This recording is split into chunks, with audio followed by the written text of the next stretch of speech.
Good morning, folks. It's a Saturday. It's not any Saturday because it's this Saturday. We are playing catch up with the Navy veteran defamation trial. A few days ago, we watched most of day one. And today, I thought we would try to get through the rest of day one, the entirety of day two, and a bit into day three. Quick recap. Zachary Young, a retired Navy person in the U.S. Navy, took a job as a contractor in Afghanistan, and then, the withdrawal happened in Afghanistan, which was Cluster F, and everybody tried to get out. So the company of Zachary Young offered two businesses in Afghanistan: if you want your personnel out, we can help for a cost, of course. So all of that completely legitimate. And so nothing to it. He advertised his services for those who could on LinkedIn and stuff like that. Then CNN comes along and they do a hit piece about human trafficking out of Afghanistan. They had a bunch of people saying they tried to get out of Afghanistan. They went to these human smugglers, and well, that would cost a lot of money. Hello, folks. A lot of money. Now, these human smugglers are not Zachary Young. Zachary Young was a contractor. So in the beginning of this trial, before opening statements, the court told the jury what Mr. Young did was not illegal. He did not perform human trafficking. But in this hit piece, they put up these victims of human trafficking and then put Mr. Young's face up in center. And for me, well, yeah, that's defamation. slander, whatever you call it. Now, CNN's defense is, well, we didn't actively point to him and said he is the smuggler. He was just in the same segment. Yeah, but so yeah, it's really bad. And Mr. Young is now suing CNN for reportedly $1 billion. Because he is as a contractor, yeah, that's gone.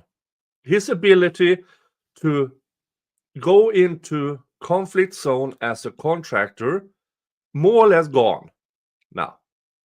So yeah, so he's suing for a lot of money now. So yeah, so this will be interesting, and unless CNN puts up something unexpected, yeah, this guy deserves, I don't know, $1 billion, but he definitely deserves compensation, in my personal opinion. This far, this trial will go on for a few weeks, so we simply don't know. There might be information in this civil case that we don't know about yet. Now let's see who's here. Hello, Christine, Fondian, Snivels, First Best Gigi, Becky, Gwenlyn, Denise, Sebastian Miller, Cindy, Winscloth, oh hey, Nosy Rosie, and a bunch more. I am streaming this over here on YouTube, at Rumble, hello Rumblers, and also on X. So if you are on X and want to say, hey, I want to check this out and communicate with him, go to Rumble or YouTube and search for this name, Nick Starro, and you will find me. So yeah, that's where we are. Christine Fortunato, can I stream? Yes, you can, Christine. Yes, you can. Christine is an OG on this channel, and she is one of few that I allow to restream my content. If anybody else does it, ask. Just ask, folks. I might say no, but please ask. And make clips, because at some point I will say something stupid or anything. So I know, okay, no, Rosie. He didn't make any dollars until he got a job, but the contracts were running dry, and then the evacuation started, and need rose until he was found out. But I haven't seen the damage to him yet. Yeah, that's the thing. That's the thing that he has to show. Because if he wasn't making much money before the evacuation, and he didn't make much dough during the evacuation, then what are the actual damages? So that is interesting. So Nick saying something stupid? Never. All right. Let's check out the rest of day one. And thank you to Law and Crime for streaming this this case. Thank you so much. All right. Let's see where we go with the rest of day one. I have closed captions on, and I'm going to play in 1.25 speed. Is there anything? And I'll have her bring the jurors back in. Yes. And Mr. Young, why don't you come on back up here?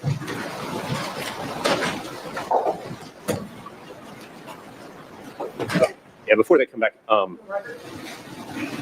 yeah. Was it exhibit 24? Oh. Which one? Can't remember which one. Which exhibit are you looking for? Clerk thought you said exhibit 24 that you showed Mr. Young. He did. Is that one of them that was admitted? I think it was admitted. Let me look through my notes real quick. They had 4 written down, but not 24 written down as being a I stipulated. thought it was. Yeah, 24 was stipulated. Yeah, 24 was admitted. You're right. It's supposed to be 24. I don't think 4 is. 4 is not. Hang on a second. Hang on. Okay, so on the stipulation, it should have been 24 was a stipulated exhibit, not 4. Correct. Okay. All right. All right. No, the clerk leaned over. She said, I don't see 24 on the list of what was stipulated, so I want to make sure we had that right. Thank you. All right. I'll bring the jurors back in. Whoop. Which way we going? Well, I think they go around behind your desk.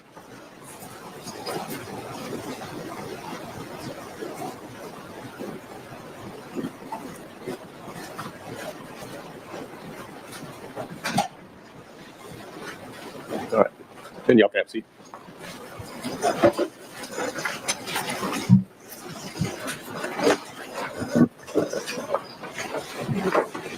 So I can get settled and get their notepads back out.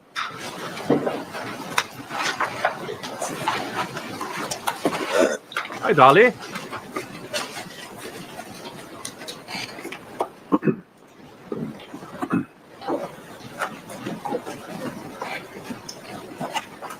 Dr. Freeman.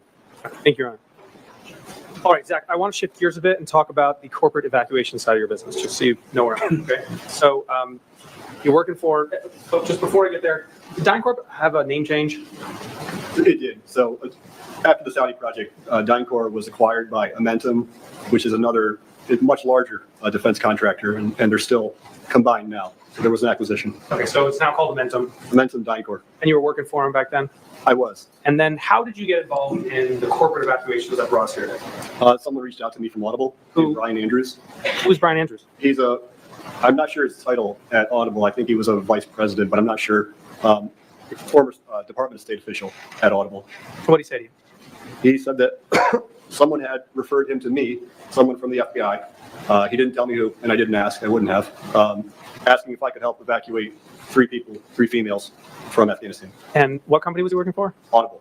That's the $1 billion Amazon subsidiary, Audible, That's the one. like audiobooks and stuff. That's right. And before we drill down on the specifics of the evacuations, tell me how these evacuations. Before we drill down, were you on the ground in Afghanistan? No, I wasn't. Okay. Why not? That would have been silly. In the movies, you see Mark Wahlberg goes into the dangerous place and kills all the bad guys and rescues. That's movie stuff. It's Hollywood. In the real world in which we live, a person like me wouldn't have gone into Afghanistan to rescue 3 females from Audible. They would use the same methodology that I've been describing today, leveraging their skills, their background, and their network to do it. So, our network's important for someone in your line of work? They're everything. It's critical. Okay. To both get business and perform business? Correct. As referrals, as everything spreads by word of mouth within this community. It's all based on personal relationships and professional networks, and that also applies operationally to do things. For example, like evacuate 3 females from Afghanistan after terrorists took over. You need local resources to do that in the real world. So, who are your local resources? I developed a network over many years of government service, and one of them, his name is Yuri. Okay. And Yuri was your boots on the ground? No, Yuri wasn't. He's a Ukrainian national that I have a relationship with that I'm not able to talk about because it's classified. It has to do with my work with the U.S. government, but he's part of that network. And what were you doing with Yuri? So I got the requirement from Audible, and I anticipated that I knew Yuri had very good access in Afghanistan, and I reached out and asked him if he could assist with this, and I was right. He could. So if Yuri's helping and there are locals on the ground, what's your role? As an analogy, a football player is on a team, and every team has a coach. I'd be comparable to a coach in football. I was overseeing the operations on the ground, coordinating with the client. I was getting information that was required from the client, managing that relationship, and I was involved with the operational side as well. Not in that I was physically in Afghanistan doing the evacuations, but I was coordinating with Yuri and oftentimes with the ground elements as well to develop the plan and make sure that it's operationally sound. So once you have an agreement to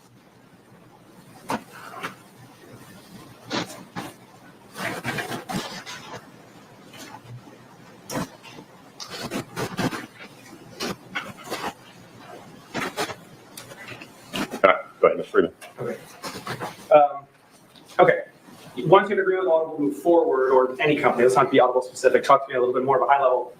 Walk us through how an evacuation maneuver should occur. Beyond the initial part of coordinating with the client to get the information that I need. Yeah, talk us through it. Okay, so I need basic details, at least as the client understands them, which aren't always correct. As much as they know about the mission, about the passengers. And then I would take that information, I'd work with the ground element to confirm that. And we have a term called getting off the X. And what it means is if you're in a dangerous place and your vehicle goes down and you're being shot at, you don't want to stay in the vehicle. The vehicle's a bullet sponge. So the first thing that you want to do is get off the X. And the same applies to evacuations. You want that to happen as quickly as possible. But the first thing is, in Afghanistan and in Pakistan, there's a tradition. It's a tribal tradition. Even if they don't know you, even if you're not family or friends, once they take responsibility for you, they will protect you. Even if they don't like you very much. It's actually a very endearing part of their culture. But they won't do that unless they're sure that they can help and they can protect you, because they won't just abandon you. It's forbidden. It's against their culture. So you want to get them off the X, but there needs to be an initial outreach to the local, the three girls in this case, that don't worry, don't panic, help is on the way. So we want to get the operational element in contact as soon as possible. Okay, so then you make the connection. What's supposed to happen next? The operational element would go physically to the location and not a long meeting, a short meeting, collect whatever information they need, whatever the client didn't provide, confirm that what they provided was correct, review their ethnicity, their religious background, their ethnic background, their gender, their age, their documents, their lack of documents, all of these things that have to be considered to develop a plan to get them out. It's not just as easy as calling up a car. We saw some examples in Kyle's presentation where someone was asking me, so that's just for the transportation? Well, no, it's not. It's a lot more complicated. Okay, so you arrive at their house, the operational folks arrive at their house, and what? Yep. So they make that initial contact and provide them the reassurance that we're here, we're real. This isn't fake. We're really here, and we're really going to help you. This is what we need from you. They have the exchange. They leave for a short period, and that's when they begin working with me to develop the plan to actually get them out of country. Okay, so a plan is developed. What does the plan look like? What's the first step? Or walk us through just steps to evacuation out of the country. So in Afghanistan, or really any place like Afghanistan, you don't just get in a vehicle and then drive and cross the border. In a hostile environment, typically you use what we refer to as safe houses. So the first step would be to take them to one of these safe locations, a safe house, someplace close to where they were, so you can really find the plan and put together the next step. And that's getting them off the X. After they're off the X, correct. Okay. Then you need to, once you have the plan, and I've been involved in this process, and it's operationally sound, it's safe, it's redundant, meaning we saw this area yesterday, we cased it, we did the reconnaissance. There were no Taliban checkpoints, or if there were, we wouldn't have a problem there. That was yesterday. Well, what does it look like today? What's it going to look like tomorrow? Things change fast. So you have to have redundancy. If not that route, we need to have another route, and sometimes another route beyond that as the next leg. And the idea is it's like being on a frog jumping from lily pad to lily pad to lily pad until you get to the border. Once they get near the border, this is often, pause me if I'm going too fast. No, you're great. Okay. Once you're close to the border, and the one that we used primarily was Torkham border crossing. It's east of Kabul. It's very stressful because it takes time, and things do have to be as the operational environment permits. And this is something also part of my role, to sensitize the client that, look, this might not be today or tomorrow, might not even be this week, but you have to trust us that we're not in a rush. When you rush, you get people killed, and we're going to do it in a safe way and safely extract these people from a war zone, a very dangerous place. So it was sometimes challenging with clients to manage that. You have to be patient, and the passengers as well. In this case, very young females that were very scared and just wanted to get out. And to tell them you have to wait here for a while, maybe a couple days. It's a very stressful environment. So it was a lot of emotion, a lot of work, and a lot of stress. But when you get to that point where you're near the border, you can even see the border in some cases. There's a strong desire to just make a run for it, to really speed things up. And that was one of the most difficult parts is making sure that when they do that crossing, it was at the right time. So when it was determined that the coast was clear, they can move on, the operators, who were male, wouldn't be able to physically cross the border. It was an official border crossing. So they have to have the right documents, but they can't be escorted through by security elements. So they'd have to do that part by themselves. Once they were across, we had another team separately on the Pakistan side that would pick them up, and the same thing continues. It wasn't very far to the next location, which was almost always Peshawar, which is just a short distance from Torkham.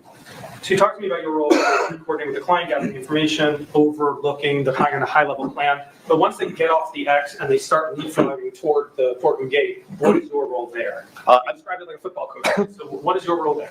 The same as I've described. And it's not like they engage with me at the very beginning and then again at the gate. But at every movement. I'm involved at an oversight level, working with them, talking to them, asking questions. Have you considered A? Have you considered B? Do you have a redundant plan in case this doesn't work? So it was a lot. Okay. Are there certain safety issues with you being in literally constant communication, or did you need to space it out? How did that work? It depends. We wanted this was always a problem, or maybe not a problem, maybe a concern is the better answer. The passengers, they want constant reassurance, and they're contacting back to Audible, and Audible isn't involved at an operational level like I am. So they're getting information from the passengers who really don't have a lot of information about the operational side. They get told very little, and we always told them, don't do that. Stay off the communications. In fact, it can be something that's tracked. We knew that. So we did what we could to really sensitize them to that, but it wasn't always perfect. And I'm talking about were there times when you had to be blind of what was going on for safety reasons? Right. This is just very basic operational security. This wasn't unique to evacuations. The concept is called need to know. And this is just to ensure operational integrity if you're doing something sensitive. I get the information that I really need. In some cases, I didn't need to know all the details. I don't need to know the names. I don't need to know the roads.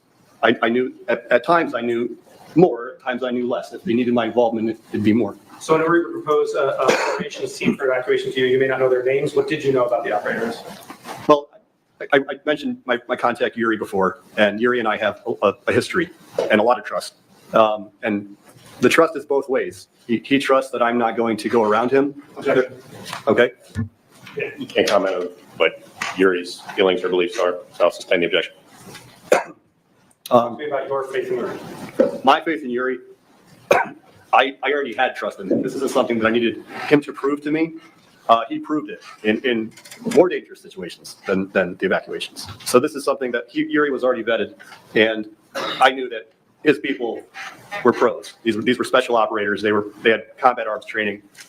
The majority came from Afghani special forces. So these weren't random people that he found on the fly. I felt that he would never use random people. I knew that he was using operators. Would you vet kind of the qualifications of the team? That's right. Okay, so you didn't know the names, but he would talk to you about the backgrounds of various peoples, and you'd prove it, or you'd say, no, this guy's got to switch. We need a SIGINT guy, or I mean, obviously it's not SIGINT, but is that the way it works? That's right. But in this case, it wasn't like the Saudi project where we needed SIGINT people, analysts.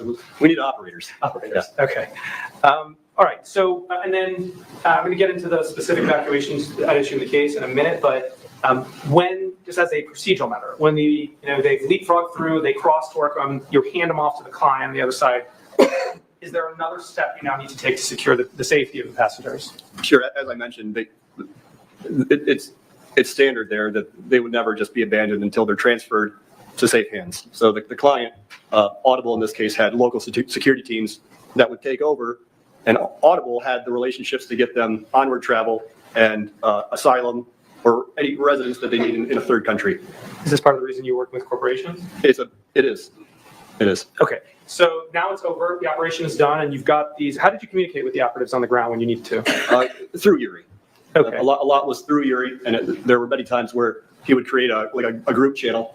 On what? On a Signal. Signal. What is Signal for those who don't know? Signal is it's an encrypted messaging app that is widely considered to be one of the most secure that's available. And what would you do with those communications after the operation ended?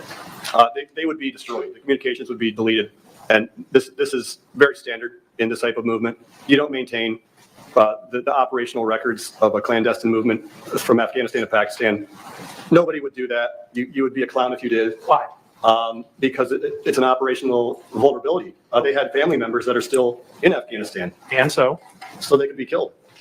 if what happened? If the wrong people get the operational details of the who, what, when, where, what, how, the meat of an evacuation, you don't want that falling into the wrong hands. What would happen would be they would put surveillance on those routes. They would know how we're doing it. They would know how it's made.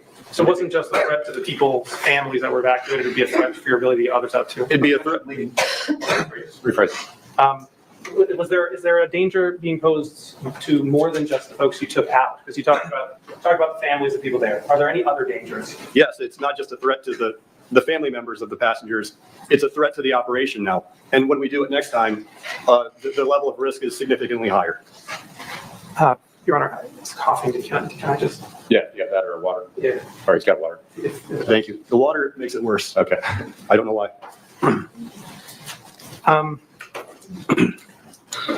Okay, so here we go. Talk to me about Audible, the actual evacuation. You got contacted. You know, who found you and how? Ryan Andrews, I mentioned, reached out to me, told me somebody in the FBI told him that I could probably help, and I did. And who was being evacuated? 3 females, What were their ages? in their early 20s, 19, 20, How long did it take? about a week. And what was the route you went? I don't remember the exact routing, but it was fairly direct from Kabul through the Torkham Gate and to Peshawar. Objection Foundation. Rural. And how, so Audible finds you, they want to contract with you. How did you price this evacuation? I have experience in the defense contracting space, and typically a defense contractor would add 100% margin, or oftentimes more. DynCorp, for example, they would take their pricing, add a margin, and then double it. And it's pretty standard in the industry. That wasn't what I was doing, but I do have experience in the pricing part. I was part of the pricing on the DynCorp project. What I was doing is I was evaluating the details, the operational details, the complexity, the work involved, estimating the amount of time it would take, the resources it would take. It wasn't precise. Sometimes things took longer than we planned.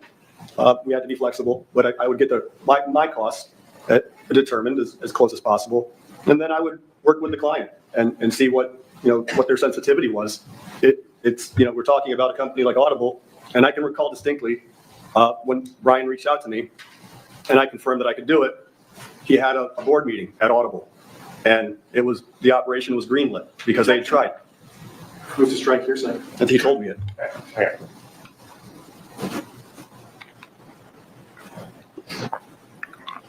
I'll sustain it to the extent that it may have been involved in the conversation at a board meeting, overrule it to the extent that he got authorization to go forward with the mission. So, Were you comfortable knowing you get paid by Audible? Okay. Very comfortable. How were you comfortable? I must say that for me that was a clear hearsay. He stated something that was said by a specific person.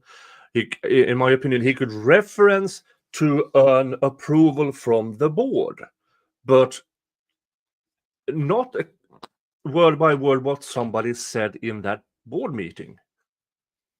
To get that information, you should need a person from that board to testify first. But hey, judge is judge. Andrews would actually be able to pay you. He paid me. No, but before he paid you, did he tell you anything that made you feel comfortable that the company itself behind you opposed to just him, besides just Ryan Andrews? He told me that. He told me that. yeah. What exactly he told you is hearsay. So I'll sustain an objection to you talking directly what he said to you.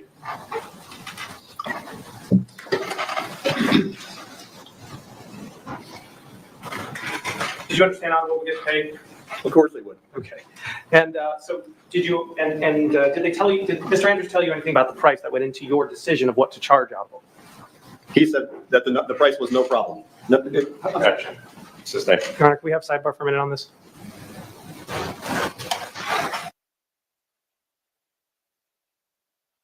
Yeah, I mean, you should prepare your witness on do not quote what somebody else says. And now he keeps doing it. That's not a good look.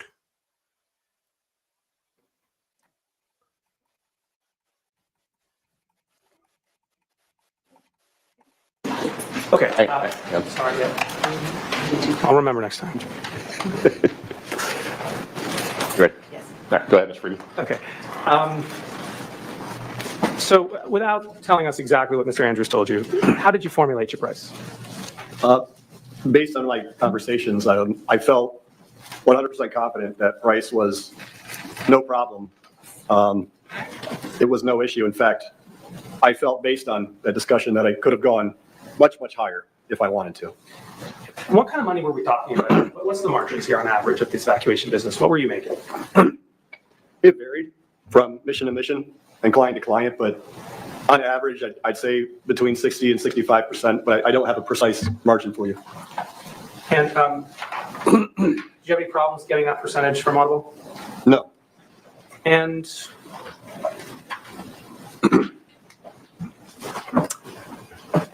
where are the documents from the Audible movement itself? They were sanitized as I described for operational security, which is consistent with industry norms. Can we put up plans that 62 is already in evidence? Can we publish it, please? 62. Yeah, one second. You're not. Oh, it's fine. I know. It's fine. Okay. You can put them on all. Okay, is this the invoice to Audible? It is. And so it's $54,000 Yes. to move 3 females? Yes. And what's the date up in the south? 26 August 2021. And when did you issue this invoice in relation to the movement? Right before the movement. As soon as I'd issue the invoice, it would be paid immediately, same day wire transfer, and we would go.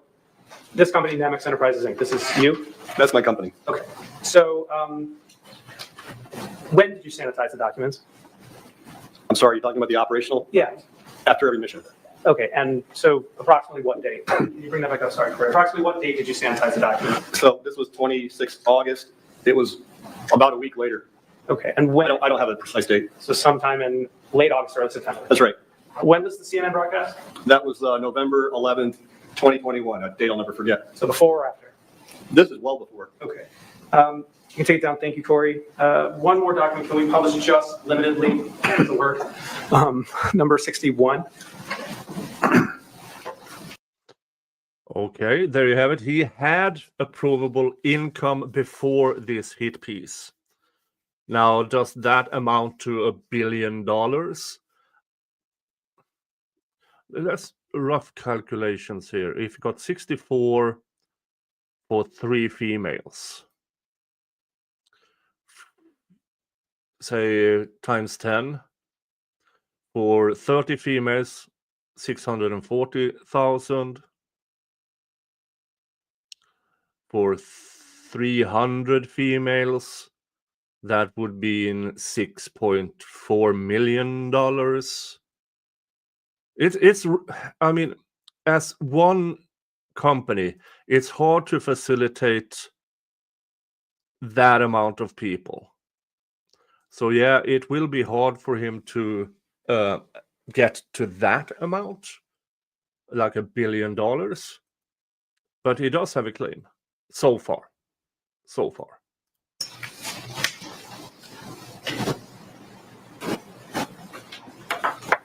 It hasn't appeared here on the witness screen. Mr. Hagan. There we go. What are we looking at here, Zach?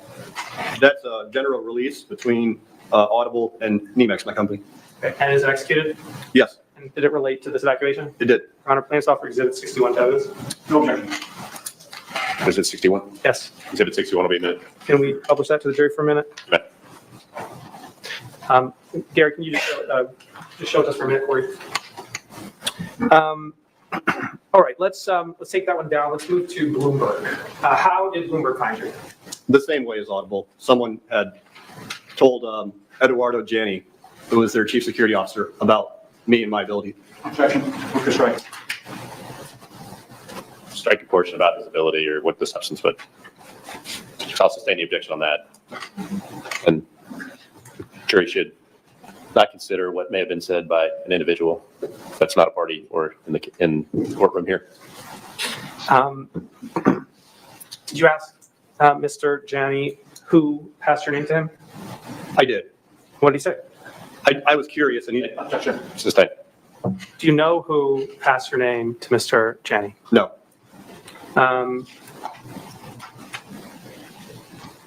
Were you eventually retained by Bloomberg? I was. And how'd it go? It went well. This was a more complicated movement. These were 4 passengers, 4 females, and an infant. And they were not in Kabul. They were in a place called Mazar-e-Sharif. And that's it's in northeast Afghanistan. It's about a 9-hour drive if you go due south under best conditions to Kabul. Under very dangerous areas, across very dangerous areas. Did you successfully cross the 4 women and the child? We did. And where did you hand off those individuals to Bloomberg? Well, after they crossed, what happened? Well, first, best GD, can he claim all of his expenses for the evacuation or just what the company lost after the article? He can claim anything. Now it's up to the jury with the help of, because I assume they will bring on the accountants to with calculations. This is the projected amount of money he lost due to this article. So we'll just have to wait and see. But he can claim anything. If he gets it, that's another story. This was a longer mission because of the distance, the terrain, and the risk. But same scenario. I believe it was, I'm not certain, but I think it was also through Torkham. And then once they got through Torkham, did your team pick them up on the other side? The same scenario. And then where did your team take them? The same scenario to Peshawar. Okay, and then who did you hand the evacuees off to? To a Bloomberg security element. Can I read this to you? I'm sorry. Thank you.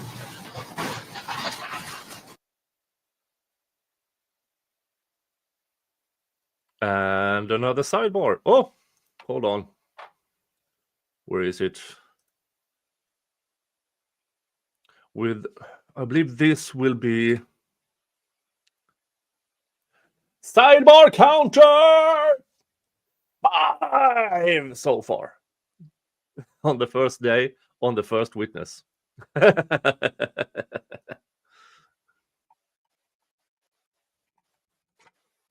And the beauty of recap, can skip ahead.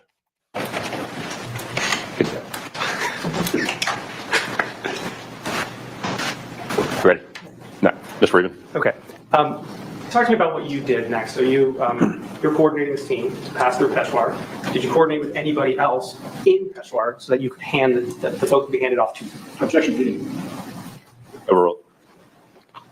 It's the same scenario. Nothing has changed. There's a local element that received the passengers in Pakistan. They had to provide a safe house location. It's a foundational objection. Can you say objection? Yeah, I'll sustain the objection. Mr. Young, you testify about what you did of making arrangements, but in terms of information you got from other individuals Okay. that were on the ground, that's a hearsay issue. So I'll sustain the objection on that and tell you not to talk about that specifically. Okay. Zach, did you coordinate with anyone from Bloomberg about picking up their people in Peshawar? Yes, I would coordinate that as well. Okay. And what did you do to coordinate that? I would do it through Edward Janney, their chief security officer, and And what was the plan you coordinated with them to hand them off where? wherever they needed it. And where did they need them? I don't recall specifically for Bloomberg. It was either Peshawar, it may have been all the way to Islamabad. I just don't remember today. Okay. And can we put up PX 332, which has already been stipulated as evidence? Yeah, two.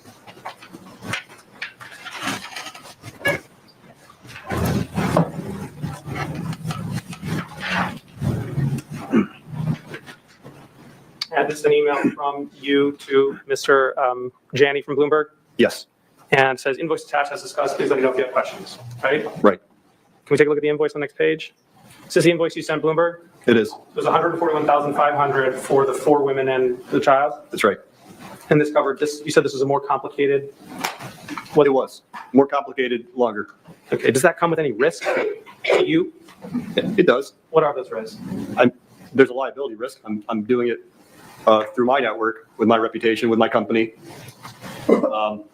If something could go wrong, God forbid, and someone ends up getting hurt, then that's on my hands. It's the same as I described in an official capacity. When someone is willing to work with me and trust me, they put their safety in my hands.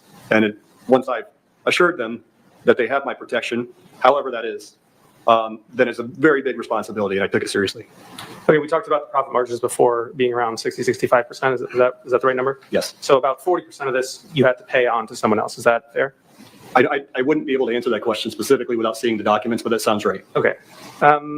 So then we can take that down. Thank you, Corey.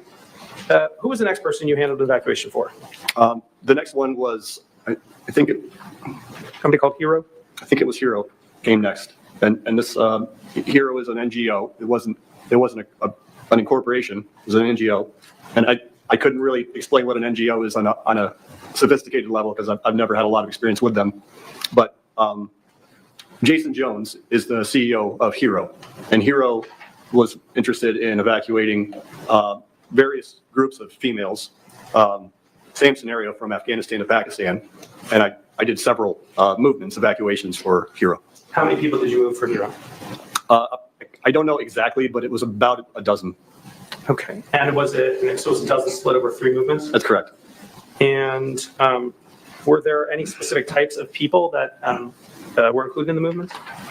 There were. I didn't have a lot of details about, at least the details that I didn't need to know about the passengers, but they were particularly interested in Christians and also journalists. And how did that operation go? They went well. And it went from, do you remember from where to about where? These were 3 different movements, and they were all from Kabul to Peshawar. Okay. Can we put up in a limited production Planes Exhibit 70?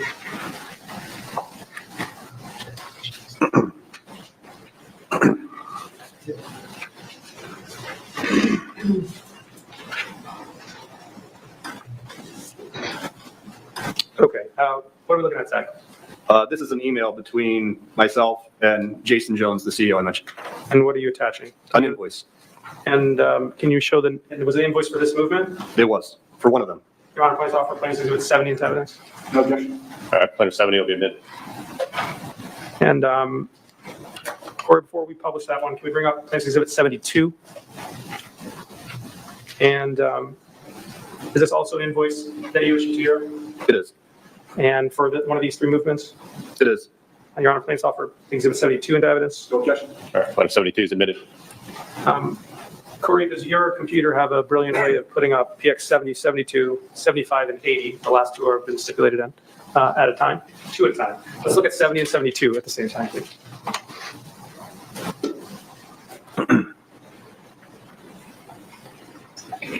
Do it every, yep. Okay, so 70, there we go. So we've got one invoice in September, another on the 30th, That's correct. both for 75,000. Yes. And then Corey, can you put up 75 and 80? Okay, and then you've got beginning of October and October 21 for 38,000 and 8,000. That's correct. I'm not a math genius, but I will tell you I calculated before. I'll represent 196,000 together.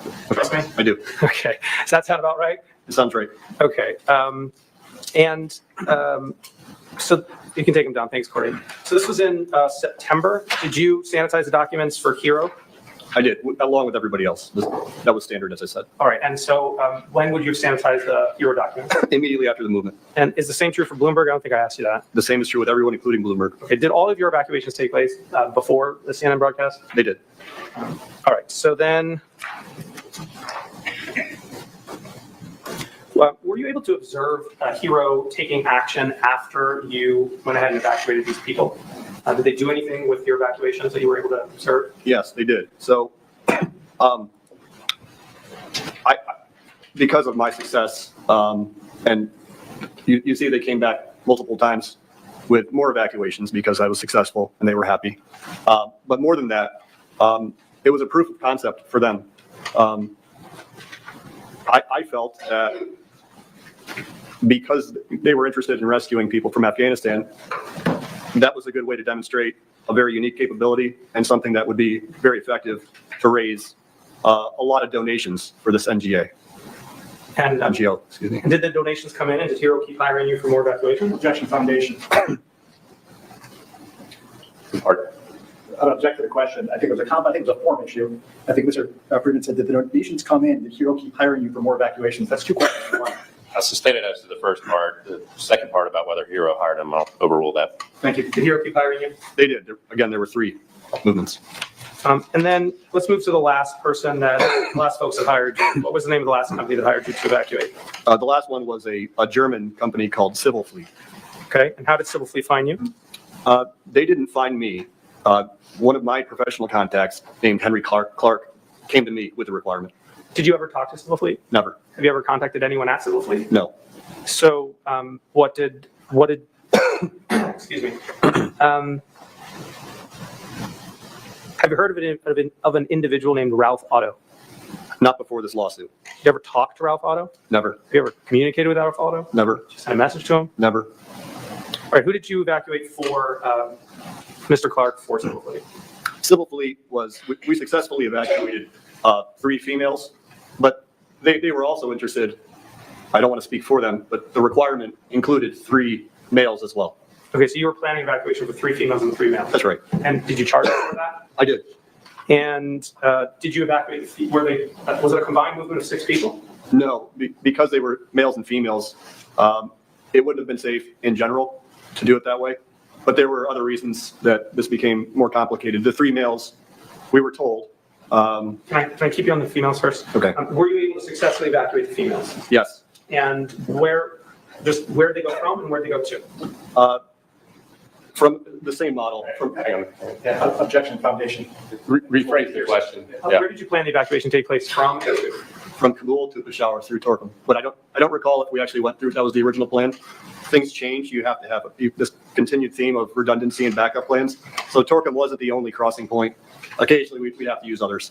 And when you were planning the male evacuation, were there different requirements than the female evacuation? Yes. Why? Because the males, we were told, okay, I can't say that. Catching on. Well, why did you, Zach, why did you have to plan a different evacuation for the males and the females? Because I was under the perception that the 3 males were under a higher threat category. I was under the impression that the 3 males were being specifically hunted by the Taliban, as opposed to the Taliban looking for people from a certain ethnic background or gender. It was these 3 males personally were being hunted. Your Honor, 1 minute.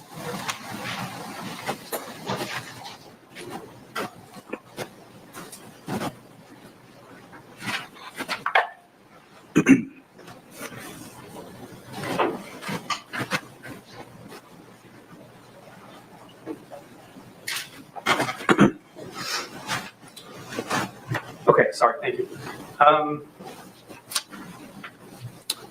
Did you eventually evacuate the males? No, Why not? because they aborted. Okay, and did anyone ever ask you for a refund? No. And can we put up Plans Exhibit 69? Those are stipulated items. It is stipulated items.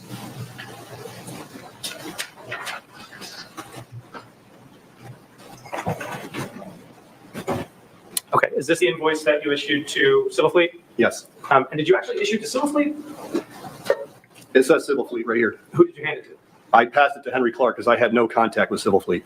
All right, and did they actually pay $65,000? No, they didn't. How much did they pay? They were about $9,000. I don't remember the specific number, but it was about $9,000 less.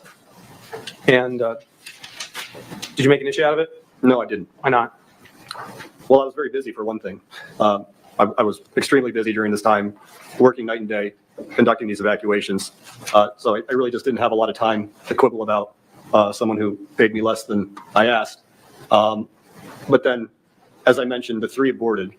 The work had been done. In any kind of contracting, not just this kind, when you hire a contractor to build a house and they do all the work and lay a foundation, and then you decide you just don't want it anymore, typically you don't get your money back. I don't want to say that's a perfect analogy, but a lot of the work had been done. We put together a lot of work in the planning for 3 males that were being hunted by the Taliban. We were getting the visa for Pakistan that was required to leave the country to go anywhere. You couldn't do it legally without it. And we were also getting a gate pass for Torkham Gate, which were very hard to come by. And we got it for the 3 males. We were ready to go. And for some reason, they aborted. And I think I asked this before, but did you sanitize these documents? I did. Yeah. Around the time of the evacuation? This is 30 August 2021. So this was a couple weeks after. Now, why do they keep talking about sanitizing the documents? Well, because the CNN claims that, oh, he got rid of the evidence. Well, if it's standard practice to in this industry to sanitize the documents, then it is not per se destroying evidence. It is standard practice because it is a high risk operation. That's the claim from the defense here, from Mr. Young here. But CNN will argue, well, he got rid of it. We claim he never did anything. Well, apparently, he does have some documents to present. 30 August 2021, all the communications, the operational details would have been sanitized for operational security. Before the CNN broadcast or after? Before. So, thank you. Take that, Corey. Did you put it in like classified ads or Google bid on Google keywords to get hired for evacuations? That's funny. No, so if you need something specialized, like an evacuation from Afghanistan, you wouldn't Google Afghanistan evacuations and come up with a bunch of companies that are advertising this on their websites. Just not how it works. You would rely on professionals like me and my network to make a recommendation for somebody that can do something very, very specific and challenging. So that's all word of mouth. We put Plans Exhibit 76 as redacted. Publish that one. It's ready now.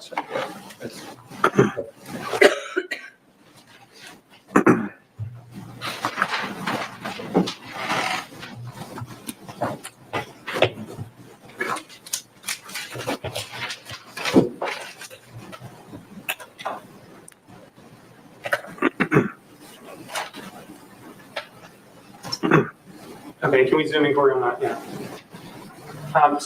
Is this one of the recommendations we're talking about? See, as we discussed, I'm getting our folks out of Afghanistan. The person who I mentioned, he said he is good with sharing his information with you to discuss assisting a mentor. His name is Zach. His number is +36. That's what it says. And this is Bill Purdy. Can you remind us who Bill Purdy was? He was from the Saudi project. He was the DynCorp senior person, their program manager. Can you take that down? Yeah, I'm happy to keep going, but I didn't know if you had any other. Are we just going to the end now? Yeah. Fine with me? Right. Yeah. Okay. All right. So then, did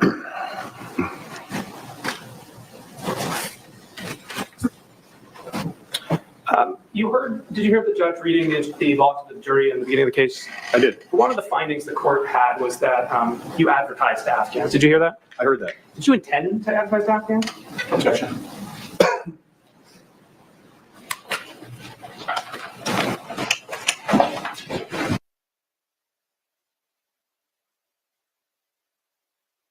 And we have a new sidebar. Which brings us to sidebar counter 6. Oh, this will be interesting. And through the magic of recap. Let me rephrase that. When you post something on LinkedIn, do you understand? Do you have an understanding of where LinkedIn posts your post? It's to my network. That's what LinkedIn. It's a professional network. So you add connections that are interesting for you professionally. Mine are primarily security related. A lot of former government officials, a lot of security officials, a lot of corporate people. I have a lot of CEOs, chief executive officers, chief operating officers, and chief security officers. A lot of those. The chief security person for corporations. That's my primary focus for LinkedIn is that that group of people. But you understand they're public. I do. I'm not very LinkedIn sophisticated because I just don't rely on it that much. But I do understand that now more than ever, now that I'm here and I've learned more about LinkedIn, that more people see it than just my intended network. So Your Honor, I'm going to object. I'm going to move to strike the entire last answer, which is, I would say, no. I'll sustain the objection to the continued testimony in terms of intent or things of that nature. I'm not going to strike it. The other answer I think is okay. I'm not going to strike it. Let's take a look. Well, Court, can you put up PX 311 in a limited publication?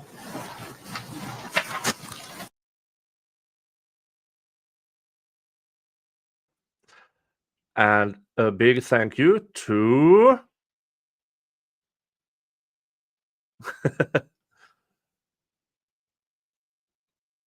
Mr. Rob,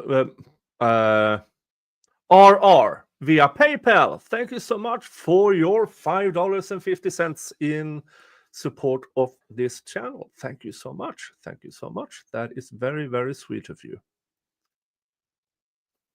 Thank you so much.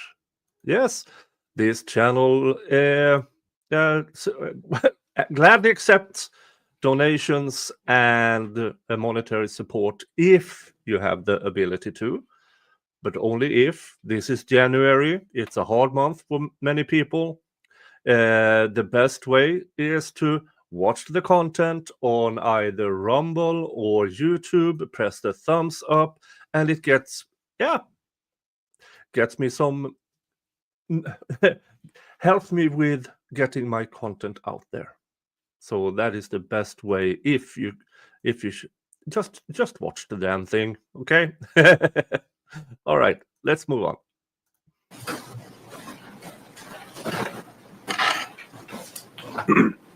What are we looking at, Zach?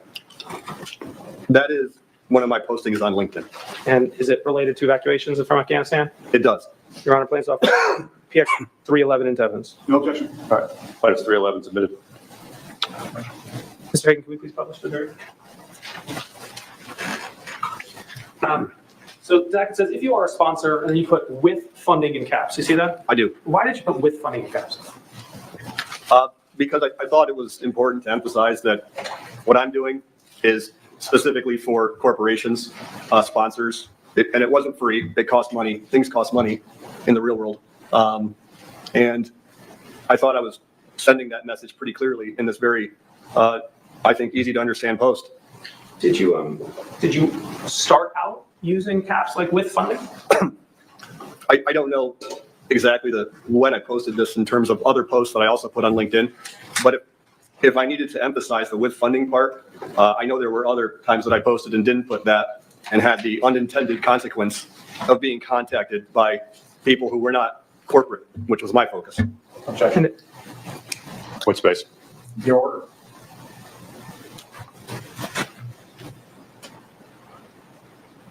The same sidebar we just had. Yeah, I think this question is different. I'll overrule the objection. Okay. I'll also point out in the bottom left-hand corner, I noticed, even though it's very small, that's Alexander Marquardt from CNN who was trolling me at the time. Objection. Move to strike non-responsive. I'll strike the last portion of his answer. The jury's told to disregard what the last statement made about Mr. Young. Who's in the bottom left corner of the? That's Alexander Marquardt. He was the chief architect of the piece that you saw earlier this morning. Court, can we take that down and put a PX 313, judge has been stipulated to evidence? Another posting on LinkedIn, Zach? Yes. And again, on the bottom, if you have funding, and in the middle, in caps, funding is required. That's right. That's what it says. Is that because, as you said here, you were not focused on raising funds? That's right. So do you look down on people that were providing volunteer service or donations to extract people? Not at all. And I can add maybe what would be some useful context. I was aware of other groups, nonprofits.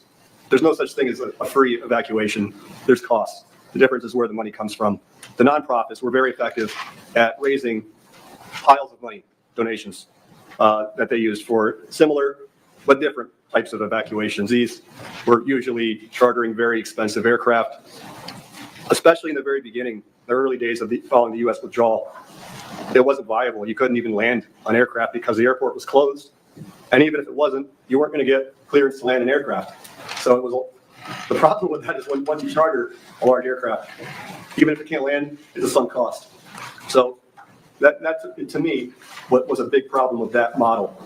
Also from an operational, it just didn't work. And from an operational view, which I have deep experience in, I talked about getting off the X, that concept. You can apply it in many different scenarios here. One of them is you don't necessarily have to go out by the quickest or the most comfortable way. It doesn't have to be in an airplane. My opinion is that the most effective and safest and fastest way to evacuate from a failed state is over land. I also know that these free models, these nonprofits, when they could get an aircraft, the list of people that wanted to get on, whether they should have or shouldn't have is a different conversation, but there were thousands and thousands of people that wanted to leave, and I understand why. It was a bad place. It still is. It was bad when the U.S. was there. It was bad when I was there. And when the U.S. left, they got cast back to the Stone Age. It was terrible. I wouldn't want to live there. And most of the Afghans that are there, not just the ones that helped the U.S., all of them wanted to leave. And they've heard about these aircrafts that are being chartered. They wanted to go to Europe. They wanted to come to the U.S. They wanted to go to Canada. Not many other places they wanted to go, but those. So they were very, very much aware. I can't speak for them, but my perception is this is something that created an opportunity to kind of leave that place. And, it was happening. The problem is, lots of problems. One of many problems was that there was huge numbers of people that wanted space on these very, very limited flights. I said there needs to be something different for my contacts, for my corporate contacts that want specific people out. They didn't want people to be added to a list of names with 3,000 other people on it, only to be disappointed time after time after time again when it doesn't work out, when they're just the flight doesn't happen or they can't get on it. This is a long-winded explanation, but I think it's important that my model is very different from theirs. So I was focusing on corporations, very small scale. These specific passengers must leave, and I was the one that was doing it. And Zach, we've seen a bunch of LinkedIn postings. We saw some in the segment, I'm sure. Sienna's going to show you some. Did you get any business from any of these LinkedIn postings? Zero. Why'd you do it? Because, I am a business person. I'm also a patriot, and I leverage my background and my network, and that's what I do. I do it for different reasons. One of them is because I want to continue to serve my country and help our friends, but I also am trying to build a business. So I already had relationships with companies. I already had a reputation. I was known to be able to. Objection. Hey, you can't talk about what other people's questions are. I promise I'll catch up. It's fine. This is complicated. It's hard to remember. Let me rephrase that. I already had this business. I'd done business in this space. I'm not talking about evacuations per se, but hard things in hard places. Security consulting would be a broad term. I had those relationships already. Audible, Bloomberg, Kiro, they heard about me through word of mouth because word travels very fast in this small community. And that's how it started. And when you see this post, I thought it was clear that this is just an extension of those relationships. I'm building it out into evacuations. Okay. Thanks for taking it down. Zach, we saw some of the LinkedIn posts. I'm sure we'll see more later. But who are the type of people that responded? Companies responded. Okay. But I also got responses from, we'll call them activists. Okay. We could call them other things, but we'll say activists. Okay. These are people that are more, they have a different worldview. The views that, in my opinion, aren't realistic. We can't bring everyone from Afghanistan to the U.S. or to Europe. It'd be nice if we could, but that's just not the world that we live in. So a lot of those types, these activists, not a lot, a few. I got to know a few. Go ahead. Corporations, activists, and also Afghans. And Afghans. Okay. Can we make a limited publication of PX 309, Corey, please?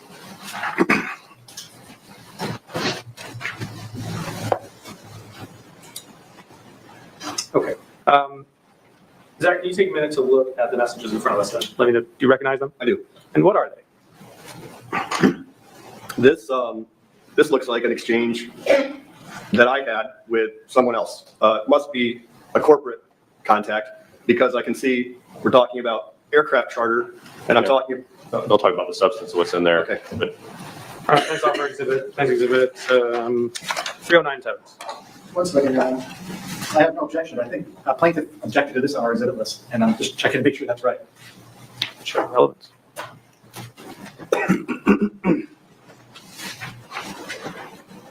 Yes, plaintiffs objected to this on our exhibit list, but I guess now I guess they're waiting to get back. You've become wiser, Judge. No objection. Without objection, plaintiff 309 will be admitted. Thank you, Mr. Ashcroft. Okay, Do you want it on the screen? please, Your Honor. Thank you. Okay, so Zach, Corey, can you zoom out for a sec?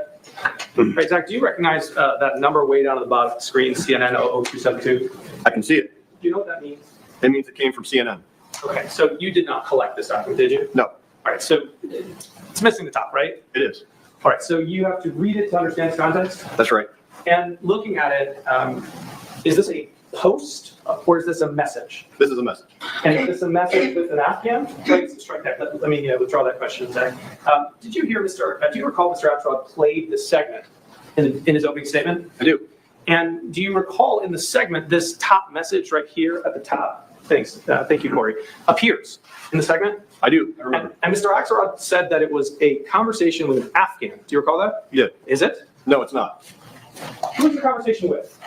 Conversations with, I don't know specifically, but it's a company. It's corporate. And how do you know that? Because we're talking about chartering an aircraft. And what can that cost?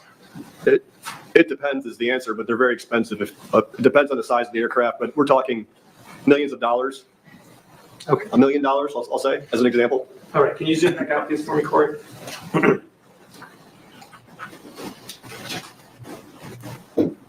Okay.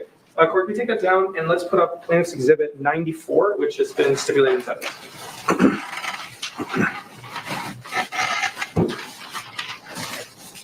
Can we go to the next page?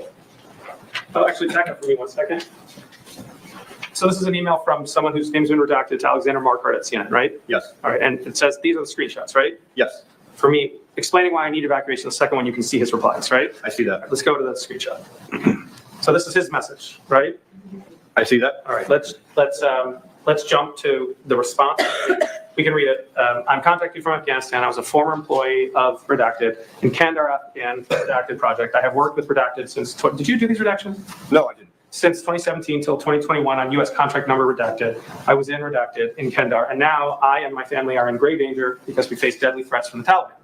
As they have control of Afghanistan, they are looking for people who work with the U.S. forces or the Afghan government. And I was an employee of the U.S. company. My dad was chief of command of the NDS forces. And for the first day of the Taliban in Kandahar Taliban, they came to our home looking for me and my dad. We were not home that day, but they kept coming every day until one day our house was blocked. We were at my aunt's house. Taliban broke into our home, broke the front door in our house. There was my car, 2005 Toyota Fielder. We took it away, took several things from our house. And then we were asked to leave our house, which we did, because we didn't have any other way. So we came to Kabul like a month ago. We're still hiding here, fearful for our lives. We'll also attach my HR letter, my badge, and I also have videos and pictures of our house. We'll keep going according to the next page. It keeps going in the same vein, and he's seeking your assistance, right, Zach? He is. And what is the very first thing you tell him? After that very long message, I asked, do you have a sponsor able to pay for evacuation costs? And we don't know his name, it's been redacted. He says what? He says, not really, but can't I pay them myself? Corey, can you zoom out just a little bit or bring it in? Let's highlight from here. There we go. Thank you, Corey. And what are you responding to that? I told him 14.5K per person. And what were you intended to convey with this statement? I was trying to politely but firmly and quickly disengage from this person because I was unable to help him. And you can also see I blocked him immediately after. I didn't wait for him to say yes or no or negotiate or I can't afford it. I put the price out as a way to say very expensive. I didn't say because I'm only working for companies. Maybe I could have added that, but I was very busy at the time. I was working night and day, very sleep deprived, and I was doing evacuations. And that's what happened. I put the price out and I blocked him. How does putting the price out send a firm message that you can't help? It sends the message that this is something that is definitely expensive, extremely expensive. And it also ties into the fact that I was only working for corporations. And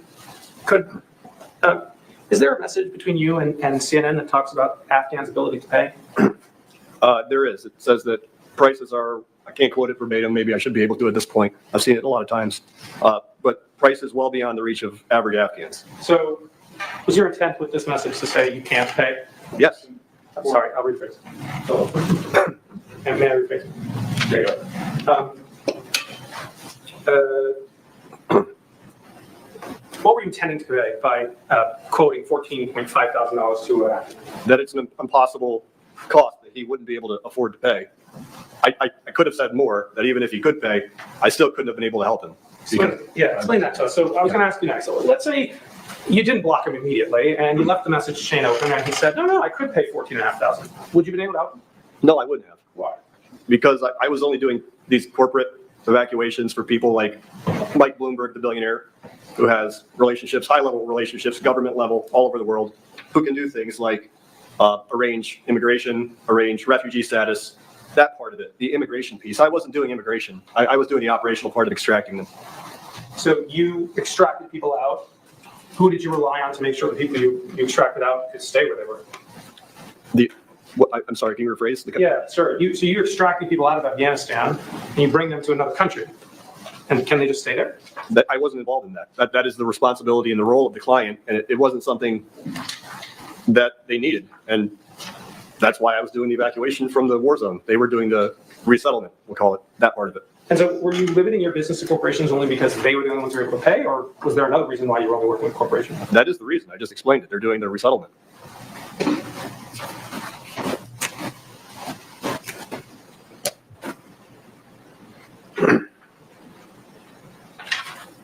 Okay, can we put up in a limited production PX86?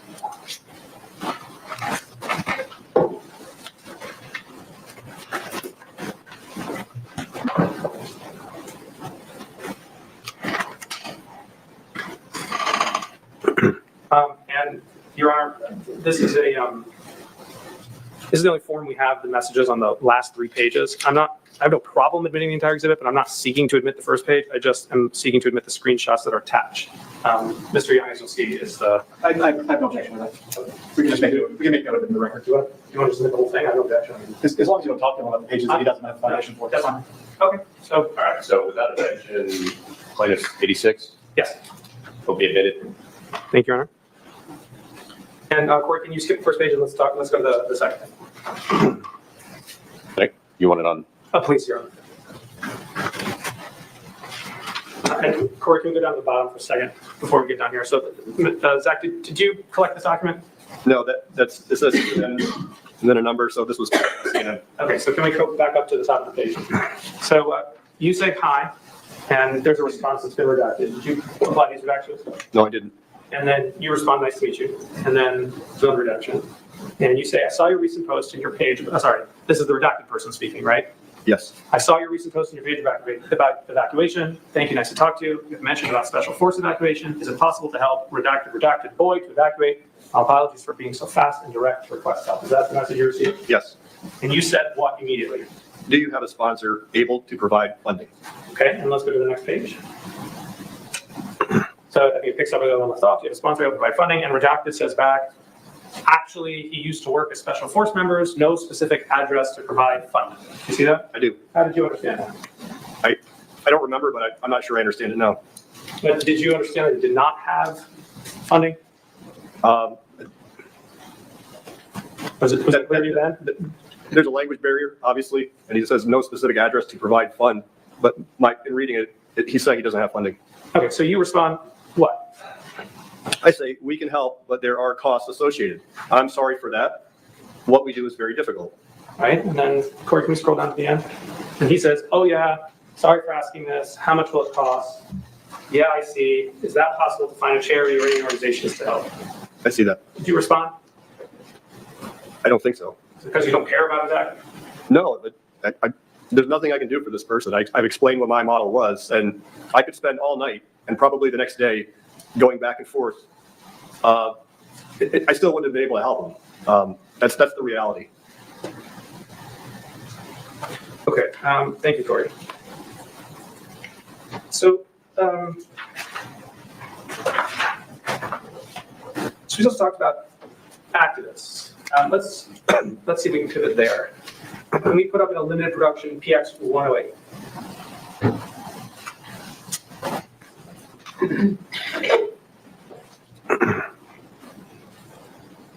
And Your Honor, this is again a text message chain between a reporter at CNN and a third-party source. And I am seeking to use it for the final page, which is a snapshot of a LinkedIn conversation with, one more before we get back to the sex, sorry, between Mr. Young and an Afghan. I have no objection to moving the entire event. That's going to be last page. Yeah. Hold on for now, let me just get the last page. Okay. Last page. All right. Now, the last page of plaintiff's 108 will be admitted. Judge, for the record, it's CNN 001087. Is that admitted, Judge? Yeah, the last page is admitted, so I'll put it on the screen. Or can you put up this last page? And can we publish it? Yeah. Okay. Zach, one more, and then we're going to get to the activists. Actually, Court, can you zoom out one more time? And on the bottom here, Zach, do you see the CNN number? Yes, I do. Did you collect this out? No, this was CNN produced. Okay, so let's go up to the top. And the beginning of the conversation is cut off, right? It is. So what is the first thing we see you say? Do you have a sponsor able to pay for evac costs? And what does Mr. Karimi say to you? Yes, sir. But I have, but I don't know how he can do. Wait. He says he has a sponsor. Okay, so what do you do? So I continued our discussion. And you quoted him a price? I did. 14,500. Yeah, so this is the difference Mr. Young's attorney and Mr. Young is trying to convey. When he says sponsor, he means, do you have an organization behind you that can pay for this? And now, do they say corporation? Do they say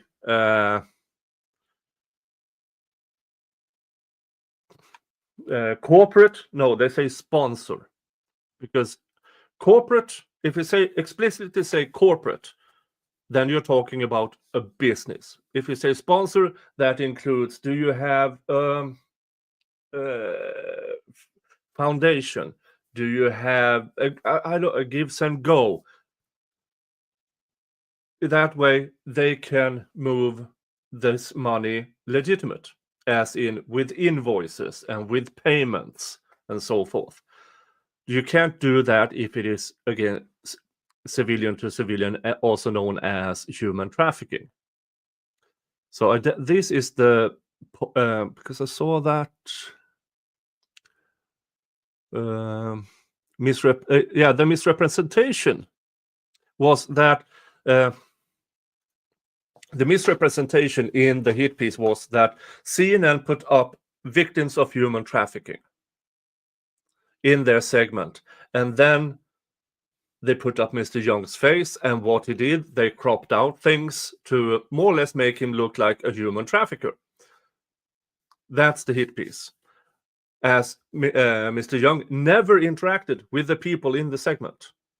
Never interacted with civilians, as in, yeah, you personally have to pay me this amount of money. No, he directed his company towards other entities, as in corporations, as in foundations, as in whatever, as long as it could be this what makes his business a legitimate business. While CNN tried to, well, they claim they didn't, but in my opinion, they did put him up on screen as a human trafficker. That's right. And you told them what it includes? Visa on arrival. Yeah. And then there's another paragraph. We can also offer Abu Dhabi, Albania at 4K, which includes refugee status, already negotiated with the Albanian government. That's right. Yes. I thought we needed corporations for this. So this is later. Okay. In the process. You know, things deteriorated very quickly, but the climate changed over time, and we got better at it. Yuri got better at it. My access got better with my contact, Yuri, and he was able to expand the offerings to include air evacuation, which I thought was fantastic, and also Foundation, you're saying?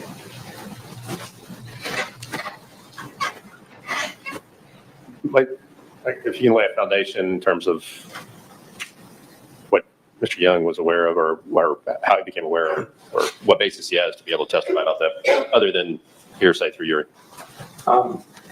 Did you offer, at some point in time, did you begin to offer refugee status? I did. And were you under the impression that you could offer refugee status? Yes, absolutely. And how were you going to offer that refugee status? I didn't have the specifics because I never had a requirement. I don't waste time doing that sort of thing until I get the requirement for one. Okay, so why were you posting it? Assume someone had gone ahead and said, hey, I do want to take you up on this negotiation with the Albanian government. Yeah. What would you have done? Then I would have invested the time and the effort to obtain more details, specific details about what that would look like. And how did you know that there was a pathway you could travel down to actually eventually secure that Albanian government refugee status? Because it was being done already. Objection, foundation. Move to strike. I'll strike his last response. Connor, can we have a brief sidebar one more time on this? Yeah.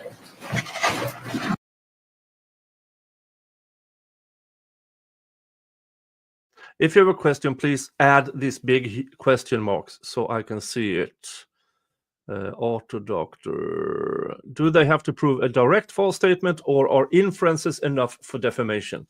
In this case, I do believe it is the inference from CNN that they are aiming for. But if they in this have direct false statements connected to this inference, then the better. That is my interpretation, at least. Thank you for your question.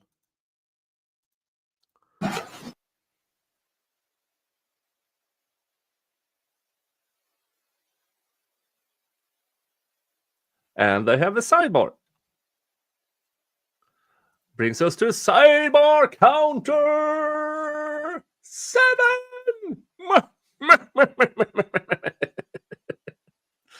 Oh. Skip.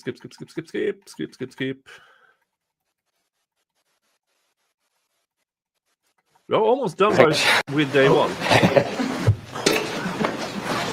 That's a hard edge. Great. All right, Mr. Friedman. Okay. Zach, you were planning evacuation options. Is that a fair assessment of what one of the things you were doing? Yes. And part of planning that evacuation options, did it require researching what was available? Of course. And did you believe that you could secure, don't tell me why, but did you believe you could secure refugee status with the Albanian government at this time? Yes. And did you believe you could do that through contacts you had? Yes. All right. What did Mr. So can we scroll back up just as we had a break for 1 second? So do you have a sponsor? Yes. You quote him the price. Correct. And what does he say then? Can you please help us? No problem, sir. I just want to save my family, my life and my family. Any place is okay. I just want to save my life. Okay. And how did you understand this, Zach? Now I understand that he's saying he doesn't have a sponsor. So it was a misrepresentation of both. That's right. And again, did you not care about Mr. Creamy? Say again? Did you not care about Mr. Creamy? No, that's not the case at all. I couldn't help him. All right, thank you. Can we take down the last page of that exhibit? John C. Why was so much tradecraft discussed earlier in the trial? That is to lay the foundation of him only doing corporate to corporate or corporate to sponsor, not demanding payment from the individual seeking help, but being able to invoice the sponsor, as in a corporation or foundation or whatever's. So that is to lay the foundation that he never conducted himself in human trafficking, which is when you demand the payment from the individual itself. Auto doctor, how do you prove an inference is demonstrably false, or even that it was intended? That goes into within the discovery here. We heard that in the opening statements that the CNN, when they decided to do this so-called hit piece, they choose Zachary Young as the face of the other part.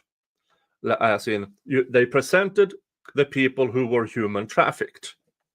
And then they put in Mr. Young's face. That's the inference in he conducted himself in human trafficking. So that's the inference. Now, that is more or less already established. Now, much of this trial is about did CNN knowingly portrayed him as a human trafficker, or was it something else? Can they get away with it by saying, no, this is not how it was intended, and show it with testimony and evidence that when this aired, nobody would make that inference that he was the actual human trafficker? One says, would he have gotten into trouble if he did help the people without sponsor? Yes, he would. How do you make the red question mark? It is in the emotes. So if you press that smiley face on the emotes things in the chat, and then you search emotes and write question mark.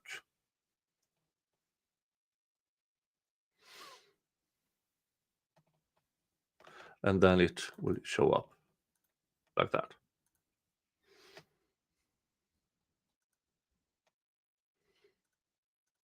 Ta-da! Let's move on. Okay, can we put up as a limited production DX82? Your Honor's on defendant's exhibit list, so I'm not sure they'd object to us moving it into evidence, but.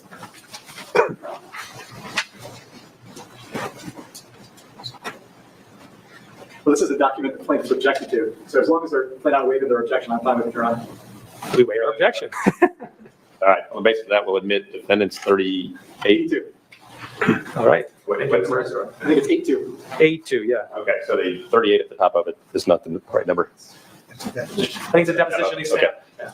So this will be defendants 82. Will be admitted. Thank you.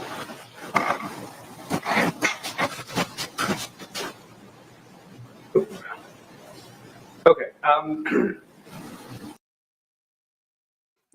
Question, do you have the CNN clip? The CNN clip was shown in court. It is in the previous stream. So they showed it in court.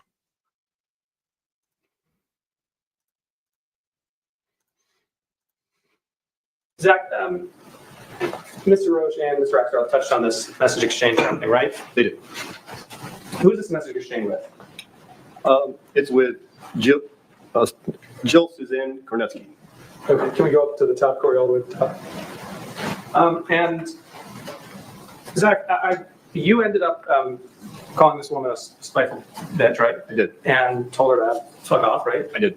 I think it's important to read through the exchange, and then I have some questions for you, okay? Okay. Do you want to read it? Or do you want me to I'd read it? rather, just because of my. The call, fine, okay. Hi, Joe, this is you, right? That's right. Hi, Joe, nice to meet you. I'm a former agency CO with strong connections in Afghanistan. Let me know if you know anyone who needs assistance with overland evac into Deposition. For many, it's a better option than an airport, especially if they're truly in harm's way. See that? I do. Can we keep scrolling? Why don't you reach out to Joe Kornetsky? Can I back up on the first part? Yeah. You see, I said for many, it's a better option than the airport, especially if they're truly in harm's way. I just want to touch on that again. If you're being hunted by the Taliban, they controlled the airport. The one initially, the only one that was operating was Kabul, and it wasn't for a long time. It's hard to get there. So that's why I said it's a better option. Okay. And while we're up here, you say agency CO. Do you identify the agency? I don't. Okay. Can you identify it for us? I can't because it's classified. Okay, so let's scroll up. Why did you reach out to Joe Kornetsky, Zach? I was under the impression that she was working with NGOs and maybe needed assistance with evacuations. Are you helping NGOs? I was helping You're being NGOs. hired by NGOs. I was hired by them directly. So she responds back, thanks, Zachary, I appreciate it, right? She does. Let's go down to the next message. Can you help me out? All right. Evidently some time passes. Hi, Jill, just checking in. We've been having success all month running groups in Pakistan. Let me know if I can help. Right? Correct. And she says, you aren't the guy charging $12,500, are you? That's what she says. And you say, it depends on the scenario. You can also arrange air vac to Abu Dhabi and Albania. It's not free though. You don't have a nonprofit standing behind us, fleecing millions in donations to a charter aircraft from friends. It's a service and it costs money, right? That's right. And I'll point out that I put nonprofit in quotes deliberately. Okay, and this touches on the issue you were talking about earlier. Exactly. Okay, so let's scroll up a little bit, please. She says it costs money, but not $12,500. Those aren't break-even numbers. Zach, are you trying to break even? No, I wasn't. I was a company working for companies. That's not what companies do. They don't break even. So she says, good to know though, right? She does. Can we go down the next page? You say to her, if you have reliable options at lower costs, for sure you should take them, right? I did. I said that. It's good advice. And then, can we go down a little bit? In any case, I know the scams these others are running with their nonprofits, in quotes again, and if you have half a brain, you probably do as well, so spare me the judgment. She responds, LOL, I don't think I would spare you the judgment. Sure, there are scams. There are also mercenaries. And there are others helping without withholding a dime for themselves. Pause here for a second, Zach. You touched earlier, are you a mercenary? No, and I take offense at the term. Were you offering a scam? No, I wasn't. And are you able to not withhold a dime for yourself? No, I'm not able to. So let's keep going. For $12,500, there could be a legal support for obtaining a visa and assistance, figuring out a final destination. Dumping people in Islamabad to figure it out themselves for that rate is mercenary. Do you agree with that? That's what she says, and I was very offended. I still am. Okay, let's scroll down. You do you. I'm sure you've already justified your cut to yourself, so nothing I will say will change that, right? That's what she says. You respond back. Our costs include legal status on arrival in UAE or Albania. Charter alone is over $1 million. Anyway, keep up the good work, and I will do the same, right? I said that, and in hindsight, better judgment would have been to just not respond at all. I don't know why I felt obligated to continue engaging with this person who was obviously just attacking me, but I still tried to be civil, and I said, anyway, keep up the good work, which I assume she was doing. I don't know if she was doing any work, and I'll do the same. Did she let up that? No, she kept coming back. All right. So then she writes back. 1 million divided by 250 is $4,000. 12 times 250 is $3 million. 3 minus 1 equals $2 million. Did you make $2 million, Zach? No, not even close. Sounds more like a retirement plan than a mission of mercy, right? That's what she said. Zach, were you running a business or a mission of mercy? I was trying to help. I was trying to do things that were expanding my corporate business. I thought I was doing something good. I still feel like I was, and I know my clients also did because they kept coming back. I know that they were willing to provide referrals for me, Audible and Bloomberg both, because they were happy with me. They said, if you ever need a referral, Objection. Yeah. okay. I had their numbers. Can I say that? What's that? I had their numbers, their phone Yeah, numbers. but in terms of what they communicated to you, don't testify about that. Okay. I had built a reputation specific to. Can I ask- That comes from, yeah. Why don't you ask another question? How did you perceive your reputation to be at that time, Zach? I thought it was good. I thought it was excellent.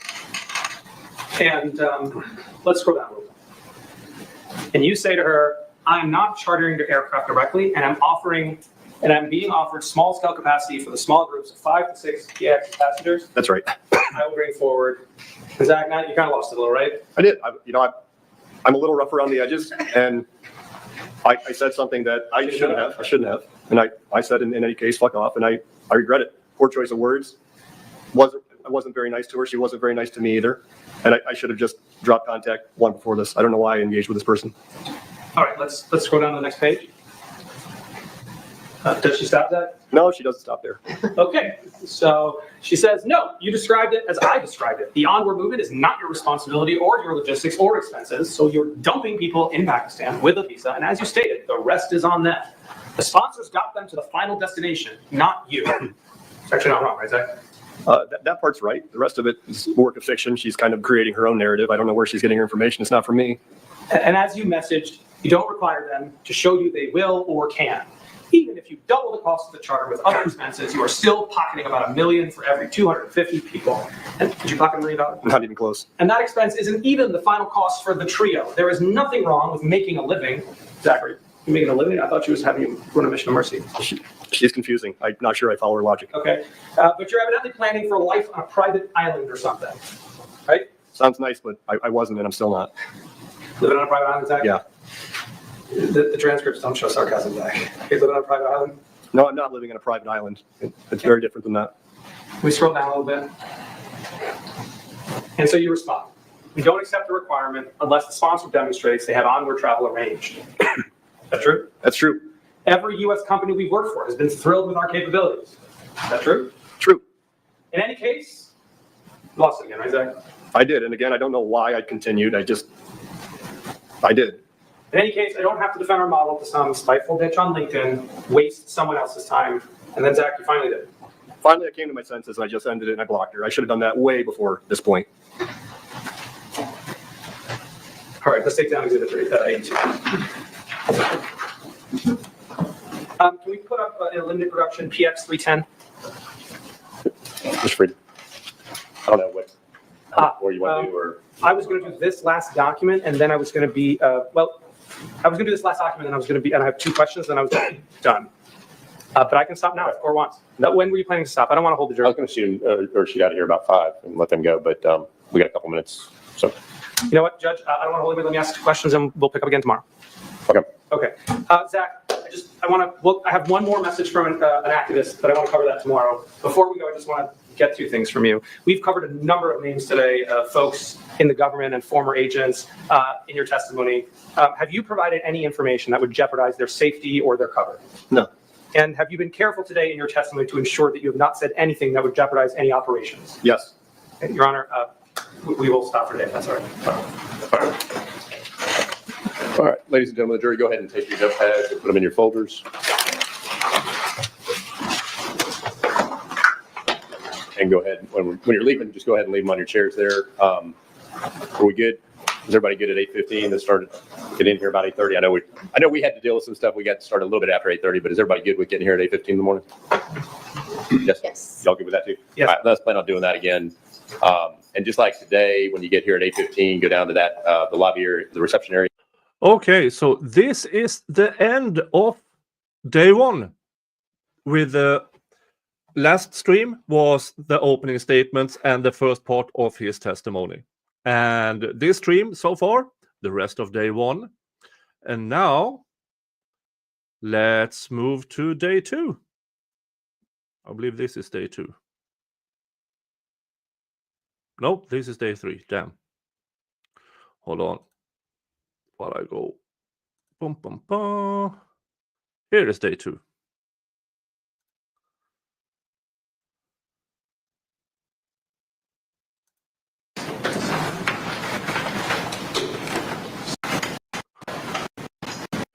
Split it. I don't know if y'all.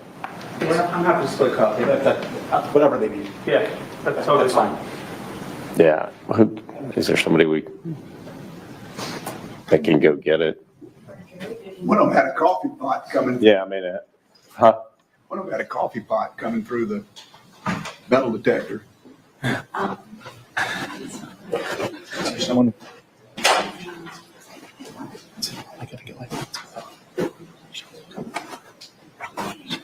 Yeah, I guess. Yeah. We'll see if we got somebody that can arrange for it or whatever. I mean, and Your Honor, like if they wanted donuts too, I'm.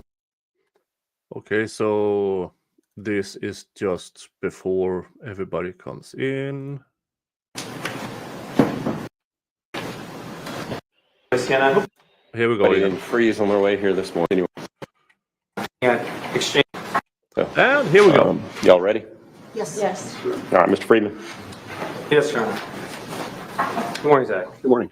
I guess we left off by looking at Yes, exchanges this is a with current activists. trial. That's right. I want to pick that conversation back up. Corey, can we have a limited publication of PX 310?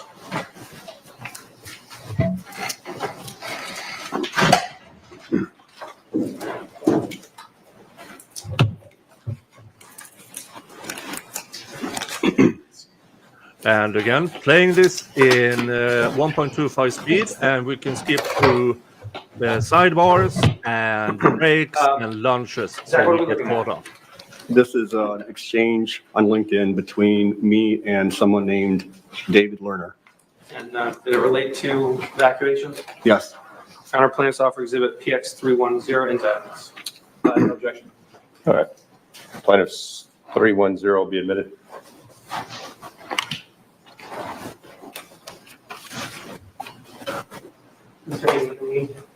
Go full. Thank you.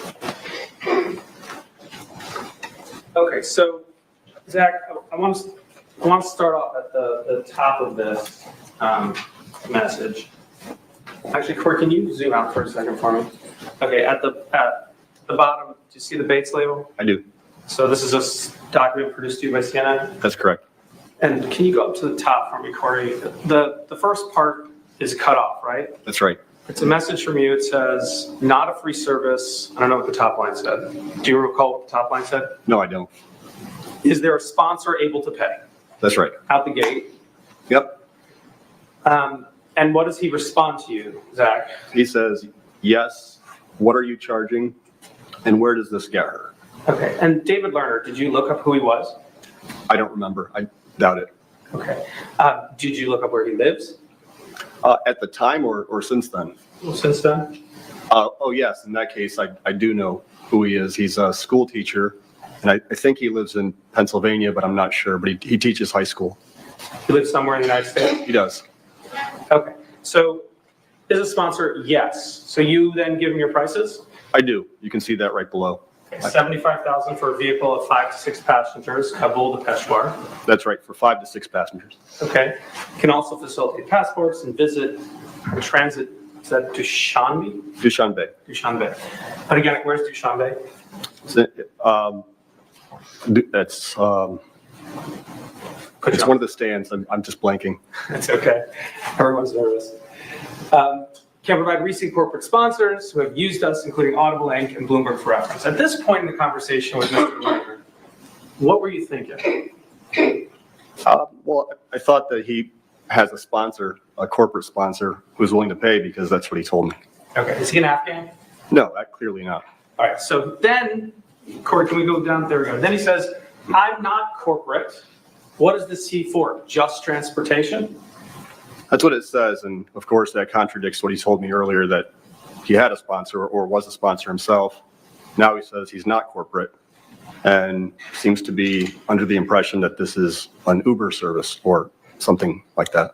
Okay. Were you upset that he had misrepresented to you?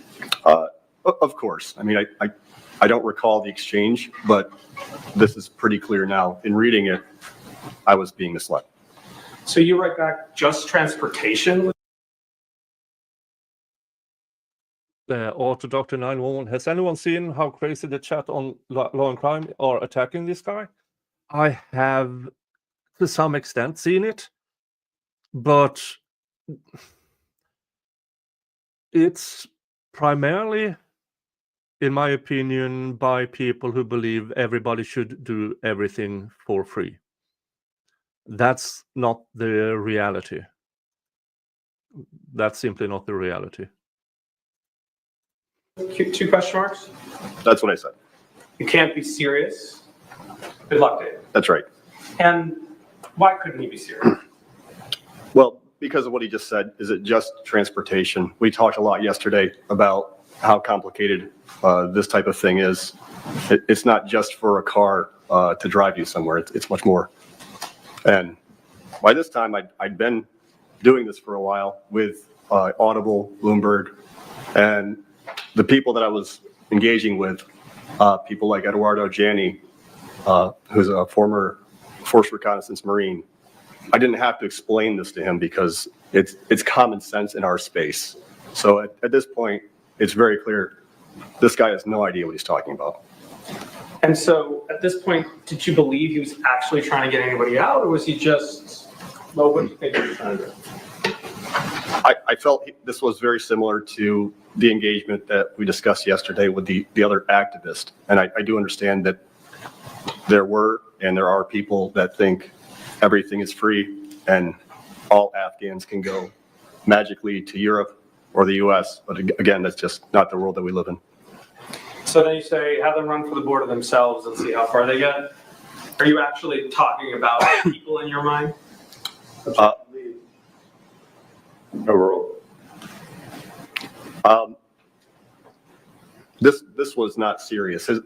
The engagement was not serious. His question was not serious. So I gave him a flippant response that I regret in hindsight, but. And he understood that you were essentially saying you're a joke. Is that fair? I can't tell you what he thought, but my impression was he was being a clown. That's what I call him, a clown. And I didn't really have time to engage in. Well, he assures you it's a serious question, he says afterwards. So he clearly thought you were making light of his thing. He says, no, it's a serious question. What does this get them? Right? Objection, leading form. Overall. Again, I can't speak for Mr. Lerner, but I mean, he's asking, it is. Tim Kalu says, I haven't heard about this case. Is this guy hired to evacuate people from places and CNN distorted what he was doing? This guy is a contractor. And while he was doing jobs in Afghanistan, then the evacuation happened. And people wanted, of course, out. So he, as a contractor, advertised towards corporations. If you have personnel in Afghanistan you want out, I can be of help.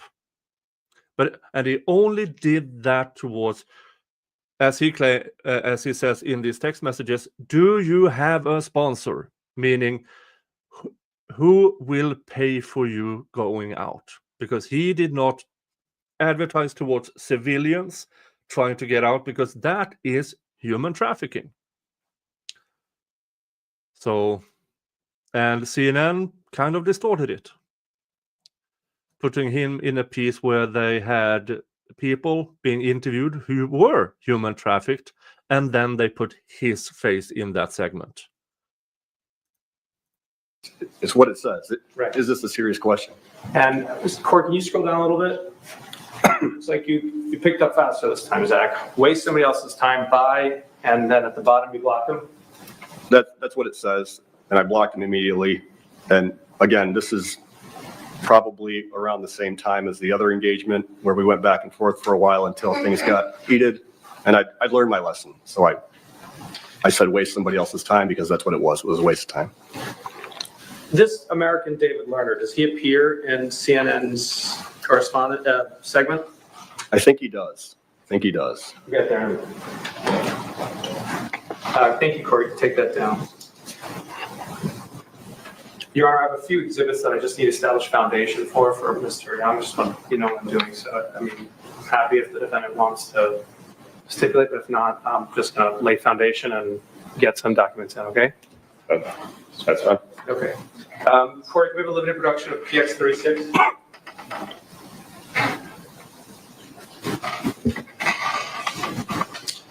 And Zach, what are we looking at? It's an email between myself and somebody from, who is this? From DynCorp, named Lisa Hayes Corbet. And does it include things about your hourly? Can you show page 2 to the witness, please? Show things about your hourly rate at the time. It does. Your Honor, please offer exhibit 36. Please exhibit 36 in evidence. Any objection? Just 1 second, Your Honor.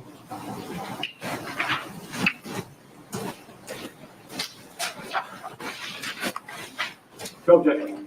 All right, Plaintiff 36 is admitted. Thank you, Corey. You can take that down. Please exhibit 74 in limited production, please.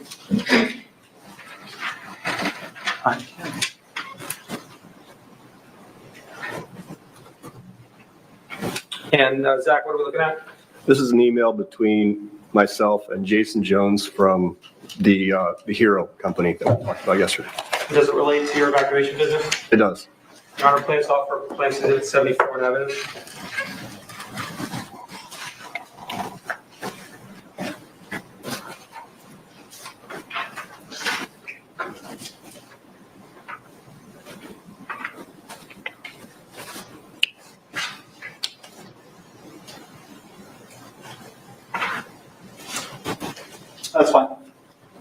Item 74 is admitted.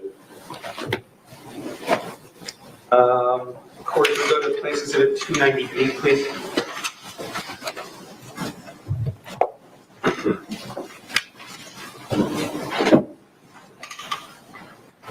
Zach, what are we looking at? This is something off of LinkedIn. James Daniels, the guy we just discussed, and also Jill Korneski, who is the other female activist that we talked about yesterday. Did you capture these screen caps? Yes, I did. My name's at the bottom. And this is around the time, and do the posts, what do the posts relate to? They're talking about the CNN piece. Your Honor, please offer Exhibit 298 is out.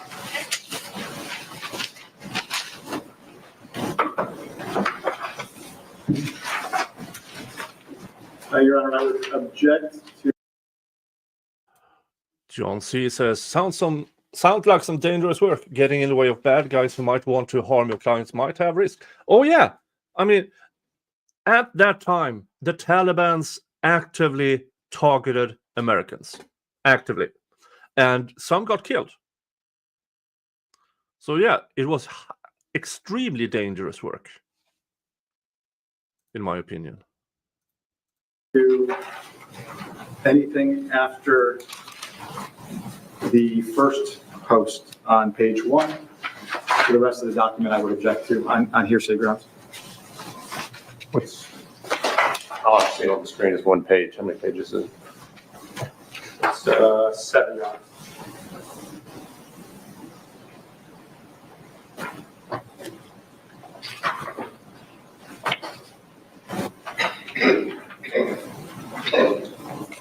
So you don't have an objection to the first page? Auto Doctor 911 asked, even if this guy was a horrible profiteer and generally bad person, would CNN not be liable for defamation damages if they use false narrative to bring him down? That is the point. This is the trial that determines that. This is the civil trial that will determine if CNN is liable for defamation damages. The first post by Mr. Daniels was the mathematics teacher, an Afghanistan veteran I have no objection to, but everything after that I object to. How's the, Well, Your Honor, sure. These are being offered to show the effect they had on Mr. Young. He testified earlier about people trolling him, and as you scroll down, you'll see additional, especially like, Corey, can you show the judge the last page? I mean, I can show you on all of them, but. And Your Honor, sorry. Yeah. What I would point out is there's nothing on this document that establishes that these are to Mr. Young at all. These are just internet posts. This does not mention Mr. Young's LinkedIn page. I don't know how this could have any effect on him. It's not apparent from this document. I'll sustain the objection. Your Honor, I can lay that foundation. Let me lay that foundation. Zach, how did these images get captured? From me, I just said that. Okay, and when you read these images at the time, when you were looking, did you see them online when you captured them? They were online on LinkedIn. And did they have an effect on you? They had a tremendous effect on me. And did that effect cause you to do certain things? Yeah, it put me into a tailspin mentally and emotionally, and I started just saving it, clicking, doom scrolling, I guess is the term. And I saw my name all over LinkedIn, and I won't talk about what's on the documents, but it was about me, and it was horrible. Your Honor, with this new foundation, I would offer Exhibit 298 into evidence. Wait, the objection. That's fine, Your Honor. So no objection. No objection. All right. And what was number 78? 298, Your Honor. To be admitted.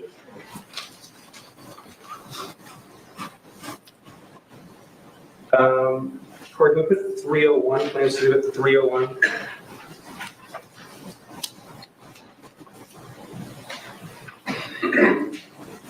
What are we looking at, Zach? It's a W-2 tax statement between, from DynCorp to me. During the times that issue. Yes. Your Honor, please offer Exhibit 301 into evidence. No objection. Minus 301 submitted.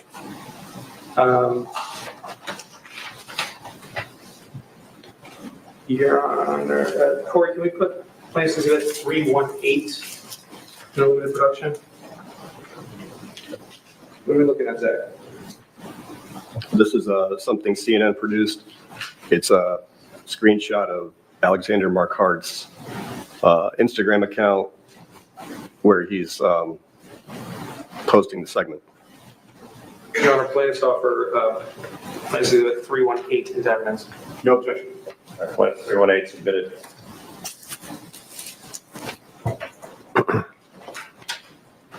I have one moment, Your Honor, just to confer.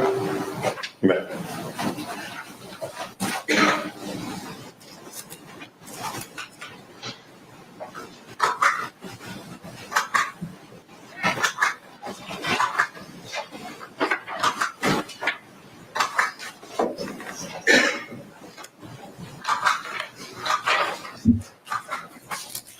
Okay, Your Honor, thank you. That concludes the document.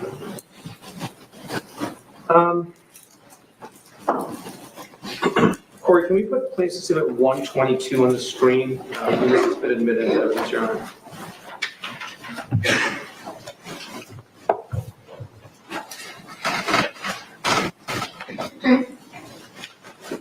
Mr. Hagan, the court producer, can you post the statement?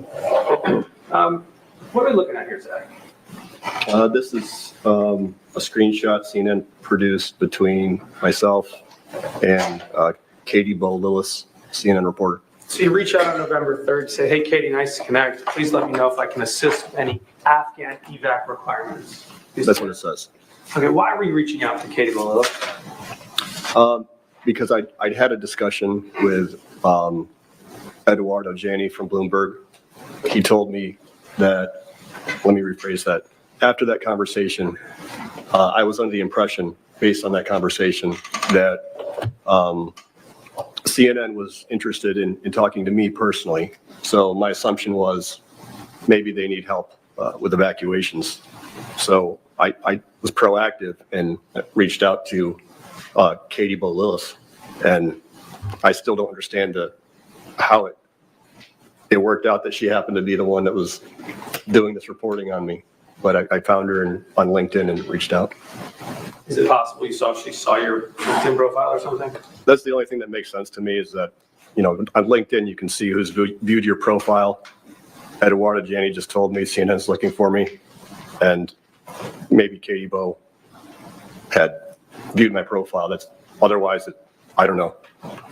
So the next line says, I get requests from journalists stuck in country on a daily basis. I see that. Is that true? It's not entirely true. I'd mentioned that I'd done some evacuations for Hero that included journalists. That was one of his real areas of focus. So I took some liberty in my wording to Katie Bo-Lillis. And did you do some work for Bloomberg as well? Yes. Also journalists? Yeah, Bloomberg is a massive media conglomerate. Would it have been fair to say you were in regular contact with journalists? Objection leading. Sustained. How regularly were you in contact with journalists? Say again? How often how would you characterize your interaction with journalists? I mean, daily. But not quite daily? Not quite daily, but very frequently. I can't tell you how often. I mean, this was something that happened years ago. But again, Bloomberg, that's a media company. They have a lot of journalists that work for them. All right. And then, sorry. That's all. Okay. And then it says, is CNN involved in rescue efforts and would they like to? Right? It does. Okay. Seeing if they want to be a corporate sponsor, right? That's right. So can you scroll down? Katie Bo says, love to talk to you a little bit about your operations. They're a good number. You give her your phone number. You can be available later. Right? That's right. And then you followed up. At the end again is if you have requirements, which you may be able to say. Right? Exactly. Okay. Let's go now to the next step in that communication. It's Exhibit 120. Which is also an evidence round. Okay, so this is a signal, what is this between you and Katie Bolos? This is a signal message between myself and Katie Bolos. And did you see at the top here, this clock with the 1 week? I do. What does that mean? It means that Katie Bolos has a self-destruct timer on her dialogue with me, which is why you're seeing my name at the bottom and not CNN. Oh, can we actually take a look at that? Right, okay. So let's jump back to the top of the message. So she writes, hey Zachary, Katie Boat here. I'm stuck covering some hearings. We can talk later, right? That's right. You say, hi Katie, unfortunately I'll be tied up. We'll circle back. You have requirements, which I might be able to say. That's right. I was trying to be efficient. I was very busy, but I wanted to be available. Straight to business. Yep. And so she writes back, we're actually working on some reporting relating to ongoing efforts to help get at-risk Afghans out of the country. And your name came up in a couple of conversations we've had recently. So I was hoping to ask you a little bit about your operation. I see that. Did you understand her to be telling you that she was doing a story on you? Objection, leading. Say, What did you understand her question to be asking? I took it at face value, regrettably. She's told me that she's working on my interpretation of this message is some general reporting about these evacuations, the various evacuations in Afghanistan. So she wanted background information for this general topic. Okay, Corey, can we go, let's just slide up because this message is repeated again on the next page, but not cut off. Okay. So she responds back,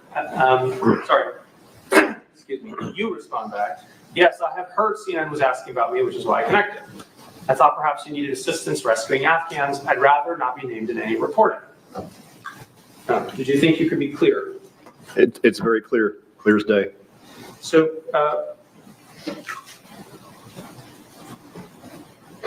she responds back, why don't we chat a little off the record and I can give you a sense of what we're working on. You see that? I do. So she offered a phone call. She did. You say, sure, if you will agree, I won't be named in an article. That's right. Okay, so were you willing to talk to Katie Bolos? Clearly, if she wanted, some unique perspective on the various options for evacuating out of a war zone or a failed state, I would have been happy to talk to her. But again, I'm a quiet professional and I didn't want to be in, part of it. She says, I can't promise that in advance, unfortunately, right? She does. And then tries to get you to get back on the off the record comment, right?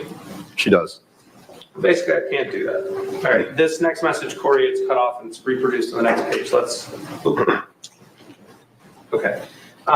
She says if it offers you the opportunity to understand what we're working on and make sure we have the story straight and to make your case, to keep your name out of it.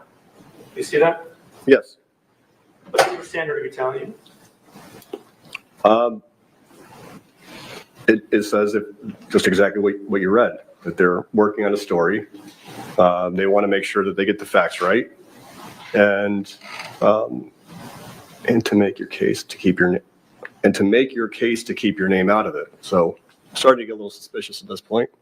I described my background yesterday. I'm pretty good at reading people, even if I'm not in front of them. So this seemed odd. Sitting here today, do you think she was telling you the truth when she said they give you an opportunity to keep your name out of it? No, I mean, sitting here today, we've gone through discovery. I've seen what was going on back at CNN before this happened. And in my opinion. Objection. okay, absolutely. So then she says, I'm a straight shooter. Was she a straight shooter then? No, she was not a straight shooter. I'll be frank with you about where we are. Was she frank with you about where she was? Couldn't be less frank. Why do you say that, Zach? Again, now that I've had the benefit of discovery. Objection. And if Your Honor would like a sidebar, I can explain it then. Yeah, I mean, yeah.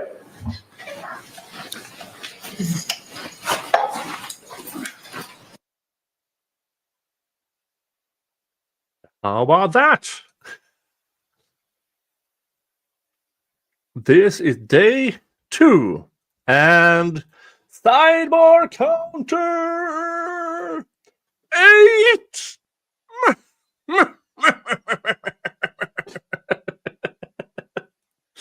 Oh, this is so bad. Oh. And as I said, we can skip those. Skip.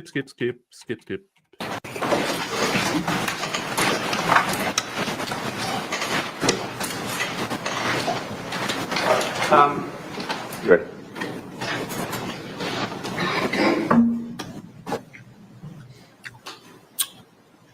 We're not going to get into what you saw, Mr. Young. We're going to move on. So you say to her, what's the nature of the story beyond Afghan rescue? There are a lot of people involved in these efforts the past few months. What's your interest in me specifically? Right? That's what it says.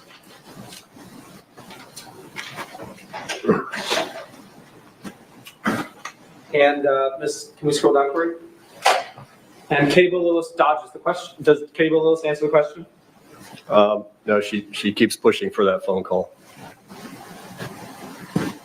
You found that to be a straight shooter? No, it seems like there's, to me, it feels like something is being hidden. So you write back, if, I think you meant to write I'd. Okay, is that a typo? It's a typo. Okay, I'd rather understand why the interest in me specifically before we speak. That's right. I mean, I think that's a reasonable inquiry. I'd like to be able to be efficient and give her, the information that would be helpful. Were you being a straight shooter? I was. And then Corey, this message is reproduced that we've been doing in full. Oh, but actually, I forgot it's black. Can you go up 1 second so we can see what's under the date? We've been doing a series of stories, okay? Let's go down, Corey. We've been doing a series of stories on evacuations and the various different models folks are following to get people out. Do you see that? I see it. Did you understand her to be telling you about it's just a generic story about different evacuation models? I mean, that's meeting. What did you understand her to be telling you about the nature of her story, Zach? It's in the words on the screen, various different models. It sounds to me like we're talking about background information, lay of the land. Okay. And actually, she uses that word, doesn't she? She does. I don't recall exactly when. Understand you're working on it's right them, in front of me. too, and just want to talk about the lay of the land, right? That's what she says. Did she just want to talk about the lay of the land? No, my feelings are she did not just want to talk about the lay of the land. Was the story CNN published about generic evacuation models? I don't feel that it was. Was it about you operating in a black market? I felt that it was. So let's scroll down a little bit. Okay, I'd be happy to talk and help you understand what's actually been effective and what is not, but would still prefer to not be named in any article as a condition to talking with you. I know there are many of your attention, I'm not one, right? That's right. As I said, quiet professional. Okay, so were you willing to talk to CNN? Absolutely. I would have not continued to engage with her if I wasn't willing to. Were you willing to explain to her the ins and outs of the evacuation business as you've been explaining to the jury? If she was sincerely, and I had doubt at this point, interested in the general options and lay of the land, of course. And what did you want? What's what you wanted? Did you want money in return? I didn't ask for anything in return. Oh, one thing. Oh, except to not be named in the story. So would you have educated Katie Lillis if she agreed? I would have been happy to. Did she agree? No, Why not? because that clearly was not the nature of her story. She was lying. Objection, move to strike. This time, and jury is instructed not to, or to disregard the last statement Mr. Young made. So in the next message, also FYI, in the past 24 hours, former sponsors have helped we have held have come forward requesting me to sign NDAs or from CNN. Like me, they prefer discretion. You see that? I do. And who asked you to sign NDA? Bloomberg did. Eduardo Janney did. Is it common in the intelligence profession to kind of obfuscate on exactly who your clients and your clients' requests are? I'm sorry, can you rephrase that? Yeah. Why did you say sponsors if it was just Bloomberg? I mean, it's not just Bloomberg. I'm giving him as an example because he's the one who told me about CNN and then wanted an NDA. Clearly, I didn't move forward with the NDA. Usually those come at the beginning of a business relationship, not at the very end. So the request for the NDA put me off, and I was just emphasizing to Ms. Willis that discretion is part of this business, and it's not just me, it's in general. And is part of discretion not, revealing which source and who exactly is asked making requests of you? Of course, we talked about the need to know concept yesterday, and source protection, the same applies across the board. So you say sponsors to keep it vague. Correct. Okay, I'm also aware of others who view our success as competition to their own models. I said that. And then, Corey, can we go to the next page? It's hard to imagine anyone competing in this environment, but some of these non-profits, you put in quotes, organized by total clowns who would otherwise be unemployed, have raised millions of donations to charter insanely expensive aircraft from their friends, and most don't even work out. You see that? I do. Did you touch on this concept yesterday? I did. I talked about how, when you have a nonprofit raising millions of dollars for evacuations, and there's an aircraft that has a capacity of 150 people, and you have 30,000 names wanting to get on that aircraft, good luck. But you might have better chances playing the lottery, which is why I was focusing on corporations that wanted specific people. But I also mentioned that a lot of these efforts that I was aware of were totally ineffective. They spent the money on aircraft and couldn't even land. And was you say insanely expensive aircraft from their friends, and most don't work out. That part, I want you to focus on that part. Were there operations that were just funneling donation money to charter companies? You see, I keep putting nonprofit in quotes because nothing is free. Aircraft aren't free. And the UAE is a common place to set up these aircraft operations. And the people that actually do the charter and have the aircraft, they are not nonprofits. Nonprofits are using the donations to pay people a lot of money for this aircraft.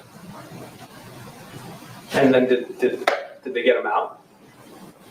I'm aware of several successes, and I'm aware of many more failures. So do you know if the charter companies kept the millions of dollars? Of course, that's the way it works. It's when you charter an aircraft and they make plans with you instead of someone else, it's a sunk cost. You don't get a refund. Was CNN's story about people ripping off charities? No, it wasn't. Let's go to the next message. Katie Willow says, that's part of what I hope to talk about, the price model. Our understanding is you're asking for $75,000 for a vehicle to Pakistan and around $15,000 for a single person to the UAE. That seems exorbitant for folks who clearly don't have that kind of money. See that? I see that. Were you listening to the judge reading the instructions in the beginning of the case? Yes. Remember what he said about the word exorbitant? I do. What did he say? I think he said it's opinion. Is Katie Willow injecting her opinions into your conversation? She is. And she's, I understand she's a layperson, and that seems high to a journalist sitting in Washington, D.C. Did she approve of your work? It doesn't read to me that way, no. And then let's go to the next message. Pricing, this is cut off, so let's go to the next one. I think it's reproduced in the following. There we go. Pricing always depends on local resource availability, at a given time in a highly unstable environment. No Afghan is expected to pay for evac costs. None would ever be able. What did you mean by that, Zach? I meant exactly what I said. It's not for Afghans. Even if they had the money, it couldn't have been for Afghans. And it's an unstable environment, which it seems like that doesn't need to be explained if you know anything about Afghanistan. But I took the time to try to, educate her a little. It's an unstable environment and it's highly volatile. Corey, can you take the highlight off the first part of the sentence? Let's just leave no Afghan is expected to pay for evac costs. None would ever be able. Highlight it for a minute. Zach, could you have been clear about who you were working with? I don't think so. In fact, you go on. Rather, we've focused on aligning corporate sponsors who have the resources to support with those Afghans most in need to kill this variety, right?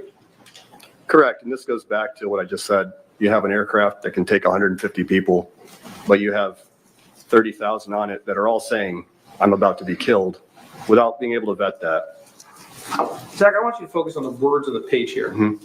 Could you have been clearer to CNN about who you were working with? No, Could you have been clearer to CNN about who you expected to pay? no, Could you have been clearer to CNN about whether or not Afghans could afford to pay for evacuations? no, they couldn't. And I told her. Did she listen? No. Let's go to the next message, please. When we can ensure delivery for less, we do, but it always depends on the local environment, which is dynamic and incredibly challenging. Is that a true statement? It's a true statement. So I think this is cut off. Let's go to the next message. So I'm looking at some text exchanges with a potential evac case. So you ask if he has a sponsor to cover the 15,000 costs. When you didn't, it looks like you ended the engagement. Pause there for a second. I think we looked at that one, right? We did. That's the one where you blocked the guy. Correct. So did you believe at this moment that CNN was aware of exactly what had happened? It sounds like she is. Okay. You did not engage. No, I didn't. Then she says that's not exactly lining up sponsors, right? Correct. Not quite what you said. You said aligning corporate sponsors, right? I said aligning. I mean, aligning to me means I'm trying to find corporations that want to do evacuations, lining them up. Was Katie Willis injecting her opinions here again? She is. Can you point to some cases where you've successfully connected a sponsor and an evac case? Some other folks engaged in this kind of work we spoke to have characterized your prices as inflated. Do you know who she's referring to? I do. Who? I mean, she's talking about people like the activist and maybe others. So I want to understand if this is a for-profit model, if we're not understanding, right? That's right. Looks like this message, you have to click read more. So do you remember what was under it? I don't. All right, we'll leave it with the recent oh, this is cut off. Let's go down. We'll leave it with the recent sponsors to me have already reached out to decide if they would like to provide comment. I hope they do, but I will honor their wishes with or without NDA. Right? I see that. You told Katie Willis to contact who? Bloomberg told me about this, so I'm telling her to go back to Bloomberg and ask them if they would like to have a call with Katie Willis. And I would maintain professionalism with or without the NDA. It wouldn't be appropriate. We're not in any rush. That's what she says. Did you think CNN was going to give you 2 hours to comment? She says she's not in a rush, so that's what I took it as. Not, you have 2 hours. Did you think there was any urgent story that was coming out about you on November 3rd? I would have had no way to know that. She says, getting it right is why I'm talking to you. That's what she said. She was a straight shooter. That's what she said. Was she? No. Let me rephrase this question. Can you explain why it costs $75,000 for a single dealer to get into Pakistan or $15,000 to UAE? How does the math work? She's back up her questions about costs. She is. You respond back. No, I can't, because I'm not on the ground and don't understand the challenges. When I find options that works, I try to find candidates. Scroll down.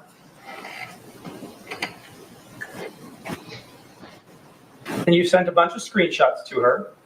I did. Say, I do quite well. Hold on, Corey, can we magnify this screenshot? So, do you know what we're looking at? I do. What is this? It's a bit blurry, but it's a screenshot between me and someone named Ken McCoy.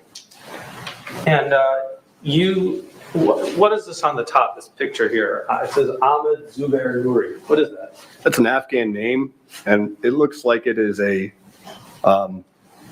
general contracting identification badge. So I assumed he was probably at some point working for a defense contractor. It's in English, and he's Afghan. So you say anything you can do for this guy. That's right. Why are you reaching out to McCoy? Well, because this person was already in Pakistan, and he was already part of the official government process called the SIV, the Special Interest Visa. It's a long process, but it tells me that this is a person who's already in the official process. He's already met the standards for potential resettlement to the U.S., which isn't something that I was involved in. That's a government function. I'm not a government. So I referred him to Ken McCoy, who I understand is a former intelligence officer for the Department of Defense and was very much connected to the official State Department side of this. Were you trying to help Ahmed Zubair Nouri? I was. What does Mr. McCoy say? If he's in Peshawar, there is a U.S. consulate nearby. He should go to Post 1, USMC, and ask to speak with Consular Affairs if he has an NVCIV number, and so on, right? I know that we need to spend time on it, but Mr. McCoy provided feedback for Mr. Nouri? Good feedback. And did you put them in touch? I did. Did CNN report on your efforts to try to help some Afghans? They had it, clearly. Did they report on it? No. They were tough but fair. If they say so. One second, Mr. Young.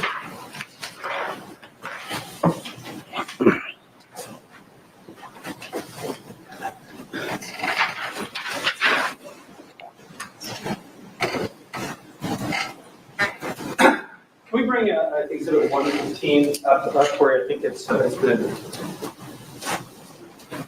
115 bid. Check. It's 115. Hold on until the judge confirms. Okay. Yeah. I was just concerned because you said, I think it's admitted. You know, we relied on a lot of this. I'm up here talking, Judge, but there's a lot of people behind me, you know. I just want to make sure. Can we zoom in on this conversation? All right.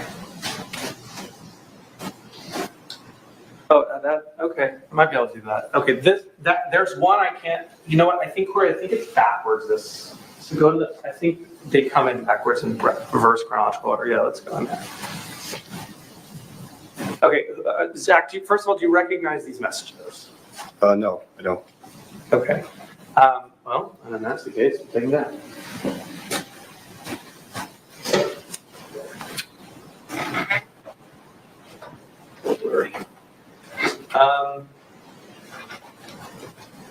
All right, let's go back to the Katie Will's conversation. We're looking at this exhibit 120. Thank you.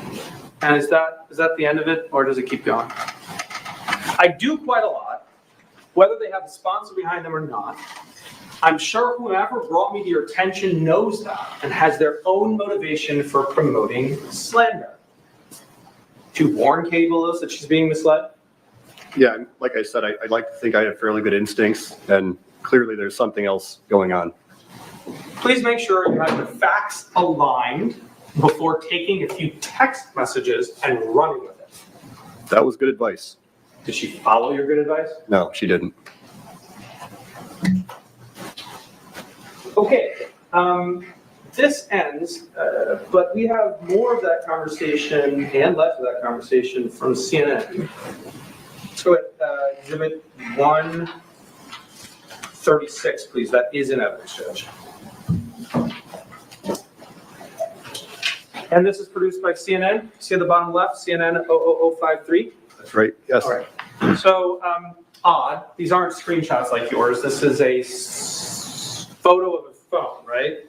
A phone with looks like a broken screen. Yeah, or broken screen protector. Or that. Yeah. Oh, can you zoom out for a second, Corey? Now, this is a lot of the conversation. And so this is produced by CNN, and this is a lot of the conversation. It's missing some at the top, right? It is. And she has her name saved as Zach, right? She does. And it says, okay, I'd be happy to help you understand what's actually been effective. We've been through this, right? Yep. Same stuff. Scroll down, please, Corey, to the next page. We're happy to talk. We've seen this. Former sponsors have come forward. We've seen this. Keep going. It's hard to imagine anyone competing. We've seen this. And now wait, hold on, Corey. Go back up a second. We had more of the conversation, right? We did. Yeah. She doesn't have it, right? No, because she had the self-destruct. Well, I mean, I don't know. She's not. Maybe that's right. Yeah. Let's not speculate. Okay. But there's missing, right? Yeah. Okay, let's go to the bottom page. Now, this one we haven't seen before, and there's a message above it that, do you recall what you said in that message above? No. CNN didn't produce too? No, they didn't. Okay. So she's got just your response, right? That's right. So sitting here, Nate, do you remember what you told her? No, I can't. All right, so correct. If someone reaches out, we need to understand if they have a sponsor behind them to help to be able to pay evacuation costs, which I noted are highly volatile and based on environmental realities. The same thing we went over. Yeah. You told her again? Yeah. Okay. Did she listen this time? No, still didn't listen. No. This is due to the fact that unlike the non-profits, you're talking about the non-profits you're talking about earlier. We went over that. Yep. Okay. We do not have raised mountains. We have not raised mountains of donation cash to charter aircraft from friends. That's correct. Also, please bear in mind, whoever you are talking to regarding discounted emergency evac costs, assuming they're actually effective, which is a big assumption, certainly has a motive for reaching out to you. That's correct. You warned her again? I warned her, and honestly, that seems like common sense, but I wanted to make sure she understands. In any case, the focus of your article seems pretty clear to me. What did you understand the focus of her article to be? It seemed at this point that she was planning to do something to attack anything that wasn't the free model. So. Did you understand that CNN had you in their crosshairs? No. As you proceed, I would just appreciate if you would take the time to make sure you have your facts right to avoid libel. That's what I said. Okay. What are you warning Katie Vogels about here? I'm not a lawyer, and I know more about defamation now than I did then, but I was warning her that it's important if you're going to attack anyone that you take your time and get your facts right. Were you saying, in your mind, at this point, let me take that back. Did you hear Mr. Axelrod's opening? I did. Did he say that you knew on November 3rd that they were writing a story about you? That's what he said. He said you threatened to sue him? That's what he said. Okay, or something like that? Yep. Is that what you said here? No. And at this point in time, did you think CNN was going to write a story exactly about you? No. I What probably would have write called a story? lawyer immediately if I thought that. And tried to stop it? Of course. Okay. But so what did you do instead? What were you telling her? I was giving her good advice. I was saying, just please make sure that you get your facts right before you make a mistake. She was going to attack your industry. She was. You want, That's what I thought. It was more specific than that. if she attacked your industry, would it have potentially negatively affected your business and other private corporate evacuators? Of course. Objection, foundation, speculation. Sustained.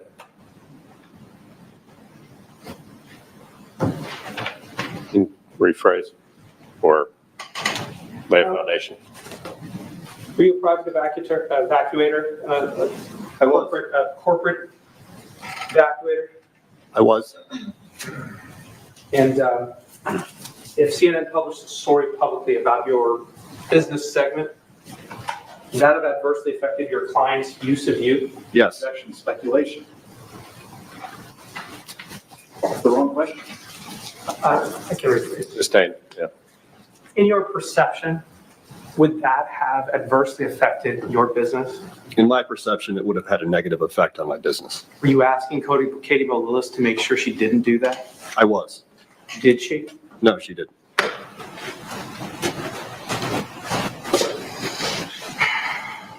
November 3rd, right? That's right. Let's take it down. A week passes. I'm going to fast forward you to November 10th, okay? Corey, let's put up PX 135. It's in evidence. Not in evidence, sorry. PX 135, please just put it to limited production. I'm sorry. No objection. Admitting. PX 135. Okay. All right. Our plans have been Plaintiff 135 will be admitted. Corey, can we, Mr. Hayden, can we? Yeah, he's- Thank you, Chad.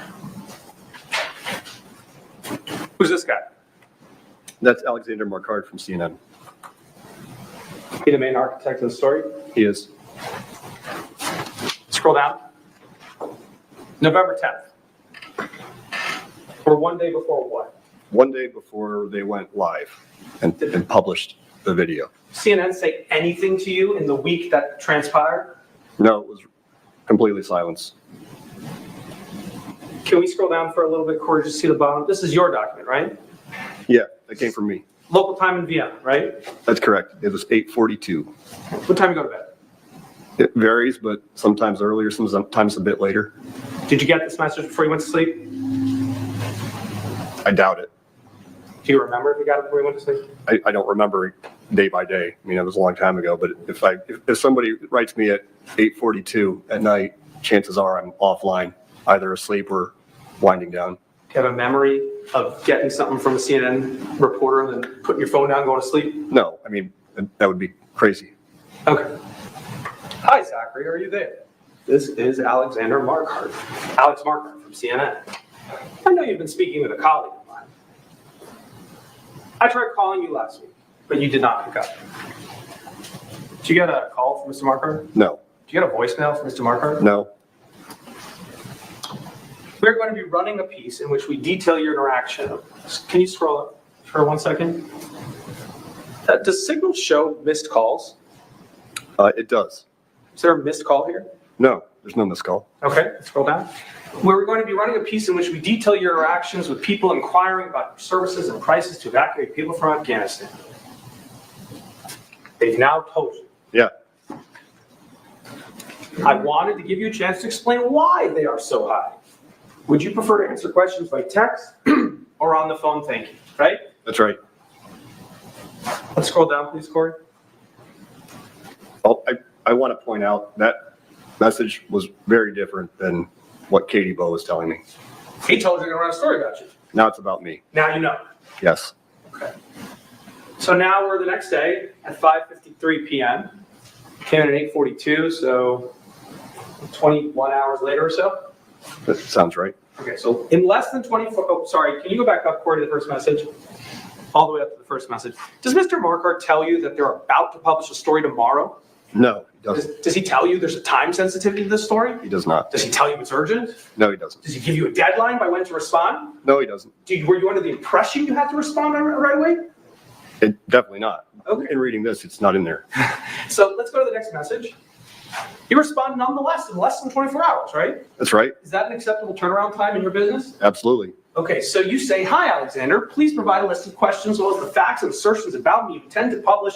I will need some time to review and provide comment, right? Yes, that's completely reasonable. Took the question out of my mouth. Mr. Marquardt says, thank you for responding. This piece is running this afternoon, DC time. That's why I reached out yesterday. Shame on you, Mr. Young, for not responding earlier. I will send you my questions and deadlines ASAP, right? That's right. You respond back. That's not a realistic deadline, right? I write that 5 minutes later. I will need a few days to review and provide comment. That's correct. Why would you need a few days to review and provide comment? I mean, it seems this has turned into something serious. There's going to be a surprise CNN hit piece, we know, with me. So I wanted to have some reasonable time to at least defend myself and clarify, at least give my side of the story. Do you want to talk to any professionals? Of course, I would have wanted to talk to probably a few professionals, Like who? lawyers, and also people from my background, because now you've heard about my background yesterday. When you hear that a mega news entity like CNN is about to hit you with a surprise investigation report, you want to consult with a few people that can help you understand what's happening. This moment, you knew that if CNN said false things, your whole business could be in trouble. More than my business. More than my business. I'm sorry, I tried to reach out last week on LinkedIn. You did not accept my request. Did you get a request from Mr. Marquardt on LinkedIn, Zach? No. I called you last week and I texted you yesterday. Did he call you last week? Did you receive a call? We just I saw know you don't know what he did, but did you receive a call? No. And we just saw the top of this chain on LinkedIn or on Signal. It shows when someone has made a call or if you've missed a call. If it goes through. If it goes through. He texted you yesterday. That's right. Well, that's true, right? It is. All to no avail, right? That's right. I will let you know what the deadline is. He's going to let you know, right? That's right. It's his deadline, right? He's the reporter. He's the publisher. He's the publisher. Let's go to the next question, please. You provided some answers to my colleague, which we may use as well. That's correct. This is, can we scroll down for a minute? Up to down more, is that the end? That's the end, okay. So, oh, there we go.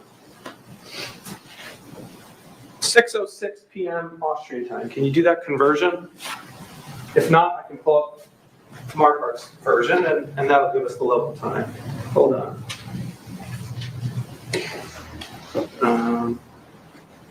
So this is local time in Austria.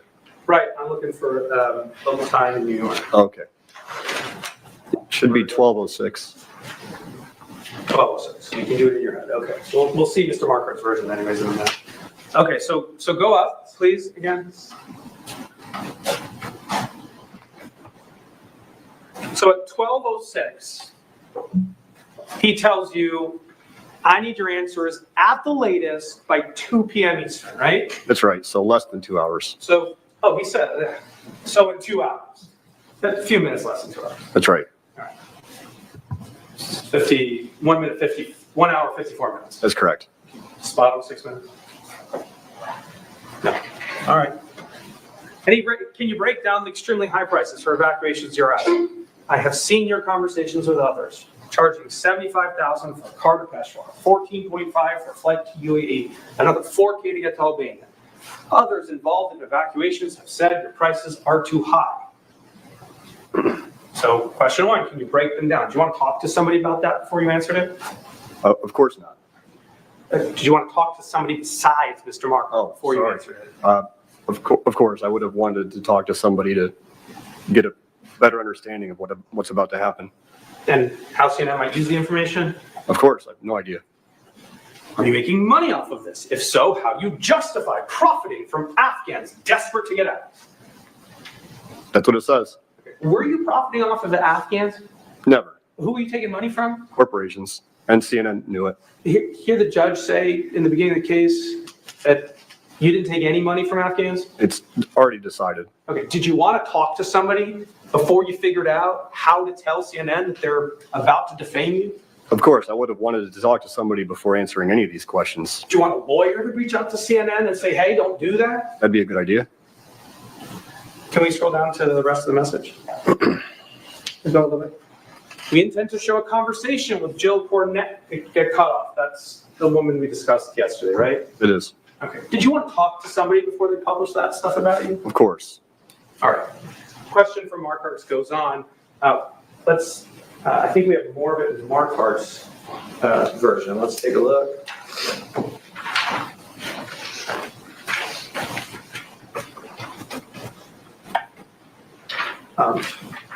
Give me 1 second. All right, while we work on that, let's do the rest of this and then we'll get the rest done. So you then say that's definitely not a realistic deadline. What's not a realistic deadline? The 1 hour and 54 minutes that he was offering. In any case, I can tell you for sure, For sure. some of your facts / assertions are not accurate.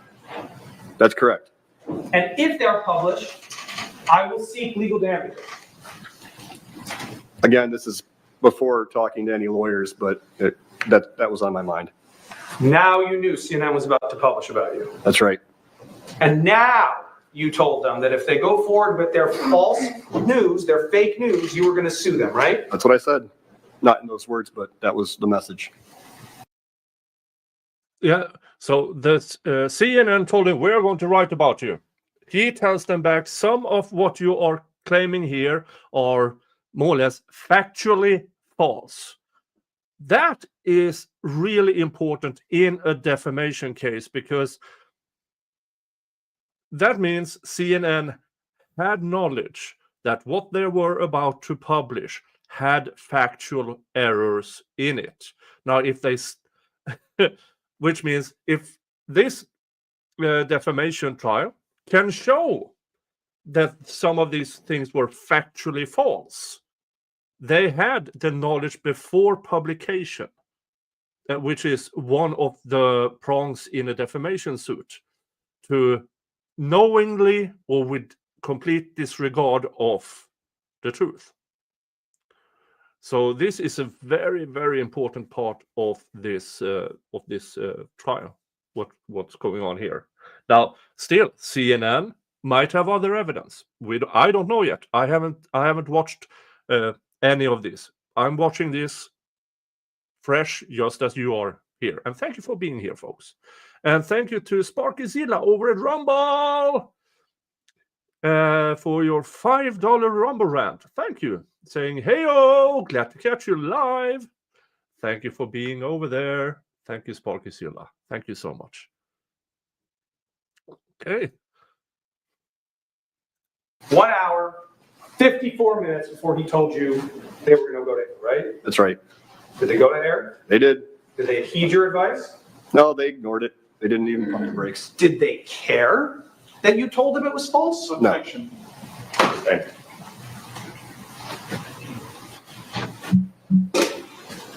Let's go down. Can you clarify which ones? Here are the figures presented by you. Some more screenshots. Corey, can we go to 129? Sorry, 129 Ninja. Same conversation from Mr. Marquardt's side, right? That's right. It says CNN at the bottom, so this came from them. Okay. An outgoing call. I still don't see where he made a call to me on their version. Okay. Hey, Zachary. You mean because there'd be an outgoing call thing here? Yeah, exactly. It's not there? Not there on his side either. But he called you last week. That's what he said. Hey, Zachary, are you there? This is Alexander Marker from CNN. We read all this, right? Corey, we're just going to run through it. I just want to go to the, can you zoom back out? Not a realistic deadline. I tried to reach you. Let's go down. Here. We intend to show a conversation with Jill Kornetsky in which you tell her to fuck off after calling her a spiteful bitch. Would you like to comment on that exchange? That's what he says. Do you want to talk to somebody before you responded? Definitely. What is your relationship with the CIA? You told one person you are a former case officer, told another that you are a current NOC. Did you tell people that? No, I didn't. We intend to use this quote, and we don't have any more, right? We don't have any more than that. Corey, is there more to this message on the next page? No, okay, so, wait, go back up, Corey. So they also did an exchange now, right? That's right. This is not, again, we saw the realistic deadline, let's scroll down. He then sends you screenshots of all the different things, right? Yes. Now, Corey, can we zoom back out a little bit, please? So this is a, he includes down here the F off, right? The fuck off. That's right. Here's where you told Jill to fuck off, he says to you, right? That's right. He shows me the messages. Did he put the messages in context? No. He's zeroing in on, He just pulled here's the out. part. the one you looked worst in, right? That's right. Okay, let's pull it back up. Scroll down.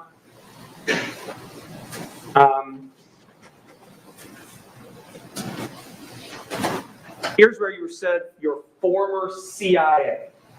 No, can you scroll up, Corey? I'm a former agency CO. Did you say which agency? I didn't say which agency. You know how Mr. Marquardt knew that you were... You know why Mr. Marquardt was under the impression that you were former CIA? I can't. Foundation. Saying that based on where we are or what testimony we have thus far. Understood. Let's scroll down. He says, so which assertions are not accurate? I'm not accusing you of scamming. He didn't publish that you were scamming, did he? No, he didn't. I'm simply pointing out, the prices are very high. And I'm providing you explanation that sponsors are expected and the environment is volatile. That's right. Again, he's picking out little pieces that he likes. I'm not going to say you're scamming, and I'm going to stick in somewhere that you said about sponsors, right? But I'll use these little things that I like. Zachary, any thoughts? Question mark? What was going on in your head? I mean, even looking at it now, it's starting to make me. I didn't like it. Okay, Zach, let's move.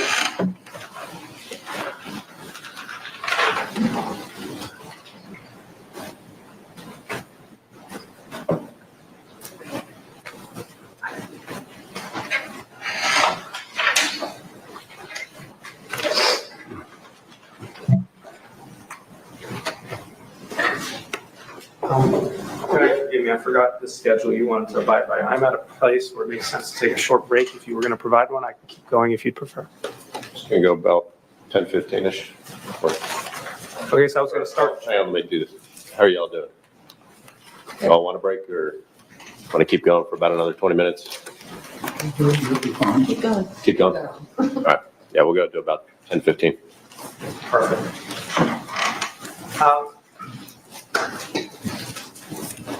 Zach, did you hear in the opening statement, Mr. Axelrod saying that we didn't show the segment? Yes, I heard him say that. He said we had an hour, right? That's right. Did he leave off context? In my opinion, yes, it seemed that way. What was the context he left off? I mean, but he picked out parts, the same that Mr. Marquardt did. He picked out the parts that he liked that fit the theatrical narrative. You want Left out the to, rest. you want to, Objection relevance. It's not true. Sure is. Sorry. The question was about, did Mr. Axelrod show the No, he segment? asked what context he left out.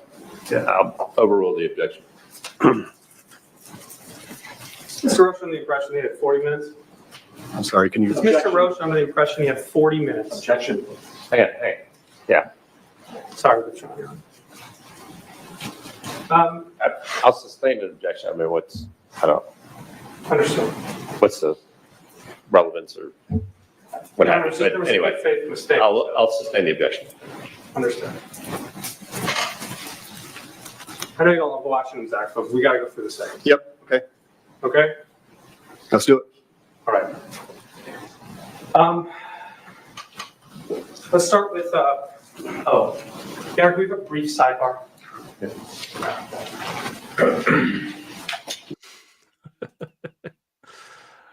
And that brings us to sidebar counter 9. Oh. Yeah, this is going to be very, very many sidebars, it seems. But let's skip through it.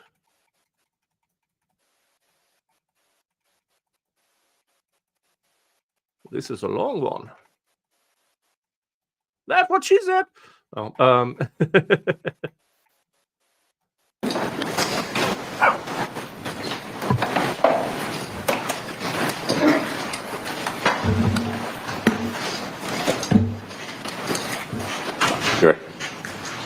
Understand now you all want to break? Correct. Just me. Was that? Just me. Okay, that's fine. We'll do it now. Since we kind of broke up the questioning anyway with our little sidebar here.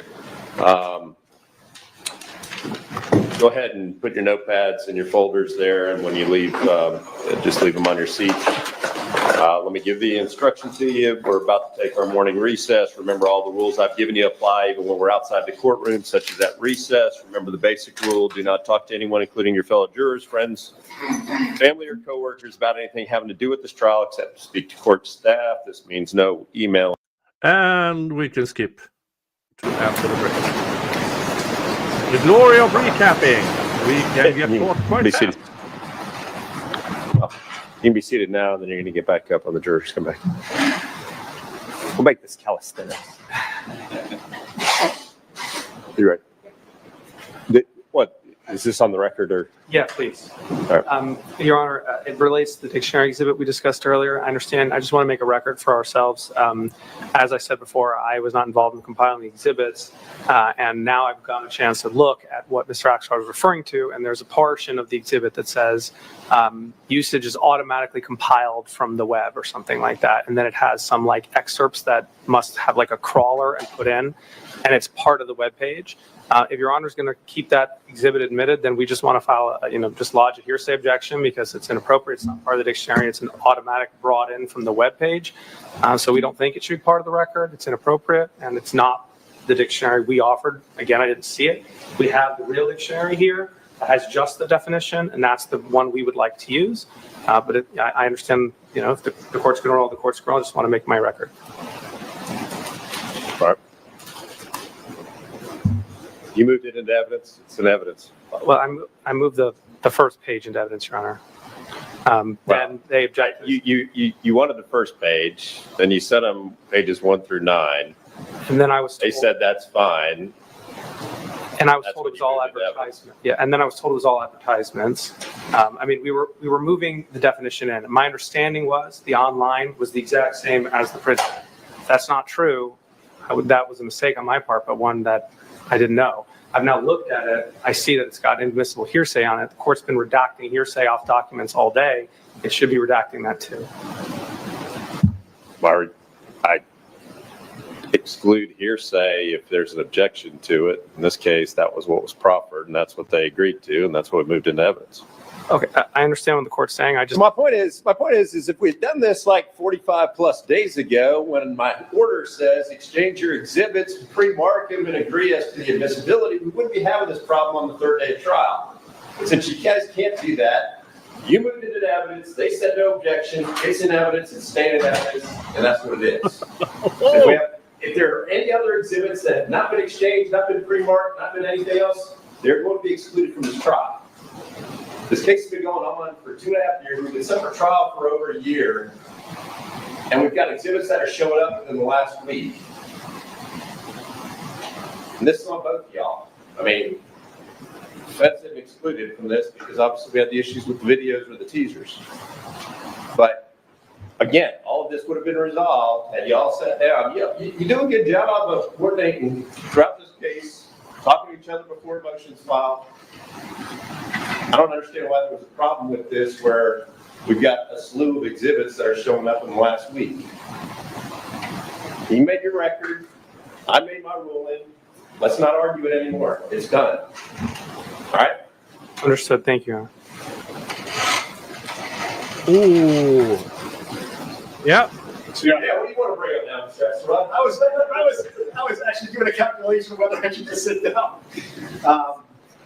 But this will be very short. Going back to the issue that I raised at sidebar about the openings, Mr. Roche said to the jury, did CNN care? No, they published the Jake Tapper story anyway.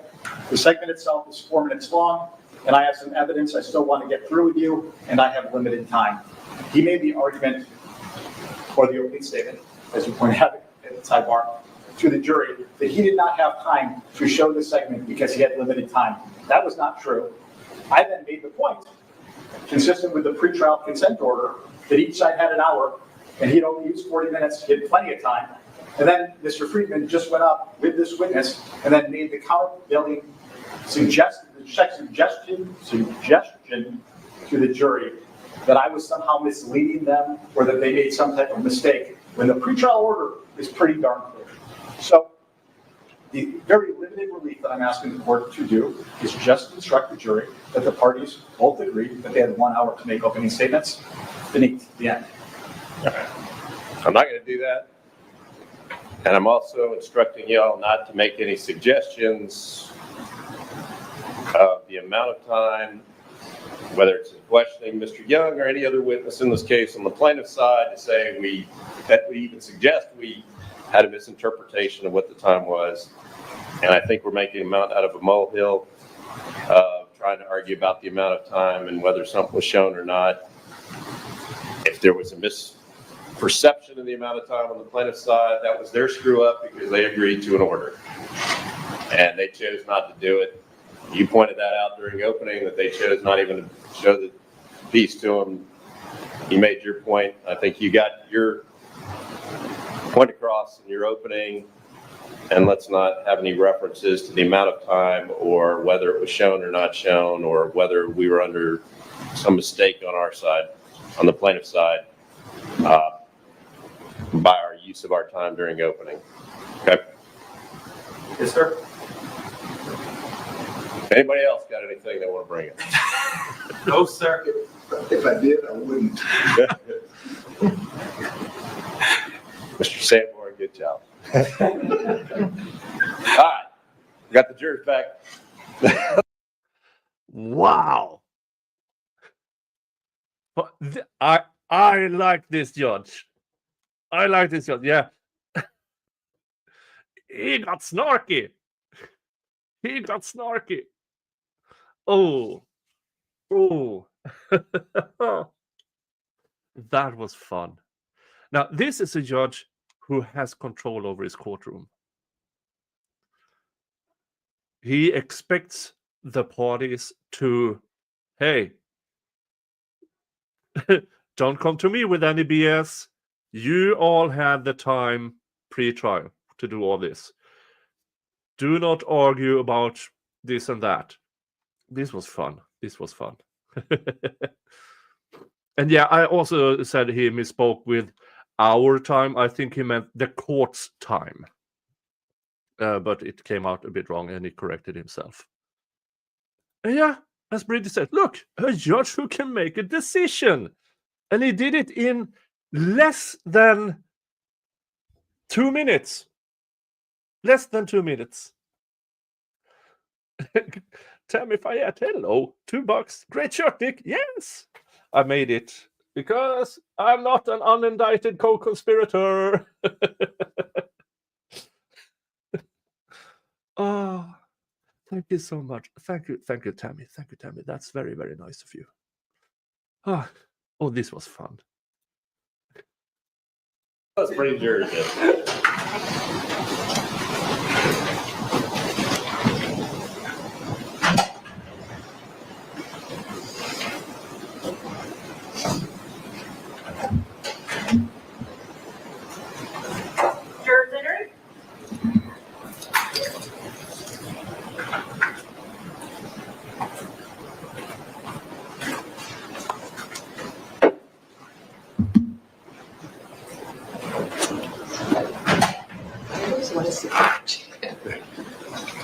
And y'all can be seated with you back to your chairs.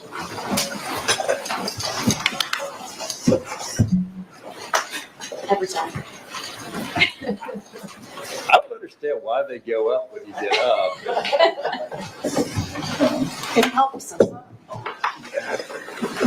Sure.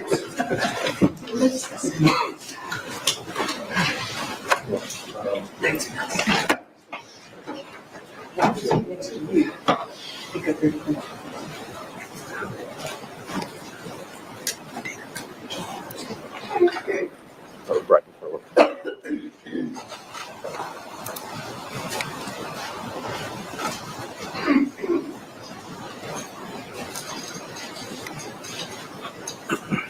And Your Honor, I've just advised Mr. Young of the order that we dealt with earlier.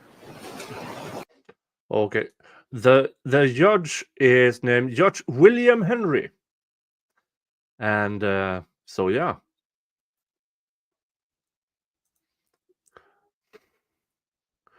Do you have a sidebar top 10 list? YSL number 1. Yeah, so this is only the second trial I've been doing the sidebar on. And by sheer amount, yeah, YSL is on top of it. Now, we are now a day and a half into this trial, and there's already 9 sidebars. And thank you, Vince Clotho, for your super chat. Thank you so much. Oh, this. Yep. We'll see where we end up. All right, you're in. No. Go ahead, Mr. Fried.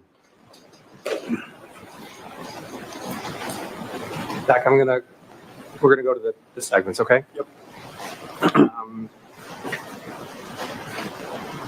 Can we queue up EX400, which is stipulated into evidence?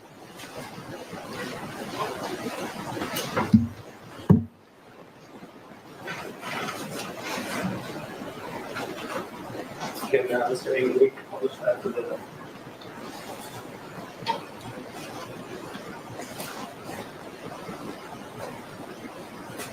Okay, before we start, who is this on the screen, Zach?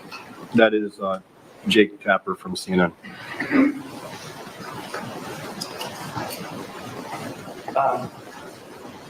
Let's go ahead and play. Desperate Afghans still trying to escape the country, being preyed on by folks demanding that they pay up big time to get out. Oh, What is this now? It's very clear. He says the words. This story that's coming up next after the commercial is about people that are preying on Afghans, making them pay to get out. The Afghans to get paid to pay. It's a big time, right? He said big time.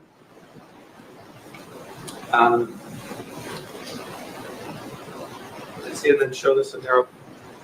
Say again? Did CNN show this in their opening? No, they didn't show this to you in the open.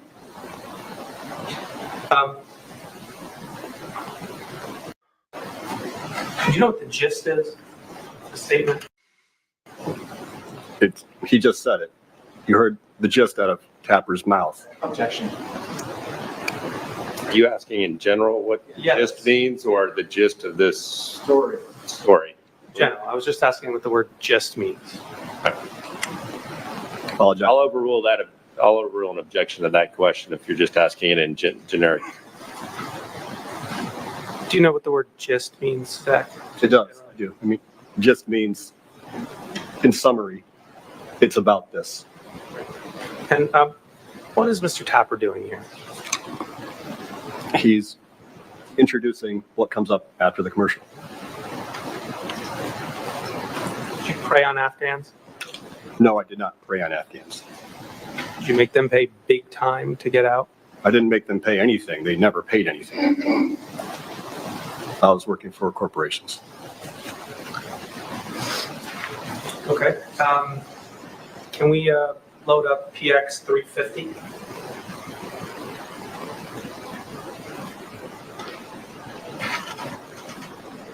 Who is that on the left side, Zach? That's Jake Tapper still. Okay, can we play the teaser? They say they will help Afghans escape the country, but only for a price, a steep price. How desperate Afghans are being preyed upon. That's next. Do you only agree to save Afghans if they paid a price? No. A steep price? No. Did you prey on Afghans? No. thank you, Rocco. Did you tell CNN that you charged Afghans? Told them the opposite. All right. This flips to a commercial break. Let's jump to the next part. Corey, can you cue up the lead into the story?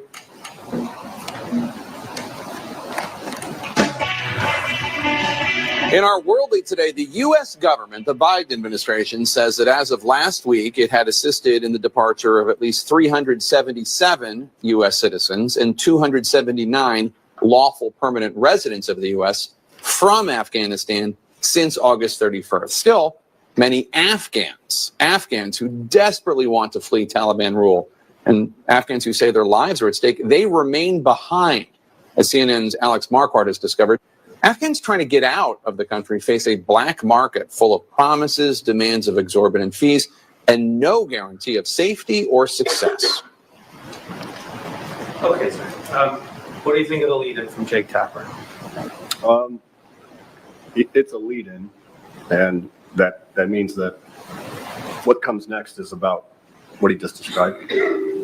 What's wrong with the lead-in in your view? A lot is wrong with it. You see it says Afghans trying to flee the Taliban face black markets. I mean, by itself, I don't know, but I know what comes next. It's the story that talks about two Afghans that I've never met or talked to, and then the rest of it's about me. So he's talking about this thing on the bottom. They call it a chyron or a banner. Mr. Axelrod call it. I'll call it a label. To me, it looks like a label. So this label says black markets, which means what it means illegal. Exorbitant fees and no guarantee of safety or success. That part's interesting to me because it's true. Very few things in life have guarantees.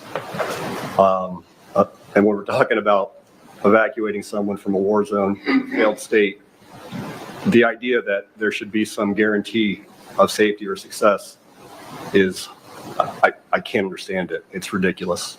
It's not real. It's fiction. So I agree with CNN. There's no guarantees. But to me, the way that I read it is, this is tied to the black markets, these illegal markets.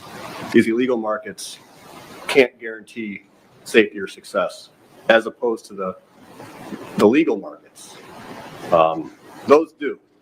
They don't say it, but that, to me. Yeah, I have to acknowledge this. Thank you, J-Ro, for $20. Saying, Nick, you're a legend. Love your content.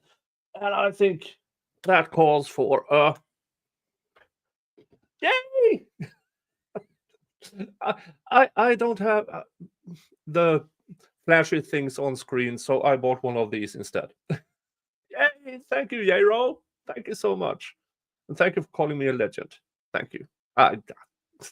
I'm humbled. I'm very humbled. Thank you so much. Thank you. And with that, we got a new leader in the Honorary Viking. J-Ro with $20.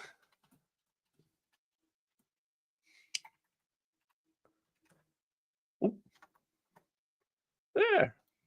Thank you. That is so nice of you. So nice of you. And while I'm at it, thank you to Vince Grotho for being a member for 8 months, and Rocco for becoming renewed his membership. Thank you so much. And Auto Doctor, you can gift memberships as well on this channel. And Auto Doctor just realized it. Yay! And you members have access to my Discord and to your own emojis. All right. Thank you. And let's continue. That's what my mind reads. Black markets can't guarantee safety or success. What they could, others do, and they should. That's what I see. And then also, you see the red part, CNN investigation. It makes me feel like there was some deep dive investigation that, I should believe what I'm seeing. It was really planned out, and they did a lot of research. To me, that's what it looks like. You mentioned this before, Zach, but what does the term black market mean to you? It means illegal activity or illicit activity. Did you do anything to confirm your understanding of the term black market? I had a lot to unpack after this happened, and I started questioning, what am I missing here? Because it means what it means. It's an obvious definition. But I actually looked it up just to confirm that I'm not losing my mind. And I was right. It means what it means. Words do mean what they mean. Did you look it up on, where did you look it up? I Googled it, and I looked it up in a couple dictionaries. Can we queue up PX 308.1?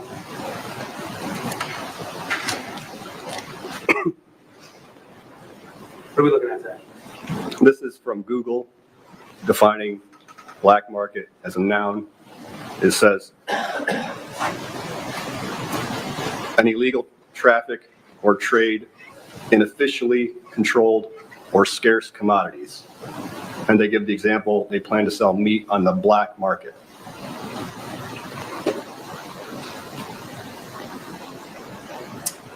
Is that consistent with your understanding? Yes, that's what it means. Can we queue up PX 308.3?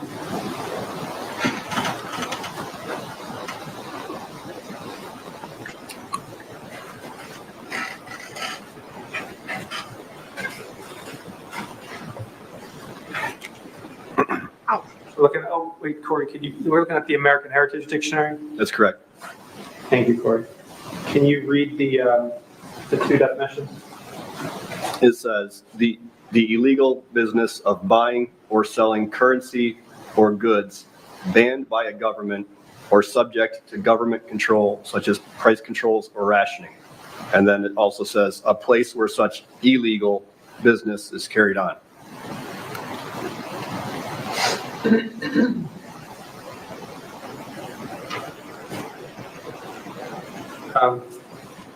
Corey, could you queue up PX 308.4?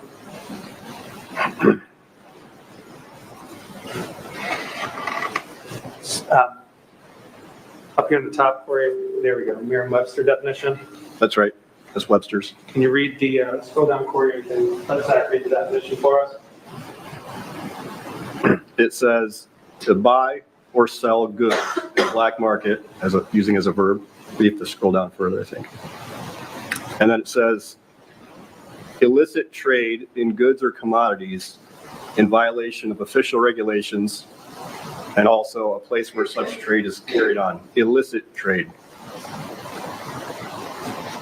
And in violation of official regulations? Yeah, that's right. And it's interesting because you brought up my contract from DynCorp, and they had the black market clause in there. They also understand what the word means.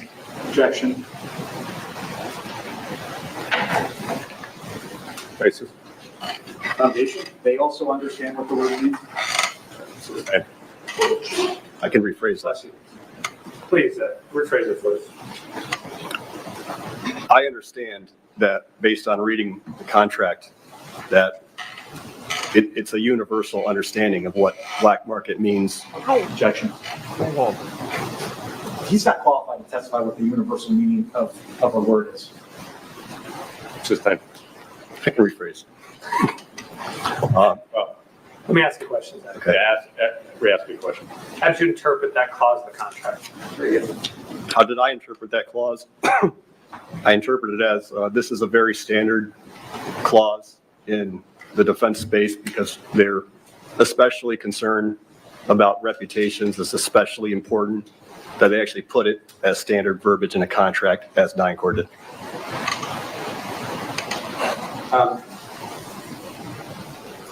In your perception, that label applied to you, would you have violated that contract? If that label applied to me, I mean, that's what it said in the contract, and I would have been fired. Objection. Speculation, foundation. Right. Move to strike. Okay. Jury, disregard Mr. Young's last response to. In fact, it doesn't really matter because at the time you were doing your own business, you weren't working for Momentum anymore, right? That's correct.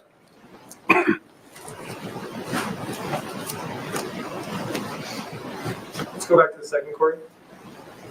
Can we play it again? These are the heavy steps of a young man trying to save his family. He's just 26 years old and lives in California. We can't show his face for the safety of his family in Afghanistan. I'm desperate, the danger is imminent. Since the chaotic international withdrawal from Afghanistan, his parents siblings and wife have been in hiding from the Taliban, who in the past, the young man says, have violently beaten his father, a doctor, and been angry with his mother, a women's rights activist who worked for the U.S.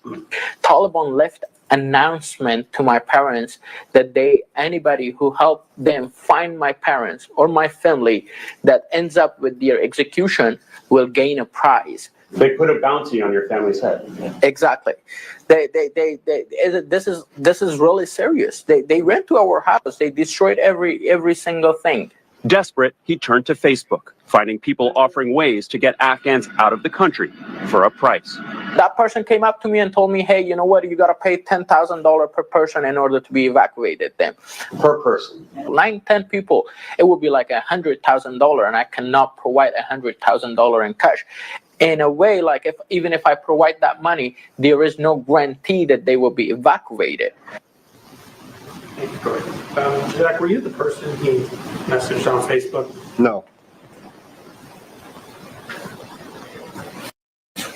I don't know who. I've never met him. No, I still don't know who he is. Have you ever interacted with him? No. Quick play, Corey. These are the heavy steps of a young man. I said it again, but yeah, I meant to continue. Sorry. Zachary Young, who is one of many advertising evacuation. We can back up so we get to it. Yeah, so this is the segment. According to Afghans and activists we've spoken with, desperate Afghans are now being exploited, like that young man, told that they can get them or their families out if they pay exorbitant, often impossible amounts. For only one family, $50,000. We Skyped with a father of 3 in Kabul who had just met with a man offering to get them on an evacuation flight list. You want to leave the country? If you say yes, they're going to say, okay, pay first. I said, how we can pay that much money right now? It's only business matters. People are making $100,000 per day. This man, whose identity we also need to hide, worked as a contractor for USAID. He's a special interest visa applicant for the U.S. The kind of Afghan citizen the Biden administration says they're working to evacuate. What is the U.S. doing that you know of to try to get you and your family out? Unfortunately, they are not doing now anything. Up to 31st, they said everything is closed and it's finished. We did not receive anything back from the U.S. Embassy or from any other organization. So he went online, where he found a man named Zachary Young. Did you meet with this man in Kabul like you described? No. Did you quote this man $50,000 to get his family out? No. Are you making hundreds of thousands of dollars per day? No, I was not. Do you know this person? No.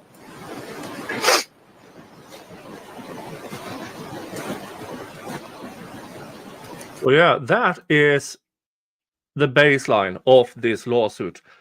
They show a number of people being exploited, and then, boom, they put Zachary Young up there, inferencing that he is the one doing all of that. Which already before opening statement, the court told the jury, what Mr. Young's business is not illegal.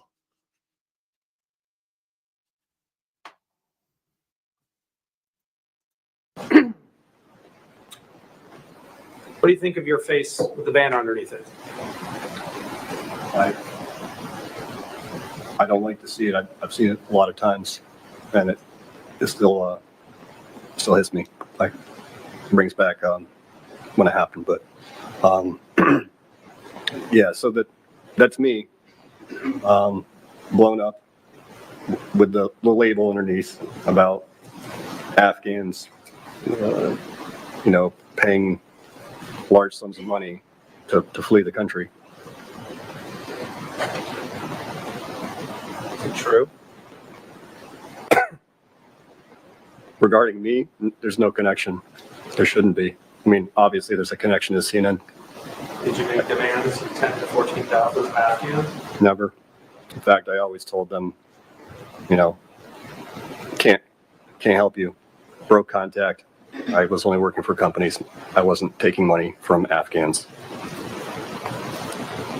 Can we keep going, Corey, please? Zachary Young, who is one of many advertising evacuations from Afghanistan, posting just this week, "We can deliver." One LinkedIn user posted. Back up. That was fast. I barely caught that. Yeah. Mr. Marquardt did put it in, right? With funding? It was barely, I don't know if it was a half a second, but yeah, it was there. Okay, keep going, Corey, sorry. Deliver. One LinkedIn user posted messages with Young, where Young said it would be $75,000 for a car to Pakistan. What name is up here, Zach? My name and the blurry part. The blurry one, yeah, the one blurred. That's the David Lerner, the American. We saw the full version of our conversation. It was a conversation between me and an American, even though the label underneath the label says Afghans. So it's confusing to me. But there's also the theme, the black market theme on the label running throughout the entirety, including the part that is showing my face and, but this is showing this message between me and an American, not an Afghan. Tell the jury about your name being above the label. I mean, that's my name. So in case there's any confusion, who the label applies to, there's my name. You saw my face before. So it seems pretty clear to me. Corey, can we keep going, please? He told another it would be $14,500 per person to get to the United Arab Emirates or Albania for another $4,000. Prices well beyond the reach of most Afghans. We got. We go back. Thank you. Zach, your own words. Tell us about your face, your name. It's just more of the same. You see, there's my face and my name this time. It's taking a clip of a quote that I put out to I forget who this is, but they took a little piece, and they slapped it up there on the screen with my name, my face, and then the label that says, "That's the guy that's involved in black markets.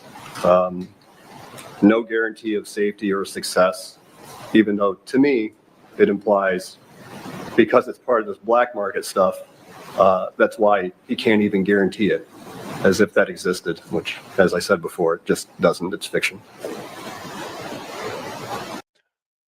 Yeah, and see here, Funsai says, Nick sent you a coffee. Yes, I got sent from someone. So yeah, that's the thing that it says over on Buy Me a Coffee. So thank you so much, Funsai. Thank you so much for sending me a coffee on Buy Me a Coffee. Thank you.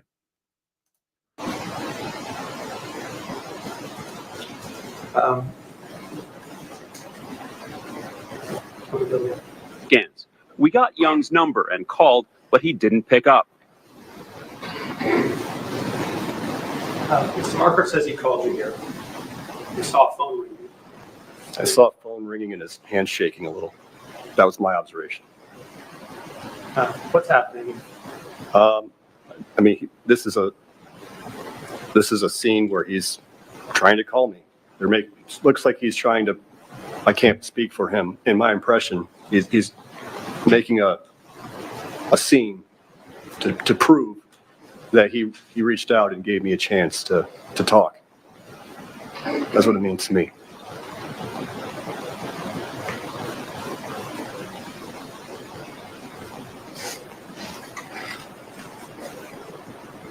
I've seen more. I don't know if you want me or if I'm able to add a little more explanation to this, but. No, I don't think there's a question Okay. coming in. What more have you seen? Objection on.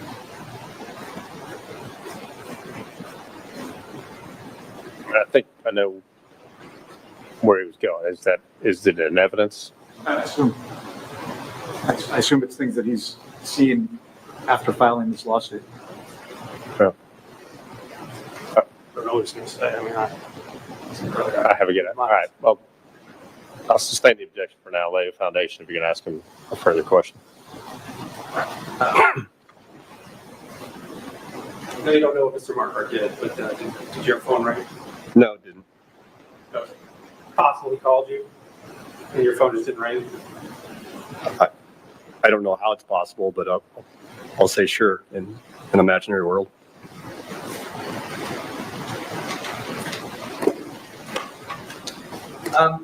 Let's keep going. This trial is In a set text for message, he told several CNN that weeks. Afghans trying to leave are expected to have sponsors pay for them. If someone reaches out, we need to understand if they have a sponsor behind them to be able to pay evacuation costs, which Young says are highly volatile and based on environmental realities. Young repeatedly declined to break down the costs or say if he's making money. Back in California, the young Afghan American. Get back on a second. Again, one more time to the message. So again, this is One more time to the message that played across the screen for you. 1 second.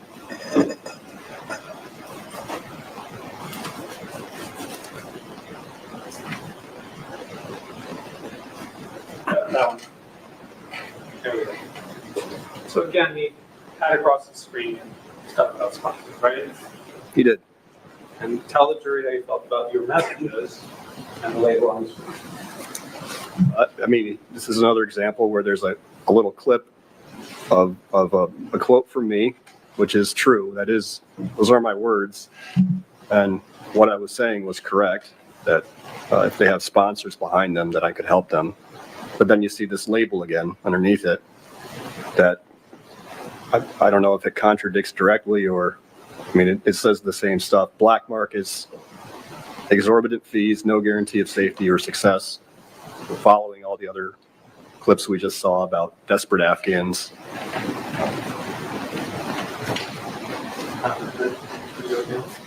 Young repeatedly declined to break down the costs or say if he's making money.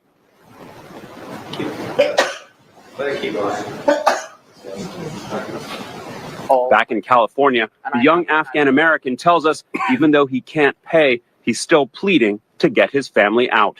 I have sent tons of texts asking these people, begging them to evacuate my family. If I don't be able to evacuate them within the next 2 weeks, I think I will lose them all. I think I will lose them all, my family. And just moments ago, that Back up 2 seconds for me.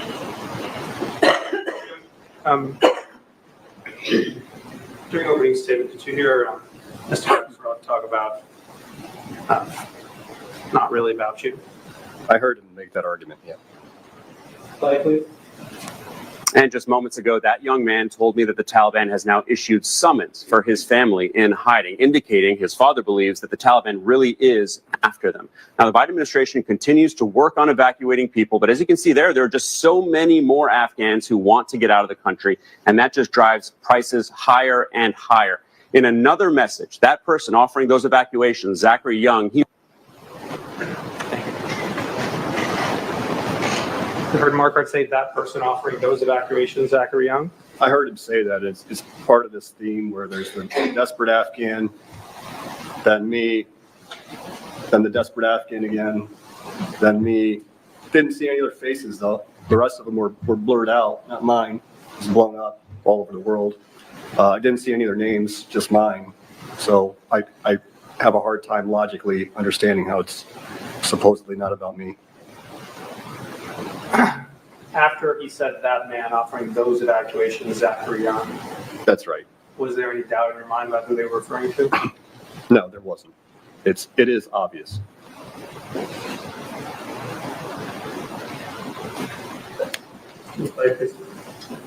He wrote, availability is extremely limited and demand is high. Jake, he goes on to say, that's how economics works, unfortunately. Unfortunately. Alex Marquardt, thanks so much for that important report. Did you say that's how economics works, unfortunately? I did. As far as true. It's true. That's how economics works. Zach, there are more, so but give me just give us a little bit about how you felt after you saw it. When I first saw it, Yeah. I had a complete mental breakdown and was immediately had a panic attack, and a lot of different things were happening emotionally, and I guess the first thing I was thinking was this can't be happening. This is so messed up. You know what? Who are they talking? What's going on? Why is my face all over CNN with all these stories about desperate Afghans being preyed upon? And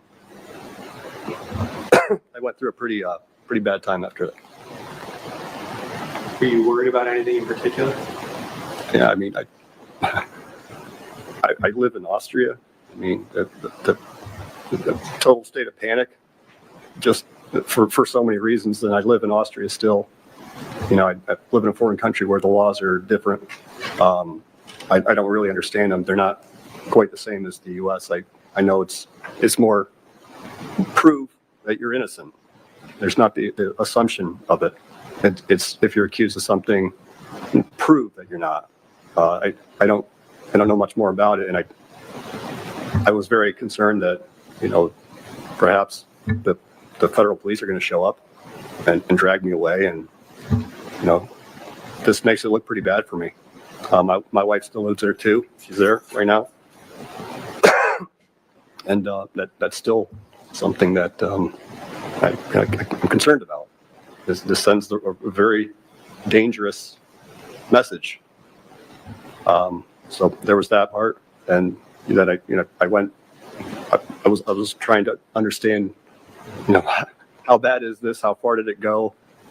I didn't even understand how far it went at the time. It was worse than I imagined. But remember, I went on LinkedIn. I saw there was people making some pretty strong comments about me.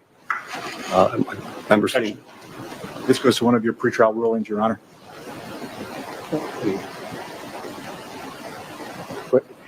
About one of the people saying an objection to that testimony.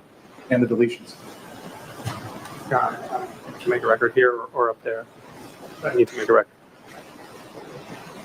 Come on. Okay.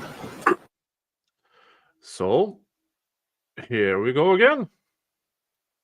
And now we are not even a day and a half in, and sidebars are double digit.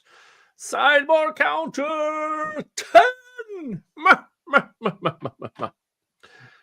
Now this is interesting because both sides are mentioning things about pre-trial rulings. I don't know what that pre-trial ruling is. How he cannot reference commentary on LinkedIn from other people, and something about deletions. I don't know what it is. So don't know what to tell you. Maybe we'll find out in on breaks or something. Let's skip to after the sidebar.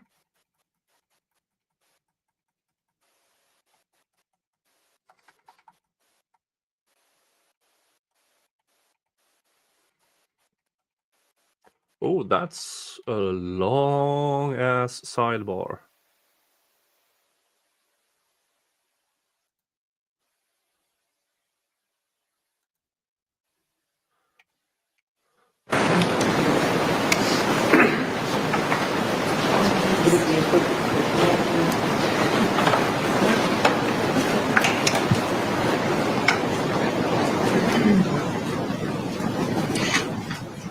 Here.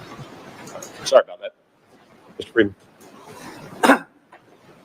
Before the sidebar, Zach, you were talking about what you saw online, how it affected you. I want you to continue that, but for now, let's just talk about the effect it had on you. Don't describe in detail the posts yet, okay? We'll get to that later. So I talked about the panic, the state of panic that I went into, the tailspin, and the very real concerns that I had that the police could be knocking on my door. And I still think about that. And I started just trying to do a damage assessment, see how bad it is, how far it went. And I started searching for stuff about the broadcast. I saw some things. I was Googling and searching on LinkedIn, and I did see some things, and I started just, I think they call it doom scrolling, click, click, click, taking screenshots of all this random stuff that was very traumatic for me to see. Did CNN republish the segment? Yes. Do you remember a republication with Max Foster? Yes. Can you queue up PX 199, please? And let's play it, please. Now to the US, where 82,000 people have arrived from Afghanistan in recent months as part of a massive US operation. But many Afghan families living in fear aren't waiting for the official help and are seeking alternative ways to get out. The result, evacuation has become big business with high price tags and high risk. CNN's Alex Marquardt investigates. Can you pause it? We're not going to watch it 100 times. Do you know where this is published? I believe it was the UK. Do you have connections in the security industry in the UK? Yes, extensive. Do you remember a republication with Amara Walker? Yes. Can you queue up PX 222, please? Can you play it? Nearly 3 months since the chaotic withdrawal in Afghanistan, conditions there are continuing to deteriorate for those left behind as the Taliban solidifies control over the country. Secretary of State Antony Blinken now says all qualifying U.S. citizens and legal permanent residents who've asked for help from the U.S. to leave Afghanistan have been, quote, been offered an opportunity to do so. Yeah, this comes as many Afghans are desperate to leave the country and are struggling to get out. As CNN's Alex Marquardt discovered, many are turning to the black market for a way out. Pause it for me. Zach, what do you think of this intro? They're all equally horrible. I noticed she emphasized black market. Really emphasizes that part of it. That's what stands out with this one. And then, can you just let it play for another couple seconds? Or Zach, do you know what comes after this? Not really. No, it's kind of all blurred. Could you play another couple seconds for it?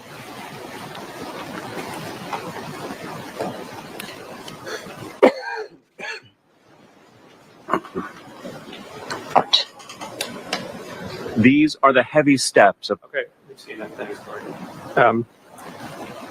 So it's the segment that comes after it, just a different introduction. Okay, and I don't want to waste all our time, so yeah, we've seen it. Do you remember a publication with Jim Acosta? Yes. Can you put up PX 351, please? Can you play the tease before? Up next, people profiting from others' hopelessness. A CNN investigation into the black market business of fleeing Afghanistan. Pause it for me, Zach. But the term profiting off of hopelessness, and again, just a reiteration of that constant narrative and black markets over and over and over. Yeah. And then the clip comes next. Well, actually. Or is there more? There is. This commercial break, and then can we see the next part? Nearly 3 months after the fall of Afghanistan, many Afghans are still desperate to leave. CNN's Alex Marquardt found a black market ready to take advantage. Pause it for me. Zach? I'm running out of black market, people facing a black market. people like me taking advantage, working in this black market, preying on Afghans. And, what comes next? The segment comes next again. These are. Thank you, Corey. Do you remember a publication by Michael Holmes? Yes. Can you cue up PX 227, Corey? Let it play. It has been nearly 3 months since the Taliban took over the Afghan capital, Kabul, and on Friday, US Secretary of State Antony Blinken announced all American citizens who want to leave Afghanistan have been offered a chance to do so. But countless of Afghan citizens, many of whom worked with the US military during the nearly 2-decade-long war, are still desperate to escape their country, where they face retaliation from the Taliban.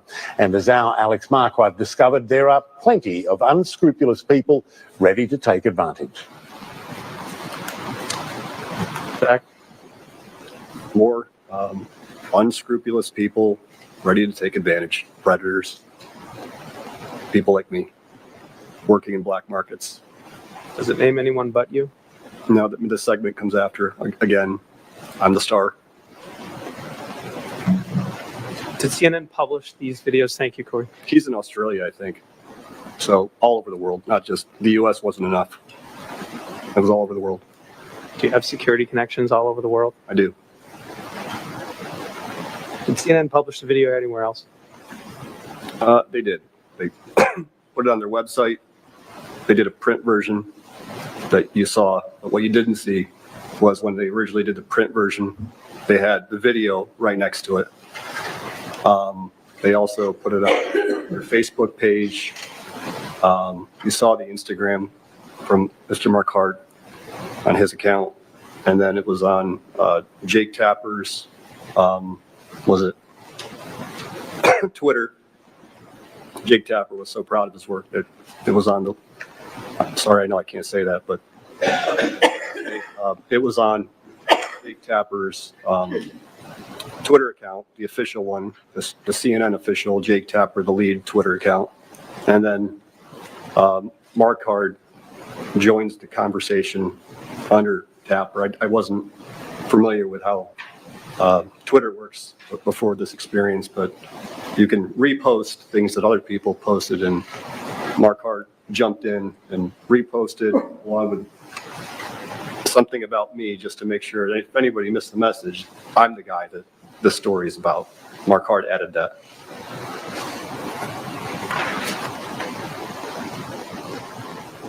Let's take a look at PX 223. Corey? Is this the article you were referencing before, Zach? Yes. And what is it? This is they call it the digital piece, the print version on the website. But again, it's missing the video that was up there for months. And can you give me, have you read it? I have. What's it about? It's similar, in my opinion, to the video. It's worded differently. They don't use the term black market in the digital piece. That was included in the video. So if you read the print piece and you want to know more, you just click on the video and it tells the rest of it about the black markets. But they took that down at some point later, months later.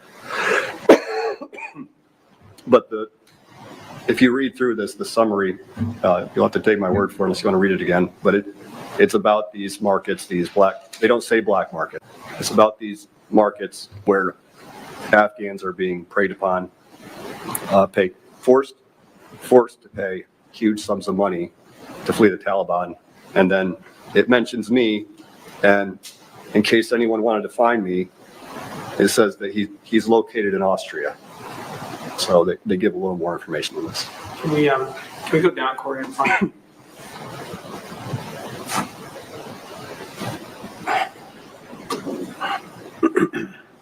Keep going. It mentions the same people. Correct. Okay. The same people I've never met, never had interaction with. Okay. Here we go. Young appears to have at least recently spent time in Austria communicating on an Austrian number and met someone in Vienna who CNN spoke with. That's what it says. And to me, this is, the police are looking for the guy. Last we knew, he was in Austria communicating with an Austrian telephone number. I mean, I can't speak for why they thought that was necessary to include that part in this general story about, general evacuations in Afghanistan, but it's somehow important to point out that I'm in Austria and I use an Austrian phone number. Zach, what's missing from the digital article? I don't have it memorized, but there's a few pieces missing. The fact that, number one, I had nothing to do with taking money from Afghans. It's been established as a matter of law here that I never took money from an Afghan. That's what the article's about, is taking money from Afghans. I only worked for corporations. CNN knew that. Very clear by everything we've seen the last 2 days. They knew that. Doesn't include that in the print piece, to my recollection. If it was buried in there somewhere where no one would even noticed it, I would accept your representation, but I don't remember seeing that part. Did everyone that you handled evacuation for get out? Everyone that I actually did the operation for, yes, but not the three from the German company Civil Fleet. It was originally for 3 females and 3 males who we were told were especially in dangerous situations because they were specifically being hunted. We needed more time to plan for that. And like I said, they aborted.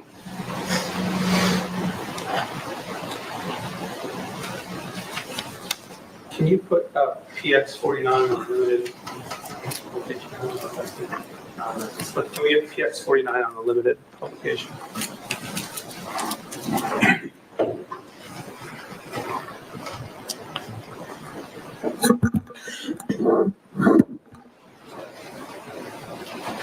What are we looking at, Zach?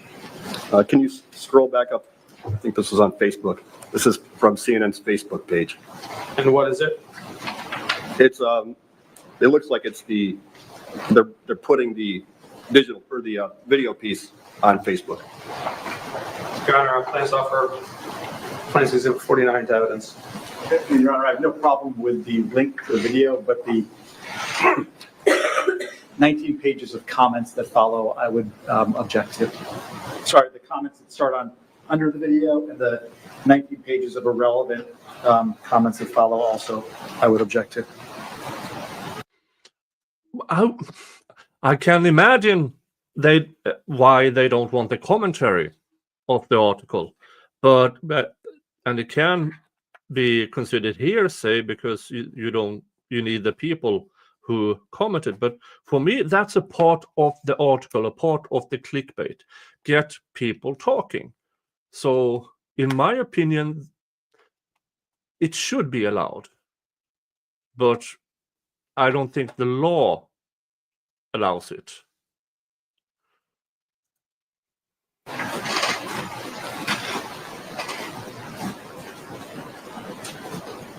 In terms of the comments after the post, Hang on, they go to state. Sorry? is what we were arguing before. Yes, Your Honor.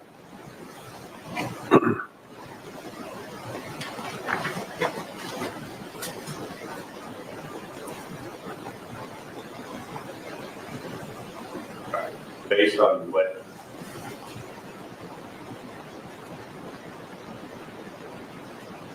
what's been testified to at this point in time, I don't know if there's foundation for the rest of it. If you want to continue questioning with them, I'll sustain the objection at this point in time. In other words,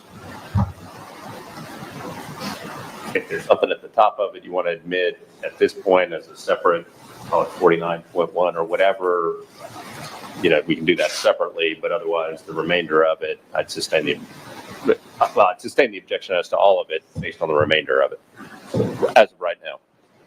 All right, Your Honor, if we can hide the comments, can we then just use the top portion? As 49.1. Yeah, you don't have any objection to the top part if that's just the part called out for right now. Yeah, no objection to that. All right. As shown right now, this is fine. I'll admit 49.1 as being just the top half of the first page. And we can revisit that. And we'll revisit the rest of it. Thank you, Your Honor. Your Honor, if it's been admitted, may we publish the jury? Yeah. Okay. Thank you. Okay, yeah, thank you. Zach, can you read the top one?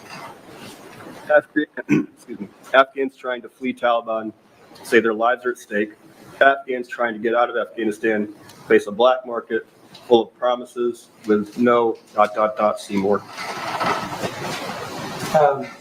Corey, can we scroll down? Don't go past the bottom of the page, but just to see the production label. So, thank you. Scroll back up. This is the CNN. Who produced this document? Is that? CNN's at the bottom. Can you scroll back up to the top? Do you know what it said under see more?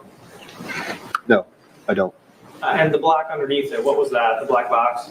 That is the video, I think. And then, do you see the views down there?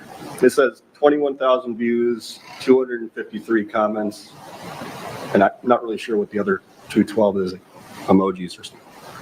Okay.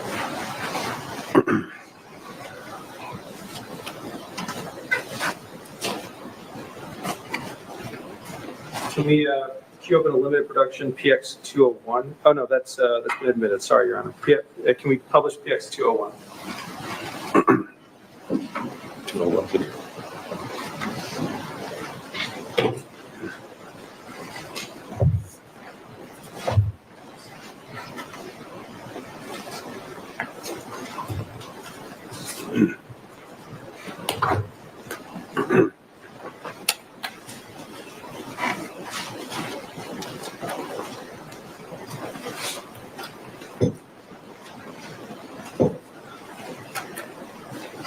Corey, can we make the top one bigger for a second?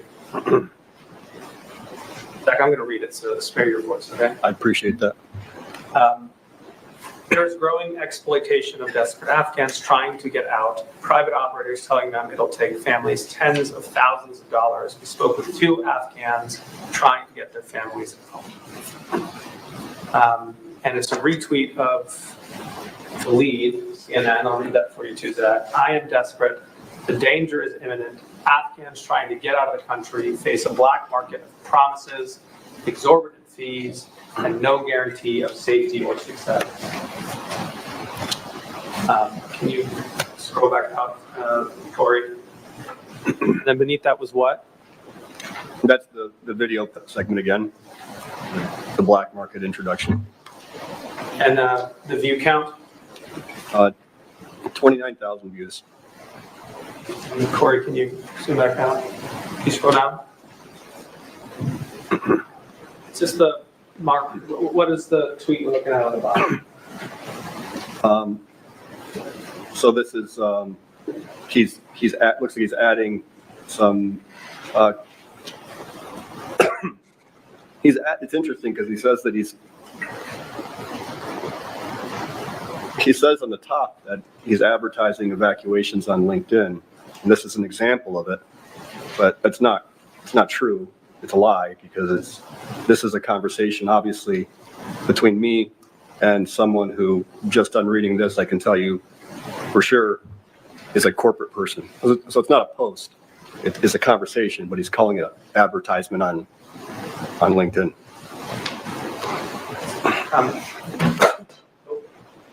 Do you recall, we looked at this post earlier? We did. And Corey, can you zoom back out a second? Can you scroll down? Do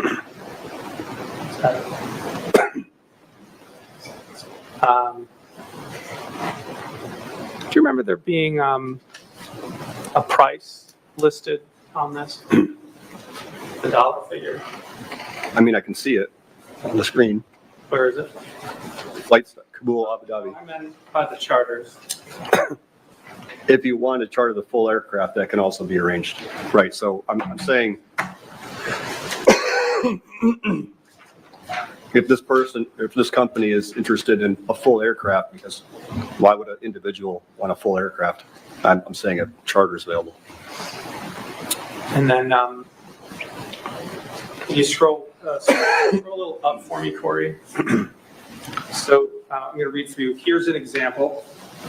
And then what does he post underneath it? You were talking about what was wrong with the post from he said advertisement, but I want you to focus on the first part of the sentence for now. Okay. Here's an example. Talk to us about that. He's using me as an example of this black market activity. Here's an example, and then that's me. And then Corey, can we scroll down?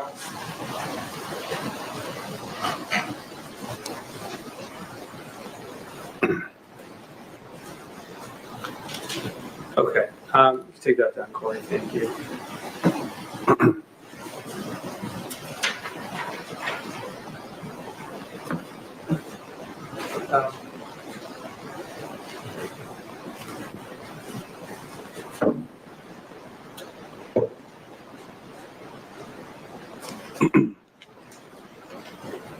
Now, can we queue up PX 183? That in? Yes, it's an average. We're looking at that. It looks like a screenshot from CNN National Security, their official Twitter account, I guess, saying Afghans desperate to be evacuated from the country are turning to private operations, demanding exorbitant sums. Most of those trying to flee cannot afford, which critics say have no guarantee. Alexander Marquardt reports, and then a link to the CNN.com video, the video they put on the website. And then can we queue up as 169 in evidence? Yes, it is. Thank you. Can we put 169 on?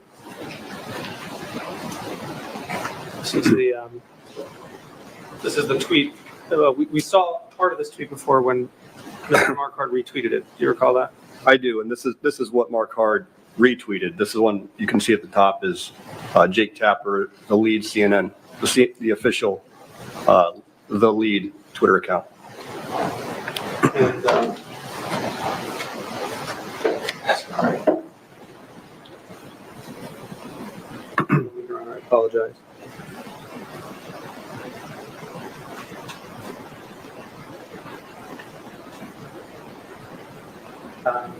Can you scroll down to page 3, please, Corey?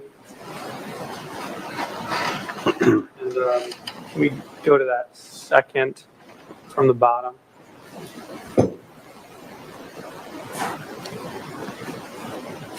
Oh, sorry. Are you on page 3? Oh, I got it wrong, Corey. It's page 2.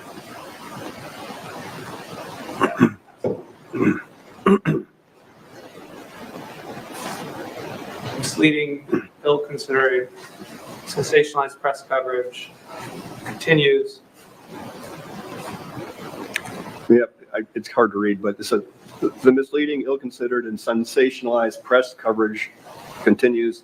If anything failed here, it was the NGO mission, which did not prepare the Afghan population to reject their culture and history. They taught the women that what equality is, but not the men to want it. We come to page 3 and 3 up from the bottom, Corey. Can you read it for us, Zach, or do you need me to? I can read it. So Gus L. says, the world is playing games and doing business with Afghan lives. Shame on you all.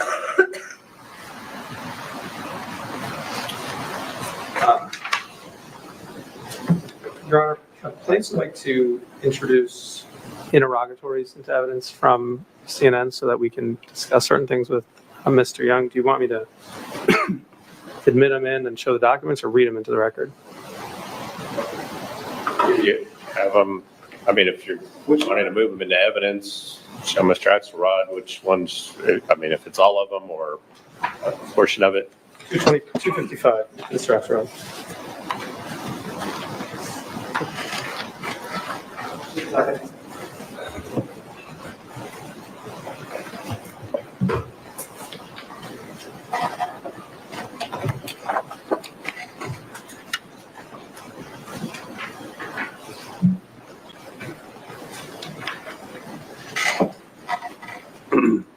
Yeah, so Your Honor, I have no problem with Mr. Friedman reading in the content of the interrogatory. I think it's interrogatory number 2, as I understand it, and then reading the content that's reported on page 3, which are the answers to the interrogatory. But there's objections, there's legally gobbledygook. Sorry. Madam Court Reporter. We're gonna have a good time typing. Yeah, there's some junk in there. So I don't think the legal junk goes back in, but I have no problem with Mr. Friedman reading in the interrogatory number 2 and what it requests, and then the information that is reported in response to the interrogatory on page 3. Do you want to do it that way? I mean, it's a little difficult, Your Honor. The responses, numbers, may I approach? You may. The viewership numbers of the pieces. Right.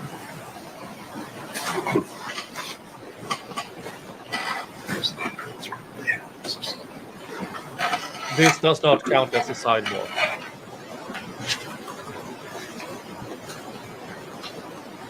Yeah, and I apologize. Redact all the objections. I was going to. Yeah, I can't do much about the background noise in the sound because that's on the long crime stream. Say, is there a way right at the bottom of page 2 that y'all just block out the objection part of it, and then you got the rest of it? Because the answer is all concise together on that third page. Yeah, that's what we're looking for. But Your Honor, I think everything, the introductory statement, I don't think should go in. I mean, all kind of legal prefatory language that's kind of unnecessary. I think if you just redact everything but the interrogatory and the answer.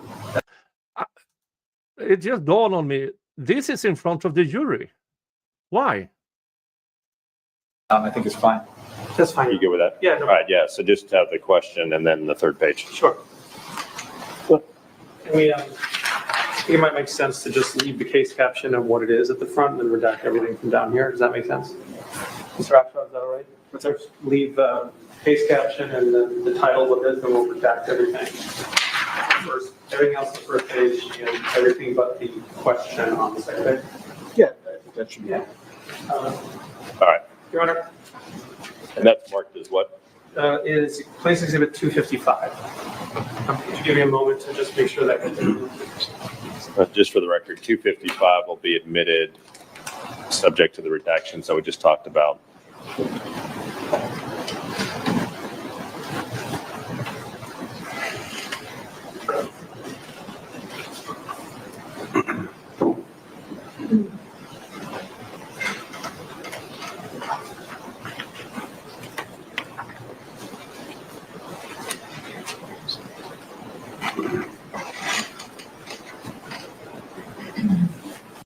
Hey, team, thank you. This sound is 5 times better than other tries we watch. Yeah, I use sound boosters on my streams because I don't like being barely able to hear it as well when I watch other streams. So that is why I use sound boosters. Yes, we get a lot of background noise thanks to law and crime, but we can still hear what they are saying.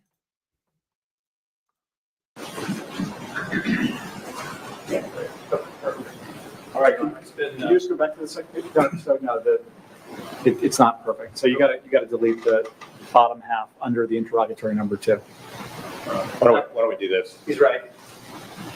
Sorry. I'm admitting whatever the number was for the question and the answer on page 3. Why don't y'all swear away what sections are being redacted before the formal exhibit is submitted to the clerk and ultimately for the jury deliberations?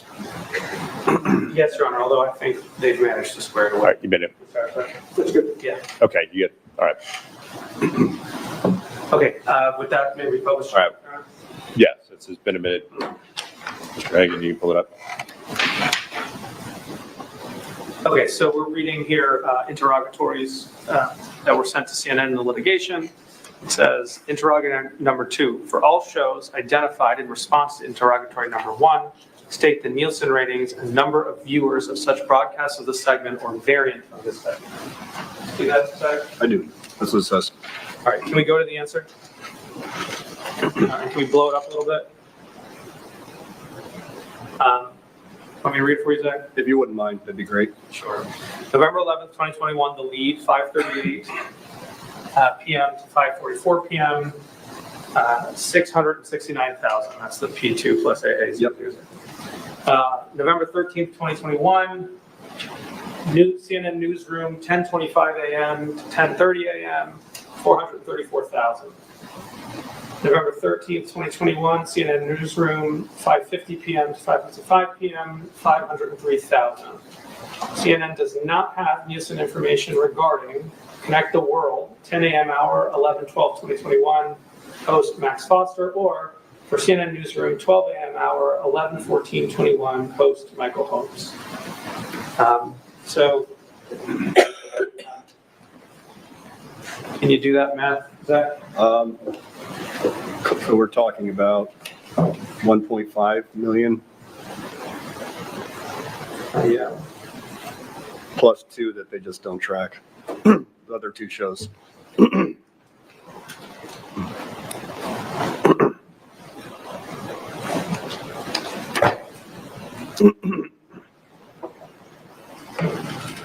Okay, I think this means they track the numbers for the U.S. audience, but not the rest of the world, which is a pretty big place.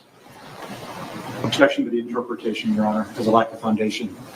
I should disregard the last comment I made. Okay.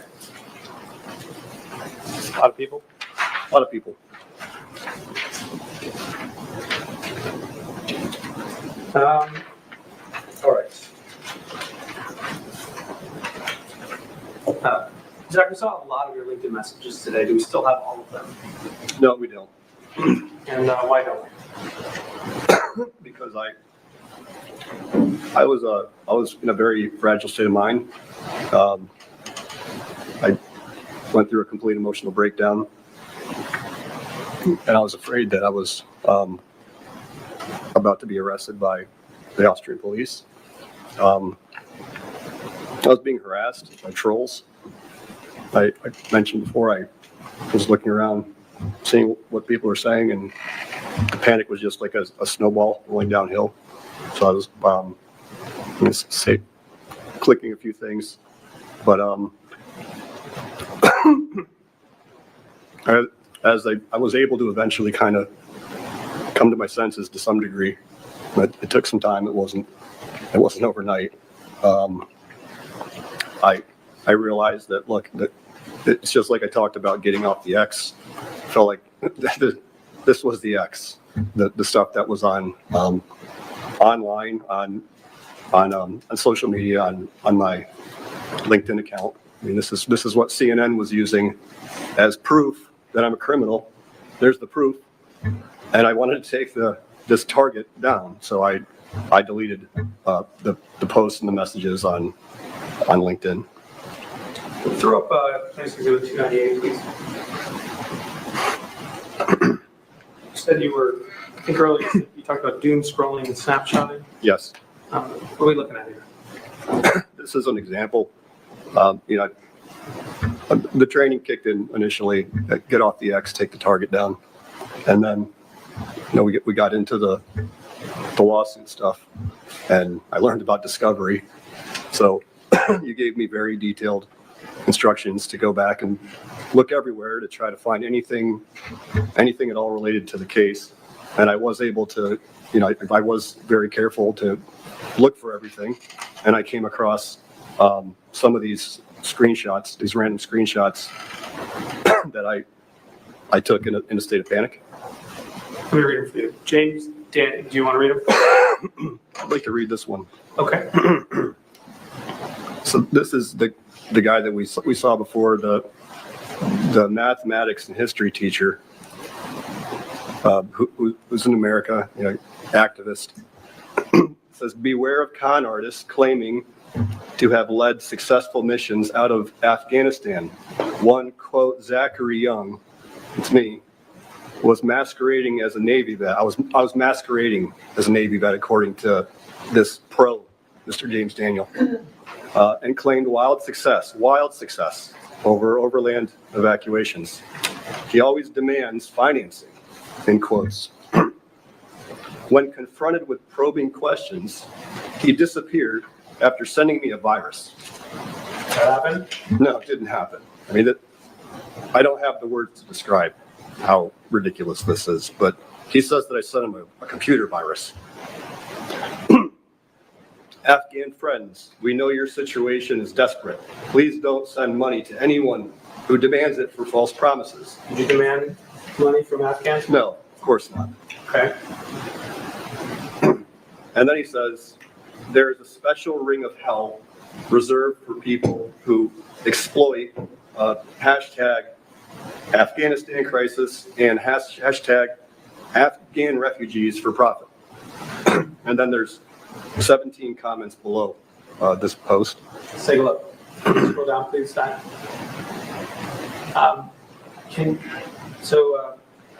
Jill Kornetsky, you talked about her. She's the first one to jump into this chain and says, everyone should watch CNN today. And then there's a purple devil emoji and a thumbs up and then a reply, it looks like. Can we scroll down again?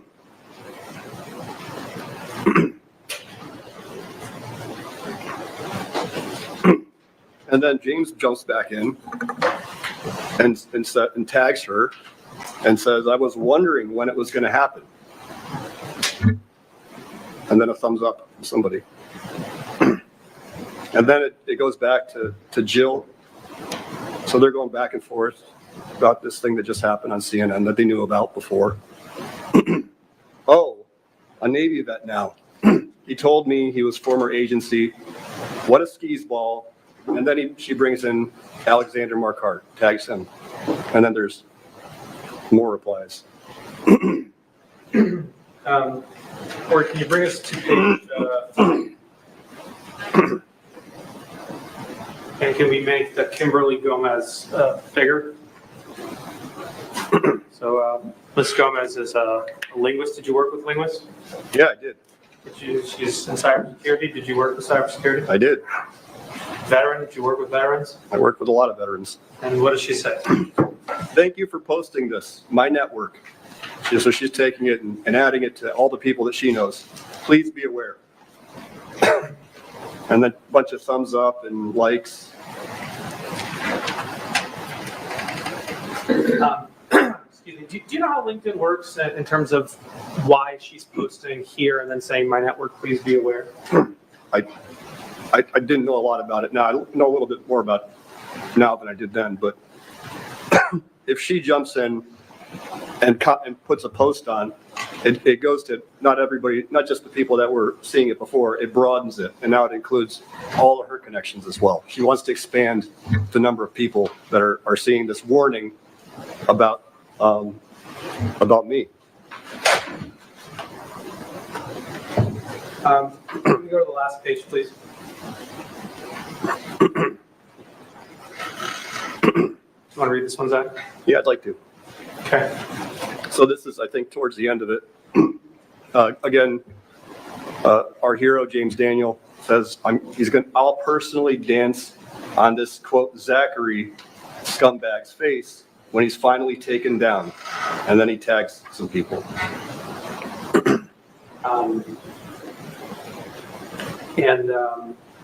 Can you read what Bassett Barakati posted? Then there's another message from Mr. Barakati It says, hello, my LinkedIn family. I hope everyone is in peace and good health. This is Zachary Y, a scammer who is offering evacuation for Afghans to approximately, and then it cuts off, it says Seymour. Let's scroll down and look at what Asaf Arkady texted you. Do you want me to read this text exchange? It'd be better if you do, like, eyes aren't that good. I have the sponsor. How much is the cost? Please put me in touch with your sponsor and I will discuss costs with them. Can you discuss it with me, please, so I can discuss it with my sponsor better? And where are you guys evacuating? Doha or any other place? Abu Dhabi. This is great. And cost? Approximately $15,000 per person. Just for evacuation from Kabul to Abu Dhabi? What is the procedure for payment? Invoice is issued and paid. It will be paid when I get to Abu Dhabi or before? Before, of course. And now it changes, right? Now it changes. Where are you guys charging so high price? We need evacuation. That's not fair. That's that much costly. Maybe you can find lower prices. I hope you can. That's what I said. And then Then it says, I blocked him.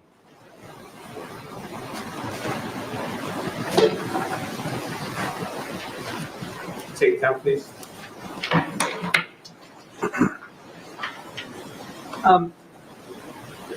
Also heard that you deleted some contact information of folks from your phone. What's about that? Yeah, I did. So part of what I was going through during this time is, I knew it was very bad when it first happened. And it took a while before I was even functionable. I was going through periods where I was having multiple panic attacks a day, not sleeping for days. The sleep was not even, I wouldn't even call it sleep. It was pretty rough. And I've been through rough things before. This was very different. My first time experiencing something like this. But I was kind of in denial. I know how bad this is to be called a criminal. More than any other place. My small circle of professional networks, these are people that care so much about their reputation and integrity. Objection, foundation. Yeah, I'll sustain the objection. Don't comment about what others. Okay. So it had a very devastating impact on me. And I wanted to just, see how bad it was. I needed to kind of confirm what I already assumed. So I did reach out to several people, not everybody, but a few people that I'd worked very closely with. My real important members of my network, people that I worked with in Saudi Arabia. And I was amazed that, I'd call, they don't answer. Wait a little while, call again, they don't answer. A couple days goes by, week goes by, they're not calling me back. I mean, you have to understand, in my past, like when there's something like Saudi Arabia, I don't have to go calling around. Who's got something going in Saudi Arabia? It's the other way around. I have a reputation. I had a reputation, a good one, and they would come to me. When you need something specialized, you can quickly find out who that is in the network and reach out to that person. That's the way it works. It's a fact. And I was very desperate, and I was just reaching for a lifeline. Hey, can I talk to you? And they wouldn't even talk to me. So I became a outcast, and that's what I felt like. And to a large degree, I still do. So after multiple attempts to call a few of these contacts, I just took their number off my phone. I did that because it's kind of like trying to get in touch with an ex that doesn't want to talk to you, and you just keep on doing it because you're kind of obsessed. And it was very humiliating, and I was just trying to, you tried calling the ex last night a few times, won't answer. You're embarrassed about it the next day. You don't want to let yourself do that again, or at least not make it easy. So you just delete the contact number. So I did that for a few contacts. These aren't people that are hard to find, that I wouldn't be able to get in contact to if I really needed to. or, if they needed to contact me, that would happen. So that's what I did. I deleted some phone numbers. Zach, we're coming up on lunch. Just a couple quick questions. You mentioned earlier in your testimony that you took some posts down because CNN was using it or citing to it, or someone would cite to it as proof you were a criminal. Do you recall that testimony? Yeah. Was it proof you were a criminal? No. So then why were you in a panic to remove them? I think I explained it. I mean, I live in Austria. It's not the U.S. It's a foreign country. The laws are different. I don't understand them. I still don't. And why would I want to leave that out there? This target. People are pointing to me on LinkedIn, making sure that everyone in their network knows. I took my picture down too. I took my picture down. I changed my name around. I think there were times where I was Zachary Young, then I was Zach Y, Zachary Y, ZY. I was just trying to hide. I didn't want being trolled by people like Daniels and Korneski, and I just couldn't take anymore. I wanted to put my head under the sand and make it stop. So that's what I did. That's a good place for us to stop if it's all right with you. Okay. All right. Yeah, we're right at noon, so we'll go ahead and take our lunch break. Go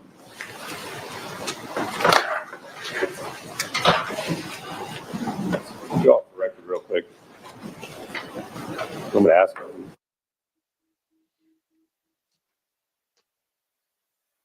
Okay, off the record.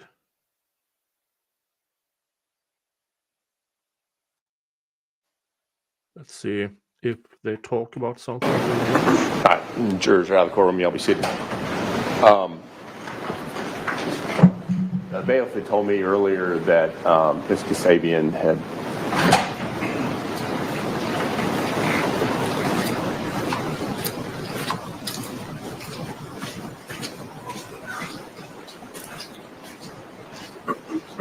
juror number one had a doctor's appointment tomorrow afternoon that had been pre-scheduled and would need to be out of here by 3:45 to get over to that doctor's appointment.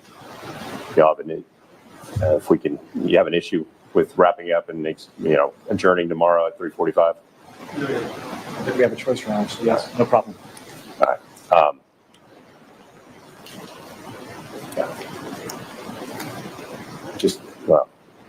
right. I think that. All right, we'll deal with that, and I'll let her know, or I'll let them know we're going to cut off at 3:45 tomorrow. Okay. Before we break, anything else from plaintiff? No, you're on.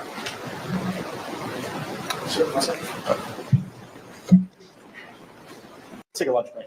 Okay. All right, we'll be adjourned till 1. Yeah. Yeah, so far, I mean, Mr. Young is describing a mental breakdown. And this about not knowing the laws in Austria. Nobody knows the laws in Austria. It's me as a European. They were completely different in Austria. It's a very, very strange country. So I'm not surprised. I need to visit the big boys room, but I'm going to keep playing this for you. I will listen. Let's see. Been doing it for I don't know how many years. Y'all be seated. We have spent the break looking. I'm going to turn it over to my partner, Your Honor. And Judge, if you're interested in seeing any of this on the screen, and you'd like us to, we're happy to, of course, join you at the sidebar and show you. But we began by looking at LinkedIn's own information with respects to search capabilities and how their search bar works, which confirms that you can search posts of people you are not connected with or who are not in your network, and then that will pull up those posts and stories that other people have posted, regardless of whether you're connected with them or not.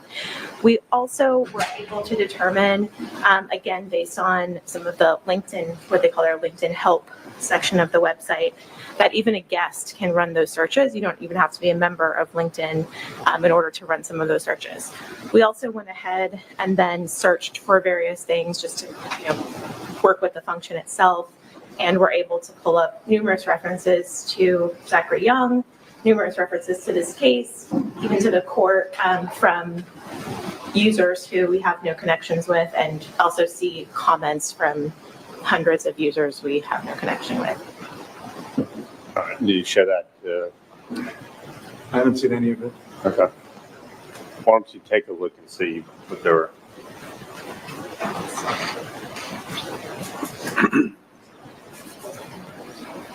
I can't understand it. Yeah, I mean, Your Honor, I can't interpret 100 comments right now before getting ready to go. If they wanted to, they could have introduced this as an exhibit and let us go through discovery, dig into it, and then see where we get. What they're doing now is, instead of introducing these things, they're having Mr. Young testify that things existed out there that he looked at. Of course, because he destroyed everything else that he had, we can't cross-examine him and say, oh, well, you didn't receive any notifications that people were texting about you, did you? You didn't receive any post that somebody pinned you in a post, did you? Because he destroyed it all. So this is merely a backdoor way of introducing evidence that was not produced in discovery that they want to use, and then also having Mr. Young benefit from his own destruction of documents.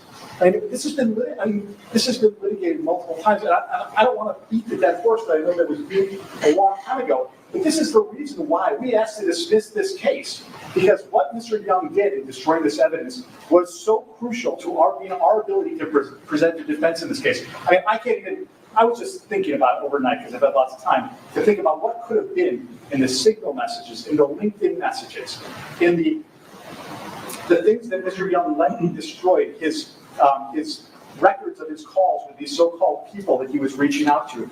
We don't have any of that.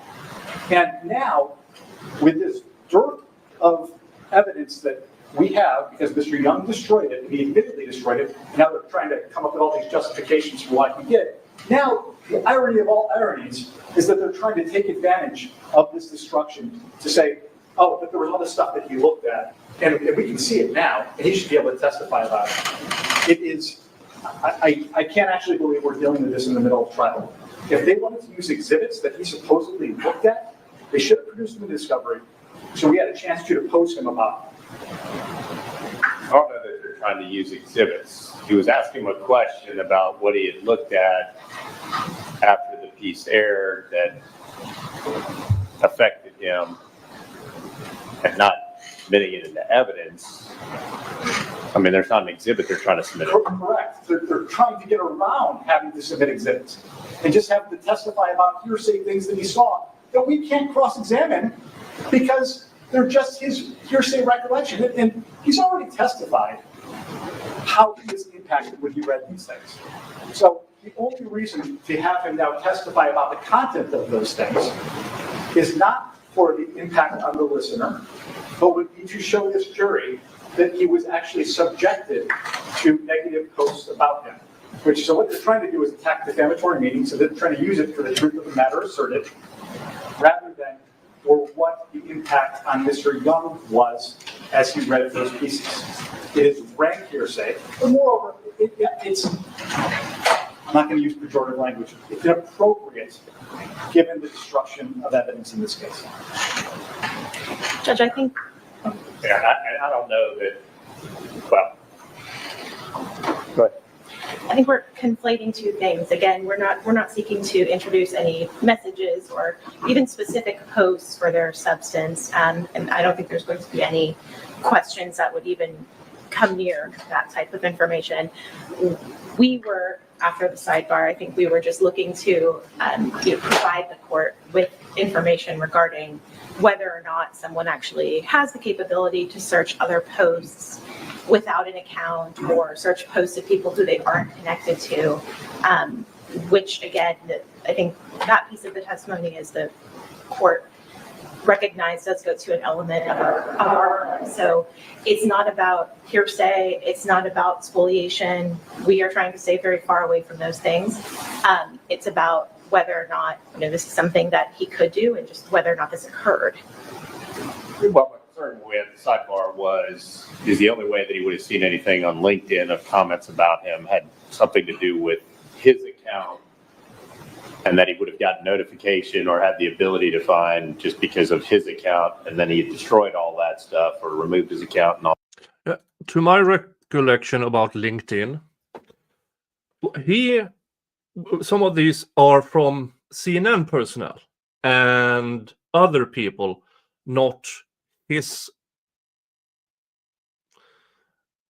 So I'm not sure what they are talking about here, CNN, because what he's describing is posts from other people than him, which are hearsay, but he can't testify about his reaction to those posts because it is his feelings. So, yeah, this is strange. All that other stuff, such that it would be subject to spoliation.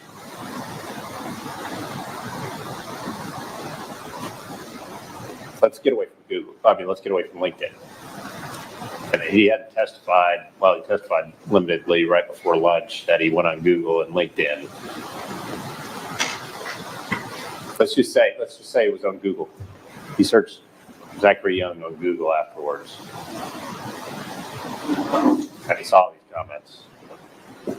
What would be your objection to that? Other than hearsay? I don't think there's any way he can testify about what he saw.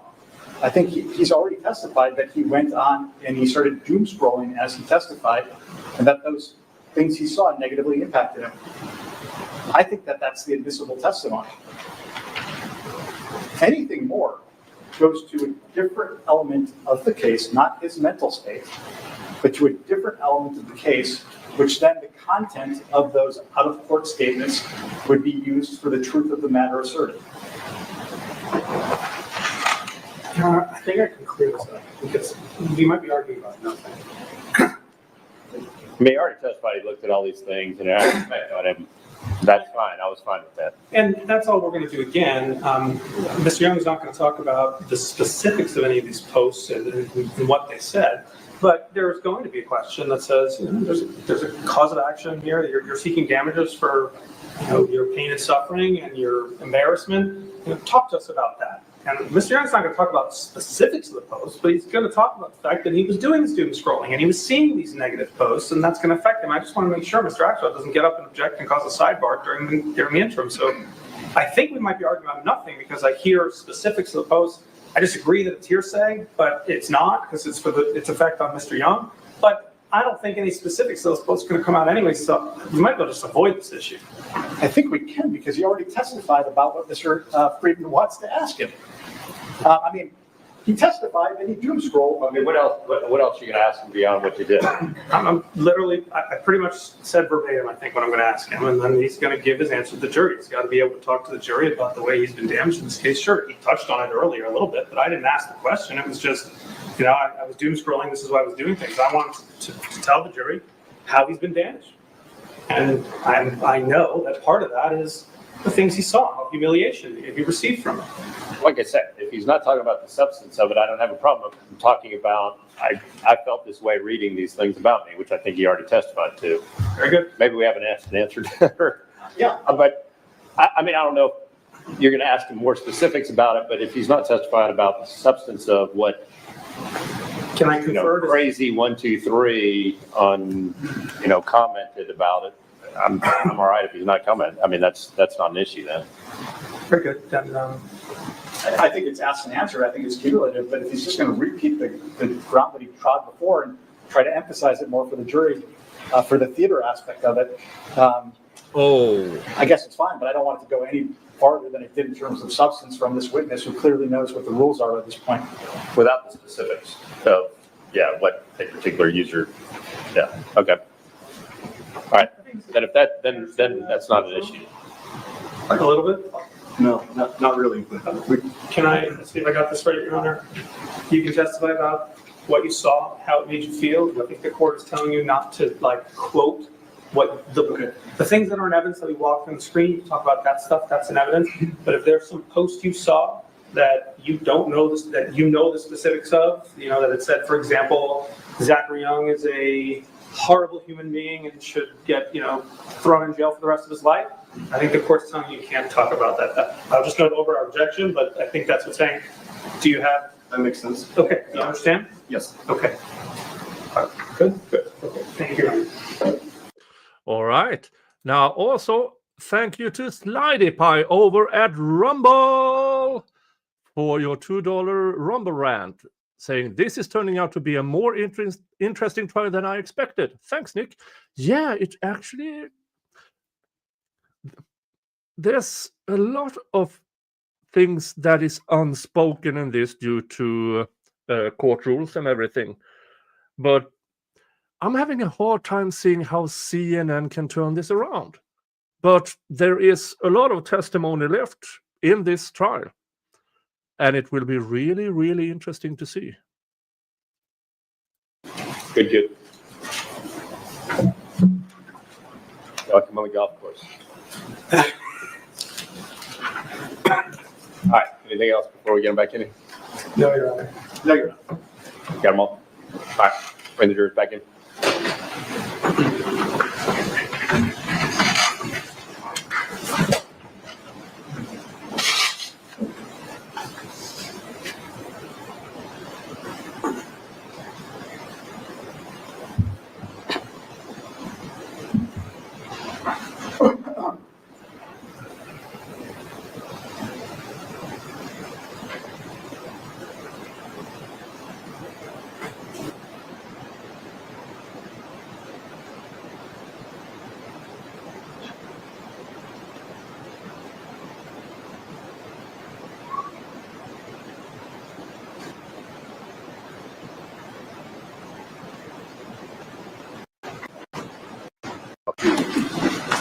And just to let you know, we will get you out of here at 3:45 tomorrow.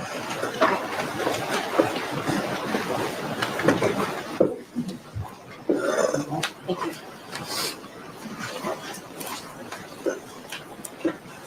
All right, y'all ready? All right, Mr. Freeman.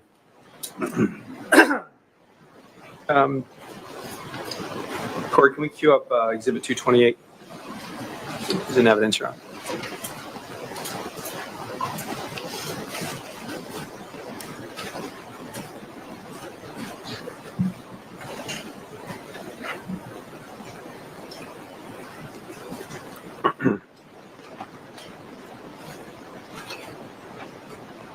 Corey, can you actually go ahead and do that? That's great. Thank you. What are we looking at?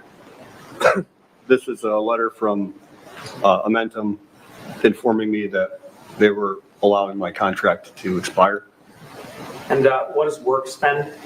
WorkSpend is just a business entity that manages their HR and payroll. And what's that date, November 15, 2021, in proximity to the CNN broadcast? It's 4 days later. And this isn't a termination, right? No, the contract was going to expire. It was a 1-year contract, which is the standard, but there were very recent discussions, and my understanding. Objection. Hearsay. Yeah. I mean, if it's based on a conversation with some other third party, you can't comment on that. So I'll sustain the objection. Okay. Your Honor, it's based on emails that are in evidence. Show the email. Yeah. Yeah. I mean, if we need to get the emails, but otherwise, I don't know what he's going to say necessarily. Okay. I was trying to get us past it. Do them.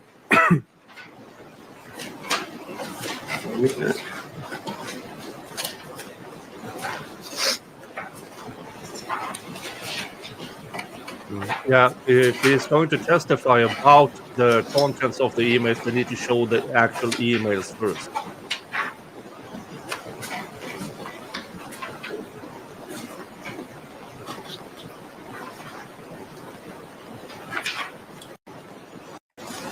expend contract of engagement. I'm going to work us through here, Zach, so we can get this done quick. Yep. We've got DynCorp International, National Security Solutions. You're providing national security solution support, and the contract shall commence on November 16th, 2020, and remain in effect until November 15th, 2021, right? That's what it says, yes. Okay.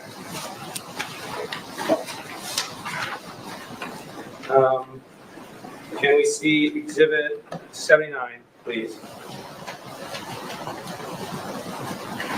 And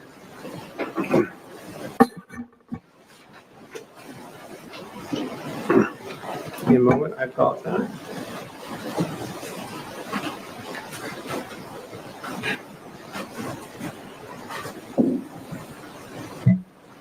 Okay. And can we go to page 5, please, Corey?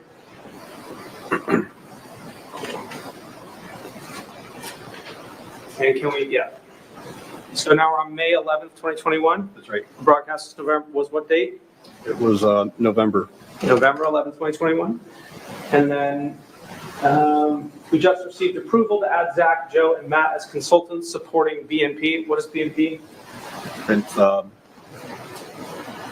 think bidding and proposals. Bid and proposal efforts to expand our special activities account. Yes. And then at the bottom, Neil Tater and I need to finalize the utilization plan for how we're going to leverage Zach, Joe, and Matt, right? That's what it says, yes. Okay. Can we go to PX55, please?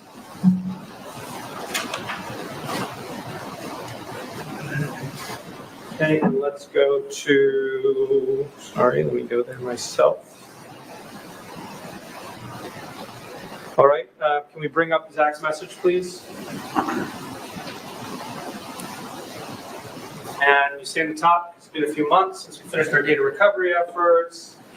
And then at the bottom, you say, in the third paragraph, in addition to the recommendations of Matt Gunning and Mark Kelton, Bill Purdy, who was the program manager in the KSA, what is that? Kingdom of Saudi Arabia. And is still with Momentum, can attest to the value I bring to any organization wishing to expand in this space. Jump to the bottom, you say, I understand neither is of interest to Momentum at this time. What were you saying? And can you scroll up, Corey, to show us the date? So this is July 16th. What are you doing here, Jack? July 16th, I was. And what are you doing with this message? What are you saying? With this email? I'm just trying, I'm touching base on being proactive, and I know that they just went through a massive acquisition, which takes a long time, not just for the acquisition itself, but to really get up to speed on, the projects that they're working on. At this point, they'd already been briefed in on what I could offer them, what I could bring to the table, and we were talking about how we're going to integrate that with their existing accounts and new accounts. And you say, can you scroll down to the next one?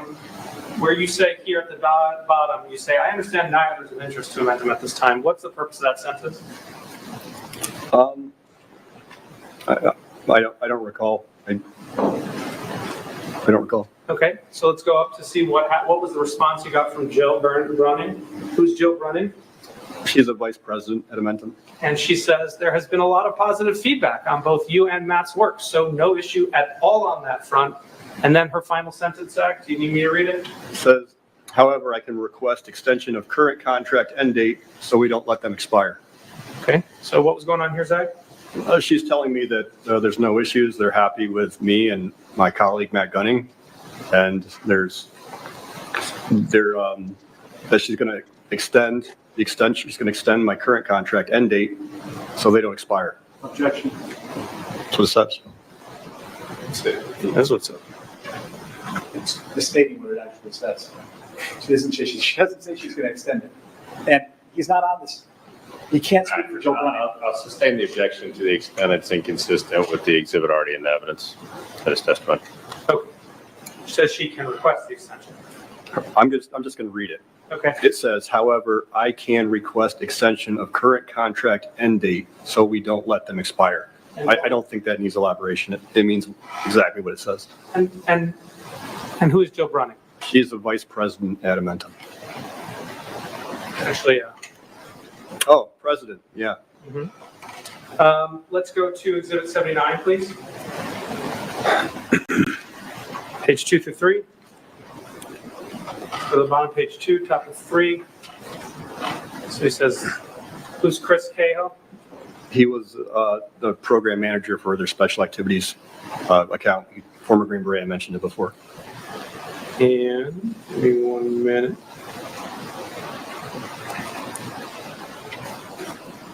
And he says, thank you for your time today. It was great catching up with you and discussing the attached opportunity. Remember what the attached opportunity was? I don't remember the details, but it was they were bidding on a tender.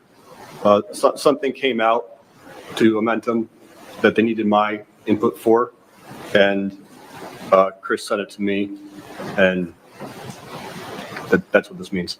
The date on this email? September 7th, 2021. And so how far are we from the CNN broadcast? A couple months. Okay, can we bring up the bottom half again? Please see email chain below. Anita Ford is who you will work with on the subcontract side to manage your consultant agreement and invoices. You know, if you have a current PO number with funding. That's what it says. Okay, let's scroll up. Can we go to page 1, please, Corey? Yeah, okay. So what they are trying to establish here is that even though his contract was about to expire, the probability for it being continued are reasonably high. And CNN, of course, will say that, well, it was going to expire, and this doesn't prove that our hit piece affected his contract or his future possible contract. So this is what it's all about. Can we take a look at Zach's email first? This is October 12th, 2021. How far are we from the CNN broadcast? We're getting closer, about a month away. Okay. I regret the radio silence. Since our discussion, I've been completely immersed in these Afghan evacs and I'm now just coming up for air. Today I've reviewed the documents sent. Would be happy to assist where I can.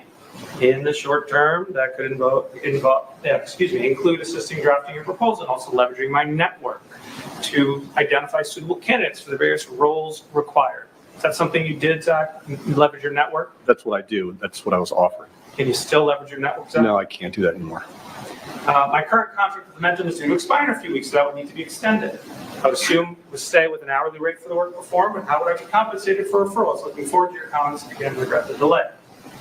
Let's look at Chris's response. Can we zoom in on Chris's response the next day? How far are we from the CNN broadcast? You responded the next day, so we're still about a month away. Okay, so in that second paragraph, see the sentence that says next week? No, up here. To tell you the truth, I've not worked on anything related to the opportunity we talked about since we last spoke. Next week, we have an offsite meeting to discuss the way ahead for the special activities account plan with Rev, Mark N, and Jill. This has been a long time coming, and we are excited to brief the account plan. Can you tell you who's excited? That's what it says. Okay, and then the next paragraph, as for your current contract, we'll now hold off on renewing it until after the offsite next week. With the DynCorp and Amentum integration into one Amentum, we have to set up a new PO anyways. What did you understand this to be saying? I don't want to elaborate, but he's saying that they're having an offsite next week, and that, as I said, because there's this integration happening, they have to do some internal restructuring anyway. So to save work, they're going to hold off. Okay, you had asked about compensation. He says your assumption is correct. You receive a TM and flow down, meaning you would have an hourly rate, and travel would be cost reimbursable. Based on the requirement, we'd be incrementally funded PO, and with the funding tied to a specific opportunity. I'm familiar with the compensation for referrals. I have to find out and get back to you. What's the date here, Zach? That is October 13th, 2021. Okay, and now let's return to Exhibit 228. 1 month later. Can you roll in on that? Your last day of employment with Worksman is November 15th, 2021. Zach, was it your understanding that Amentum was going to renew your contract before the CNN broadcast played? Objection leading.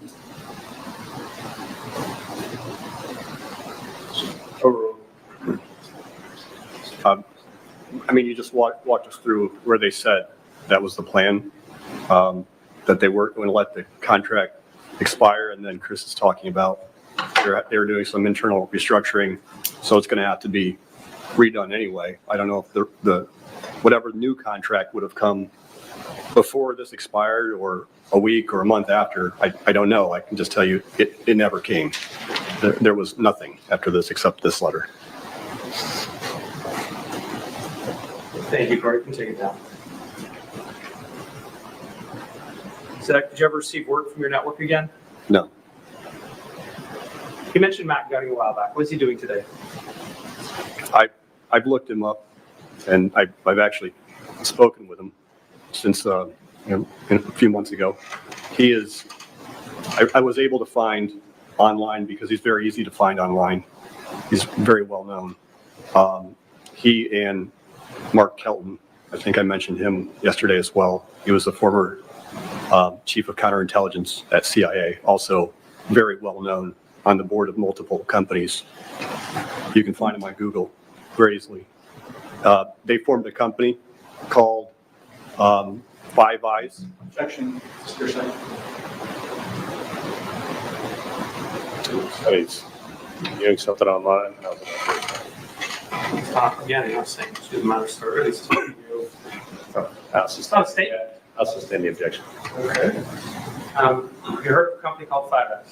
I have. Do you know what they do? Yes. Objection. You're saying he doesn't solve it by Mr. Friedman asking him a question that gets around asking Mr. Young where he got the information from. He's still getting the information from a hearsay source. Thank you. Have you heard of a company called Five Eyes? Yeah. I think there's a foundational issue of how he knows about. So I'll sustain the objection. Okay. How have you heard about a company? How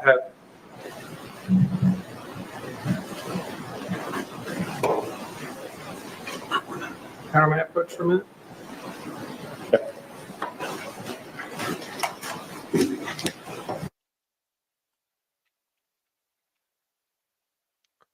And here we go again. Not even 2 full days in, and sidebar counter.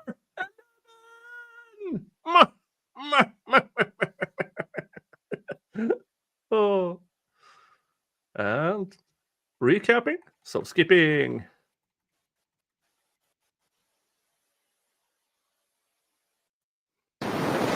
Yes. Why? Because I developed this concept. I had input from others, including Matt Gunning. But I already told you my story about being brought into the Saudi program because of my material, my knowledge, my background. And I feel that what I built continued without me. Did you receive any messages that caused you emotional distress? I'd have, yeah. And any from your family? Yes. And why did they cause you emotional distress? Because I could see that I was not the only one that was very shocked about the publication of the video. Can we have a limited production of Plaintiff's Exhibit 219?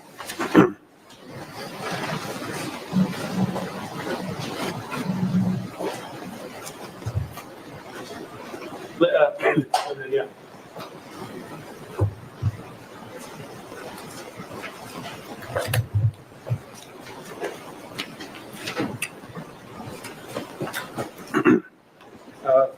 Is this the message from your brother you were talking about? Yes. Is it the one that caused you emotional distress? Yes. Your Honor, plaintiff's offer Exhibit 219 is evidence. And I would object on hearsay grounds, Your Honor.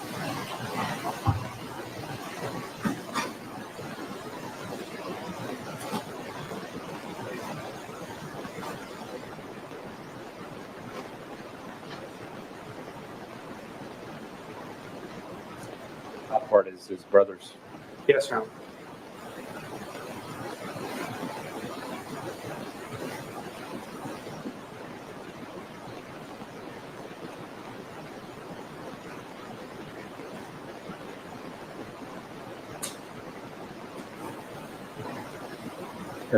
Your response briefly to your objection. Not being offered the truth of the matter, Judge, but rather its effect on the listener.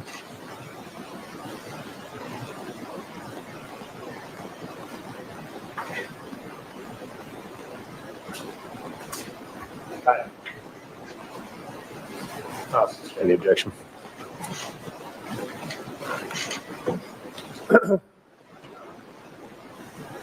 Did your family react in any other way that caused you emotional distress? Let me strike that question, Zach.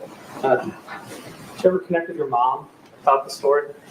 Yes, I have reached out to my mom after it happened. How'd you feel about that? My mom is, I mentioned I'm very close to my mom, and she worries a lot about me.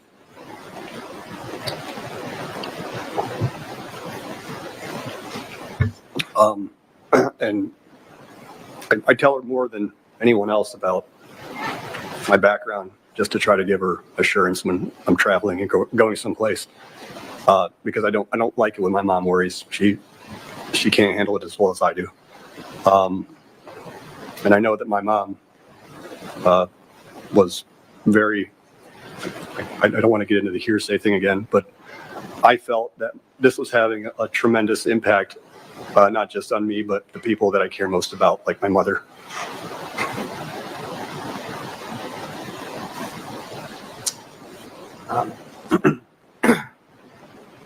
Heard in Mr. Axelrod's opening, he said there's no witnesses coming here. We've talked about a lot of names of people. Why didn't you bring them here? I mean, we've gone through the DynCorp contract. You have people like Leon Panetta, the Secretary of Defense. You have former chiefs or former directors of the CIA. This is the dream team I talked about, the people that are legends in my world anyway. And I was very humbled when they brought me on board the Saudi program, even though I wasn't as well known or famous or had the reputations that they all had.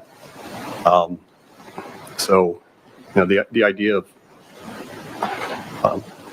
dragging them into this mess that's ruined my life, that's just not something that I would do. Have you had any work, Zach, since the CNN broadcast? No.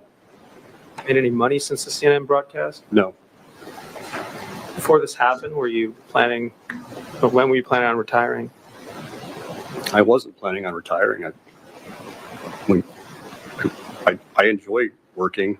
I've always been very passionate about what I was doing. It's been interesting for me and fulfilling, and I was able to have very unique experiences that very few people have. And why would I want to stop? I'd stop when I had to, but I could have worked for a long, long time. Have you posted anything on LinkedIn to try to get work since the CNN broadcast? I did. And to work?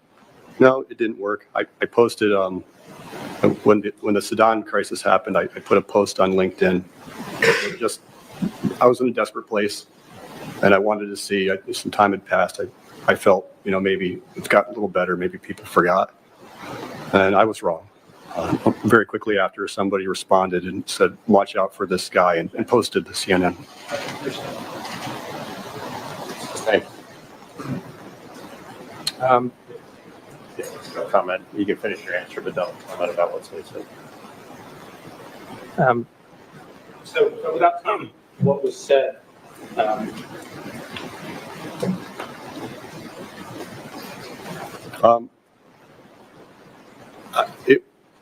I felt it had been confirmed that this is something that is still out there, that I'm not going to be able to just wait out with time. It didn't go away. I'm not sure what I can say much more beyond that, but. Your Honor, can we have a limited production of 328? Is this the post you were talking about? Yes. Your Honor, may I see your ruling? May we approach for a moment?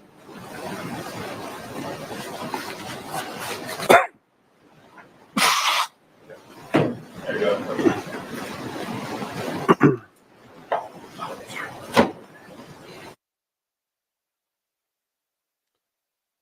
Here we go again.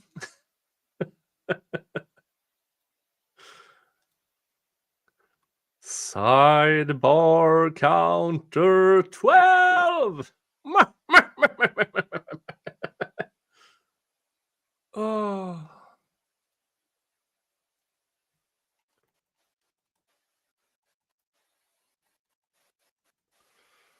Skipping. You may not consider this piece of evidence.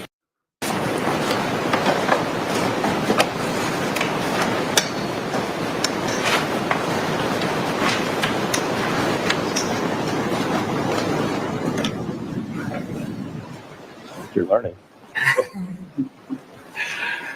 Okay, Zach, when did you make this post? I don't remember the date. Was it before or after the CNN publication? Oh, what? After. And when you saw the comments there, did they have an effect on you?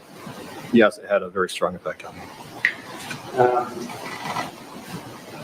Honor plans offer Exhibit 328 into evidence. And over the defense objection, I'll admit, plaintiff's 328. Ladies and gentlemen of the jury, in association with this exhibit, I've admitted plaintiff's Exhibit 328 in evidence. It has been admitted only for the purpose of demonstrating the effect that it had on Mr. Young upon reading it. You may consider it only for that purpose. You may not consider this piece of evidence for any other reason in the case. And I'm also going to remind you of one of the instructions I gave you at the beginning of this trial, that defendant did not publish any statement that called plaintiff a scam artist or state that plaintiff was operating a scam. Okay. All right. Will you please?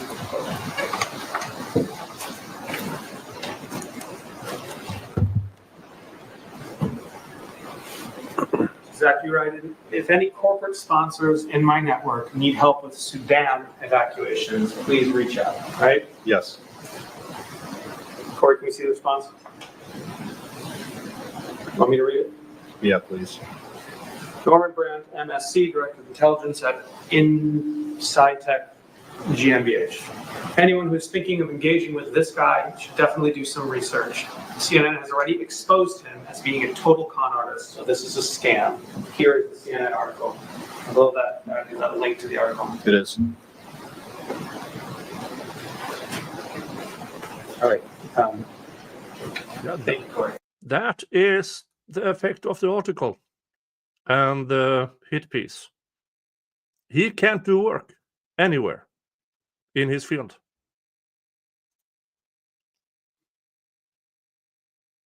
That's the damage from CNN. Zach, do you understand that in this litigation you're seeking pain and suffering damages? Yes. You're seeking damages for embarrassment? Yes. And humiliation? Yes. Can you tell us about that?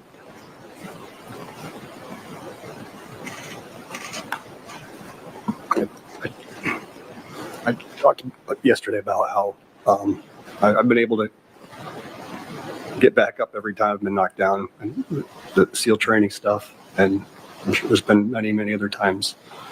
I've always been very proud of that quality, and it's just part of my DNA that you don't quit and you don't stop. And every time I failed, I tried to learn from it. I think failure is one of the best teachers. And for the majority of my adult life, I was always able to bounce back even from pretty horrible things. I went through extensive training to test my tenacity, my mental toughness, and I always came out at the very top. And this is something different, though. I've never had my life wrecked. I've never not been able to tell what tomorrow looks like, but I'm not the same person that my wife married. She's never had to worry about about anything. She's always known that I'm a provider, and I always will be. My mom, the same. So to do it to me, it is one thing, and to do it to my family, just Objection. That's not an issue in this case. oops.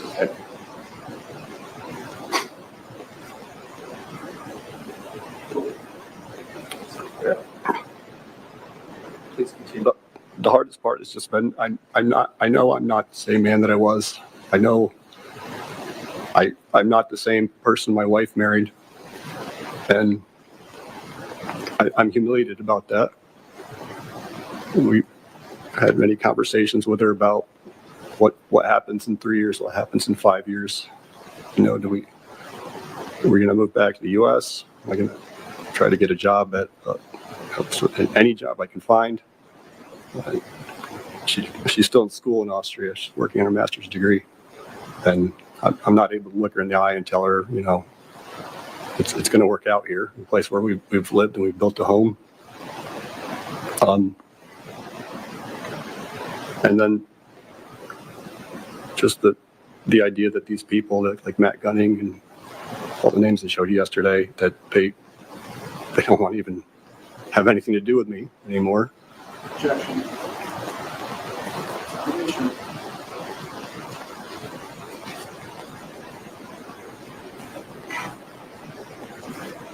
And I'll sustain it to the extent it may be considered hearsay of comments they may have made, but if there's a different way, you can Zach, ask a question differently. for the rest of this, I want you to tell me about the way you feel. Not all of your testimony should be about how you feel, not what other people told you. Yep. To the extent it's what other people told you, or it's how it made you feel. Focus on that. At least tell me that. I feel like a total failure.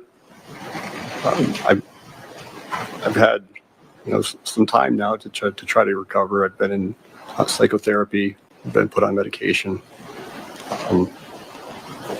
multiple medications. I finished on antidepressants.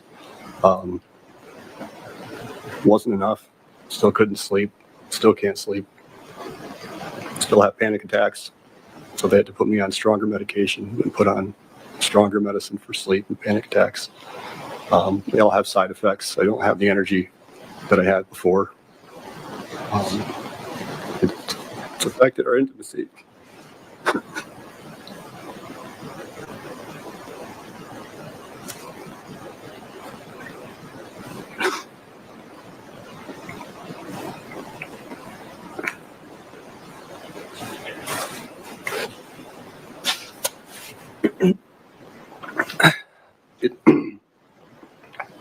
It's affected the intimacy that I've had with my wife that we've known.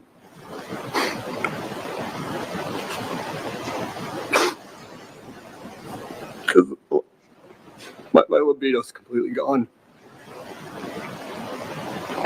And I don't know if it's the trauma or the medicine or both. It's hard to separate it. But my wife has been very understanding, but I've been the rock. I've always been the rock, and I'm not the rock that she married. I'm not the one that has the stability, and I have to lean on her for that. And it shouldn't be that way. And my wife's had to make a lot of.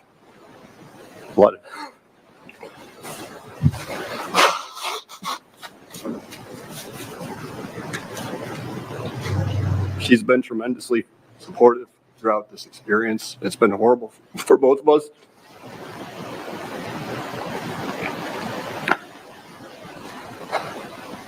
And I just feel ashamed that I'm asking her to continue to try to accept me for the way I am now, which isn't the way I was before.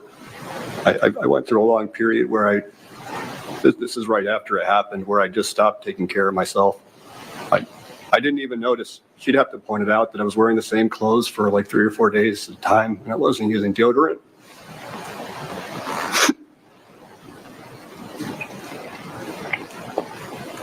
I wasn't using deodorant. I wasn't showering.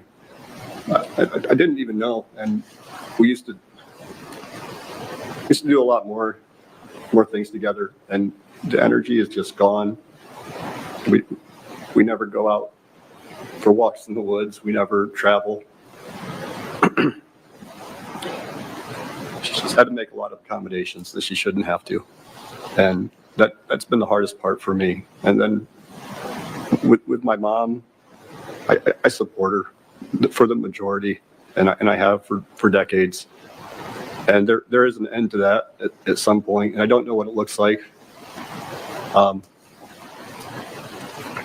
And I still try to keep her assured that it's going to be okay, and lying to her. I don't know that anymore. I don't know it's going to be okay. Just telling her what she wants to hear, and that's hard for me to do.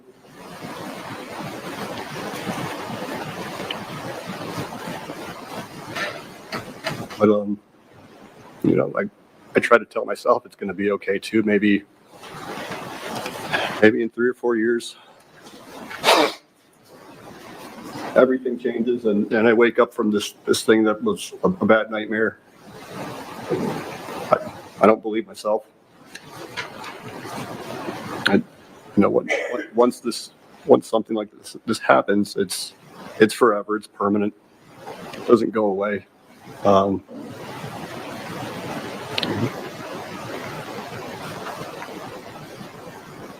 I feel like I've just been completely destroyed and embarrassed and emasculated in public all over the world.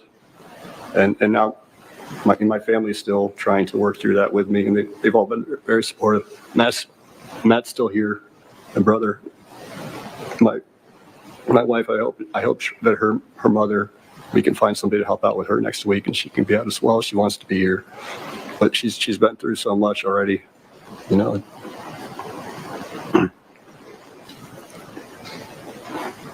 Why isn't she testifying? I would never put her through what I've had to go through. She's been through it enough with me, so no, she hasn't testified, and I would never put her through that, considering what she's gone through already.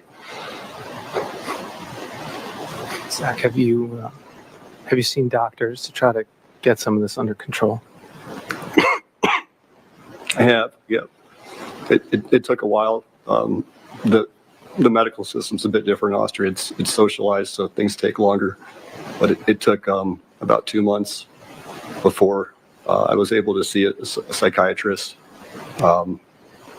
It's actually considered short for Austria, but I was able to finally start seeing a psychiatrist and was put on medication and weekly psychotherapy. I'm still in psychotherapy, but it's not something that's improving or getting better. It's just this is what I need to continue to get by. That's my life.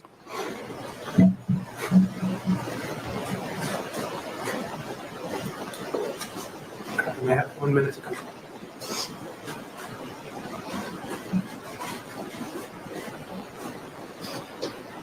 We have no further questions.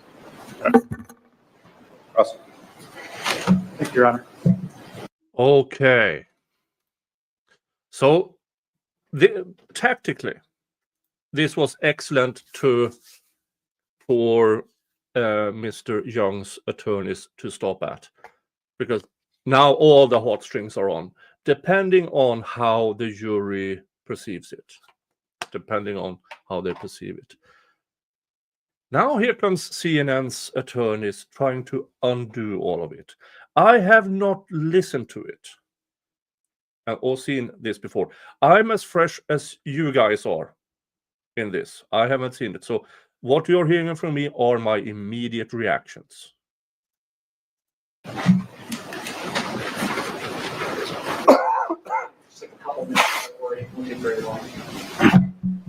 Okay, just a couple of minutes.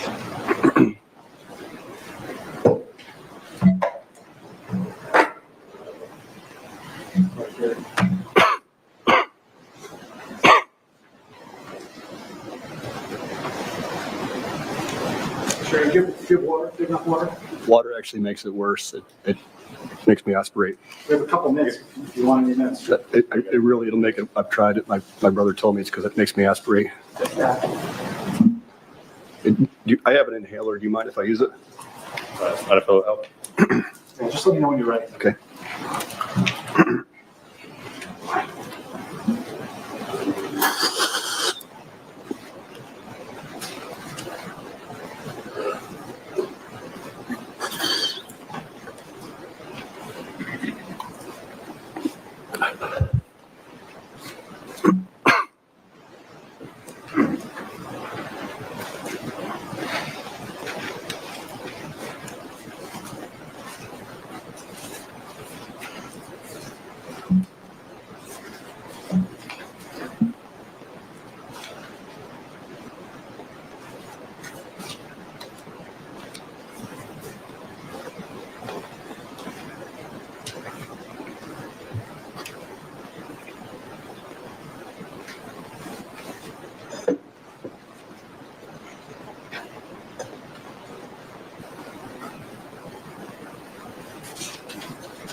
You ready?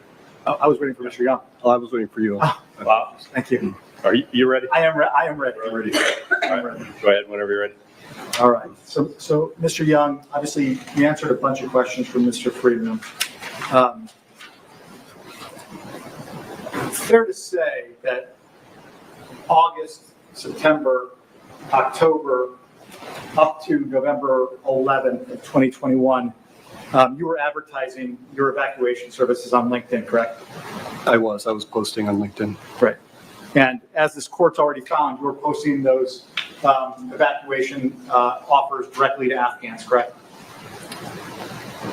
I wouldn't put it that way. That is what the court has found. The court found that, correct? Correct. How did the court found that he was advertising directly to Afghans? That's interesting.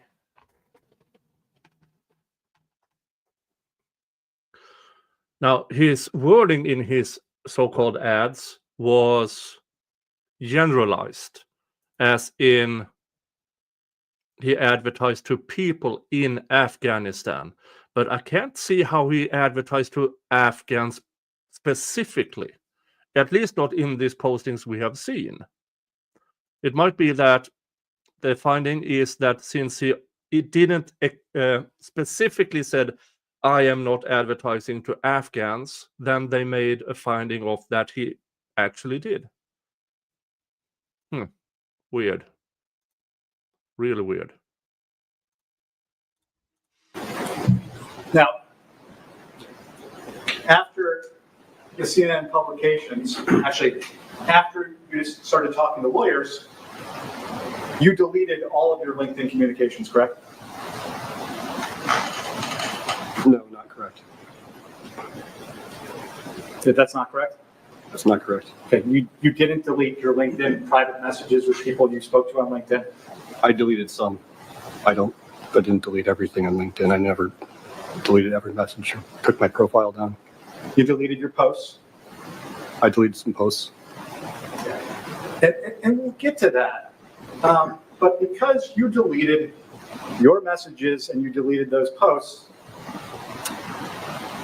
This jury is never going to have the ability to see what you were communicating with people on LinkedIn, correct? For those posts, no, I deleted them.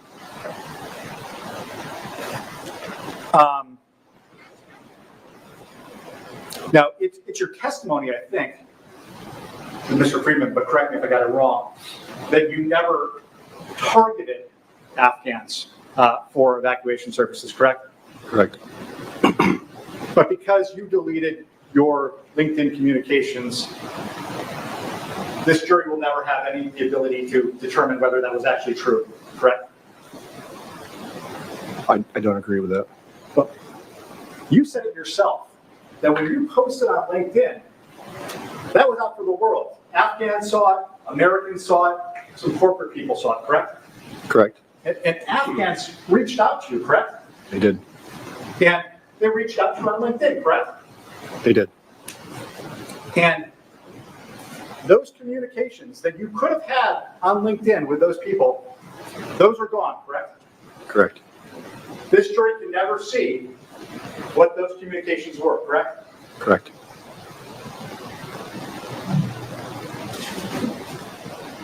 Now, I think you just told Mr. Friedman, but again, correct me if I got it wrong, that after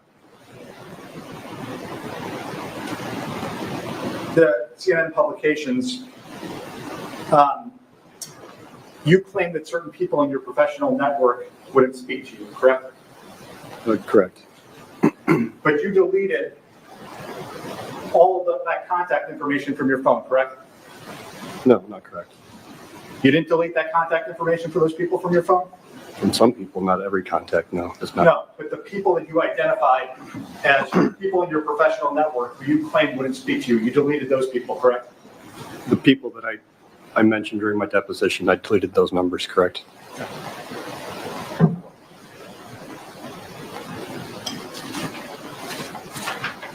If we could put up Plaintiff's Exhibit 298, Mr. DeMezza. And it's in evidence, plaintiff's admitted it. And if you could blow that up. So, Mr. Young, I think we're looking at this post from this James Daniels, who's a mathematics and history teacher and OEF Afghanistan veteran. Do you know what OEF means? No, I don't.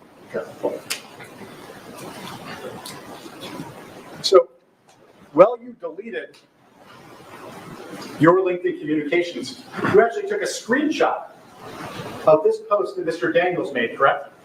I did. And you testified about getting off the X, and you testified that you deleted your communications with people on LinkedIn because I guess you were afraid of the Austrian police, is that right? That's right. But you screenshotted this communication or this post where this man is accusing you of essentially being a bad guy, correct? Correct. And you screenshotted it because you knew this was something you wanted to save in case you needed to sue CNN, correct? Not correct. Okay. Now, this post by Mr. Daniels, he actually posted this before the publications by CNN, correct? I don't know, but if you represent that, then I'll accept it. Well, I'm not going to represent it to you. I mean, you seem to have a pretty good memory with Mr. Friedman, so my question remains. And if you can't answer it, if you don't know, then you don't know. That's fine. Mm-hmm. The question is, Mr. Daniels posted this actually before the CNN publications, correct? I think so, but I'm not sure. I don't want to testify for something that I'm not sure about, but I think so.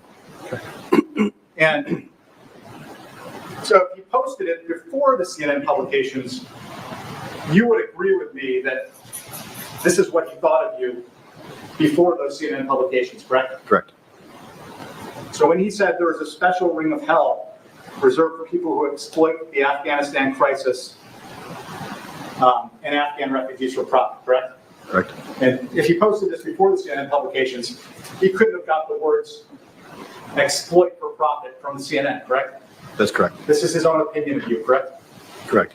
And this was an opinion that he was putting out on LinkedIn before CNN ever published anything, correct? Correct.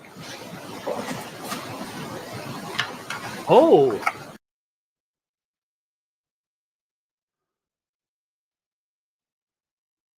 Well, that was posted before the CNN thing. Oh, that was unexpected. Oh.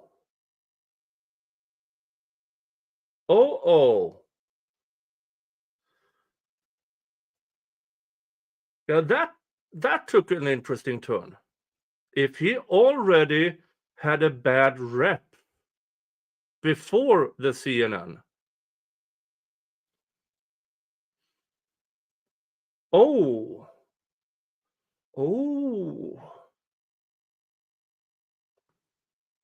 That's interesting. I had no idea. That throws a lot into this equation. If he already had a bad rep.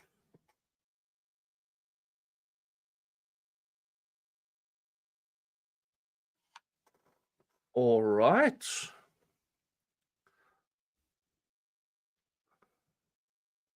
Huh. And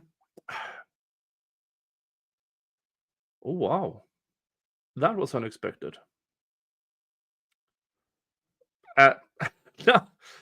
Oh, I want my popcorn now? Oh. Now I want my popcorn. Okay. Let's listen to the rest of this. Now,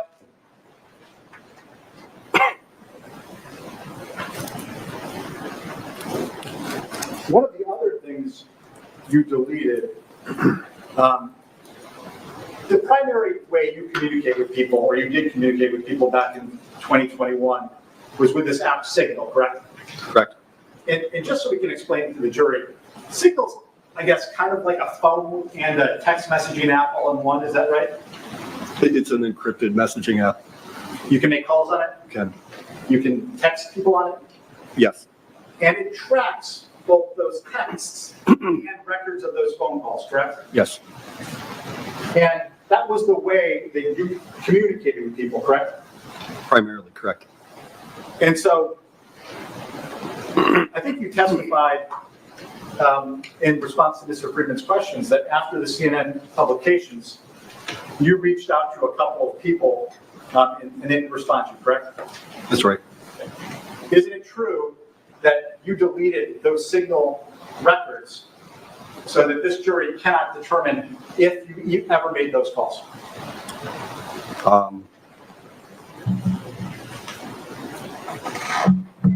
Yes.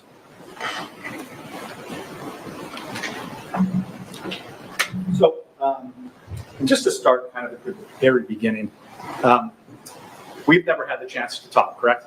Correct. Never met each other? Just in passing. Just since Monday, right? Right. You worked with Mr. Friedman here for a couple of years? Yep. And I presume that you met with him prior to testifying today? Yes, we're staying at the same hotel. I think we're all staying at the same hotel. How long would you say that you met with Mr. Friedman to prep for your testimony today? In total? Yeah, sure. I arrived a couple days early. We spent probably 2 hours one day and maybe the same amount the next day. It's ballpark. I wasn't keeping time.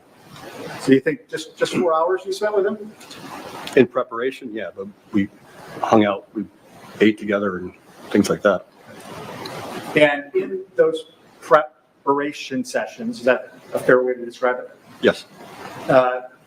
He went over the questions that he was going to ask you, is that fair to say? Yes. And you gave the answers that you would give to his questions, right? Yes. And you kind of fine-tuned the way the testimony was going to go? I wouldn't say it that way, no.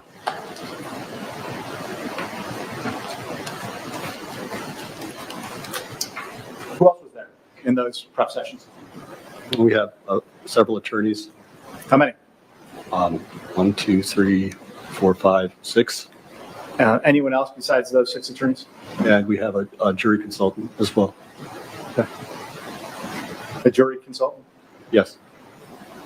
Is she also like a witness coach? I don't know. I'm really not familiar with what it is. Okay. And she also was there to kind of make sure that to talk to you about how to talk to this jury? I wouldn't put it that way, no.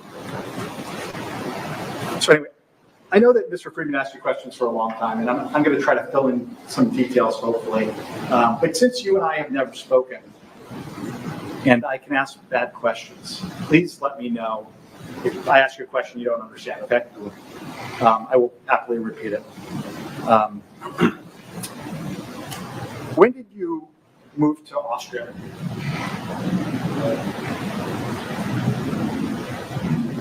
2007.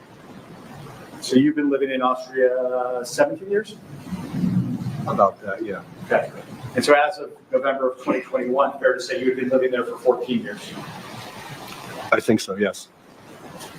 And when was the last time you were in Florida?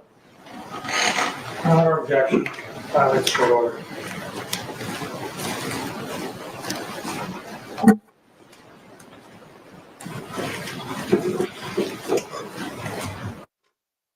Yeah, I mean, where are they going with never been in Florida? Because this is a Florida court.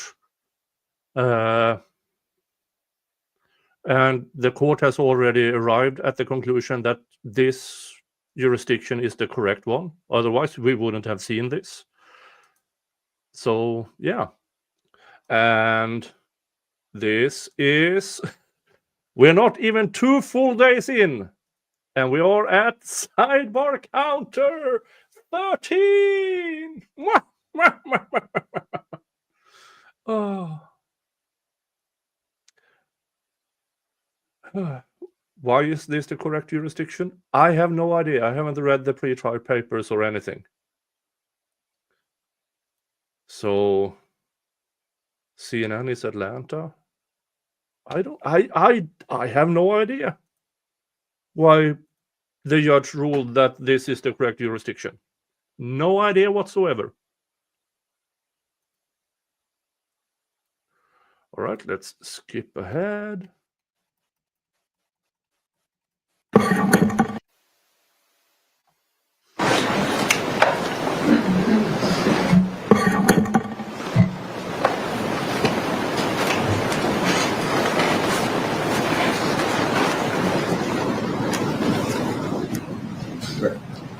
All right.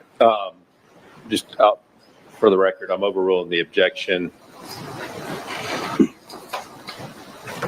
Mr. Young. Go ahead and re-ask the question. Thank you, Your Honor. Mr. Young, when was the last time that you were in Florida? Before this trip? Yeah, before this litigation. Oh, it'd been... Your Honor, objection. You gave a specific ruling deviating. Change the question. The question was, when was the last time he was there? When was the last time you were in Florida? The question, or the last time before today or before? Yeah, before today. Before today was, we had, when was that?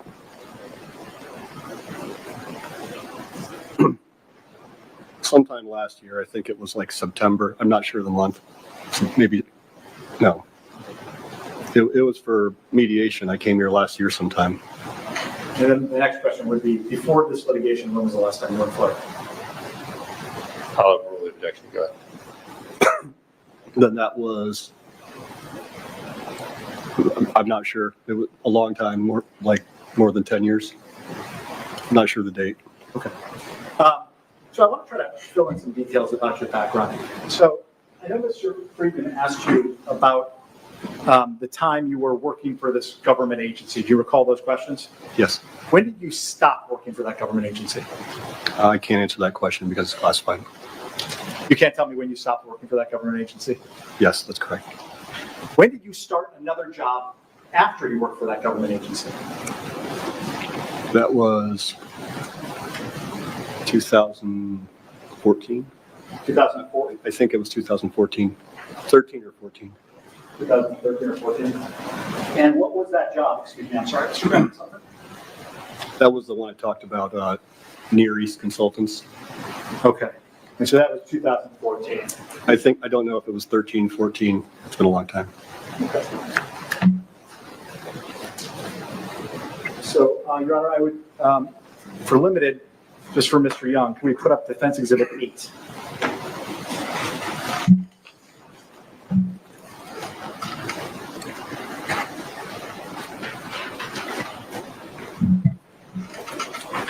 So, Mr. Young, I put up Defense Exhibit 8 in front of you. You see that it's a record that's been produced by Momentum 00057. And you recognize this as a resume for you? No, I don't. This is not a resume for you? No, it's not. Okay, well, Your Honor, I would still admit this pursuant to your order on the Momentum motion to eliminate filed by plaintiffs.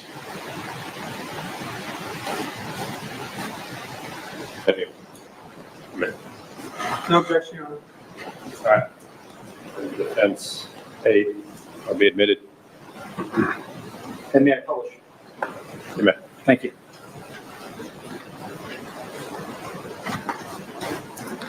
So you see, Mr. Young, up at the top, if you could blow up the top, just so we can kind of frame this for the jury, Mr. Demeza.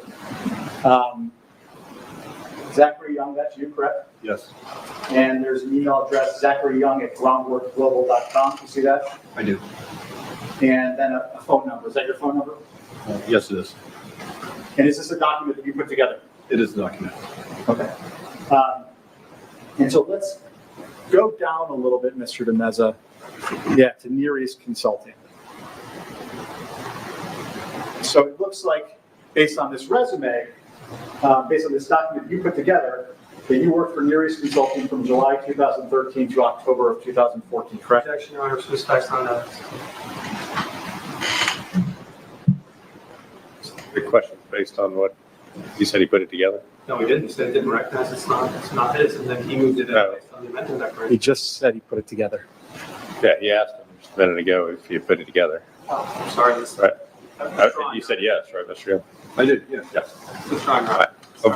Overruled. If not withdrawn. So, Mr. Young, at least based on this document you put together, it says you worked for Near East Consulting from July 2013 to October 2014. You see that? I see it says that, yeah. Is that correct? Is that the correct time period? I don't know if it was, I think it was 13, 14, but I don't know about the specific dates. Roughly correct, right? Roughly. And then if you move up, it says Frontier Services Group, and that was another company you testified you worked for yesterday. Do I have that right? Correct. And here it says you worked for that company from 2014 to 2015. Is that roughly the right time frame? Yes, that's correct.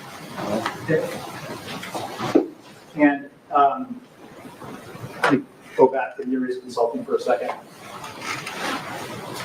You're gonna have to forgive me. I can't remember. Did you identify any of the people that you worked with at Near East Consulting yesterday when you testified? I don't think so. Okay. What about Frontier? Did you identify when you testified yesterday any of the people you worked with at Frontier? I don't think I did. You didn't?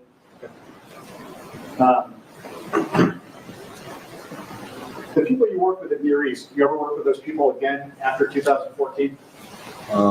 No. The people you worked with at Frontier, did you ever work with those people again after 2015? No. I think you testified that you worked for another company called Aero. Was that A-R-R-O-W or A-E-R-O?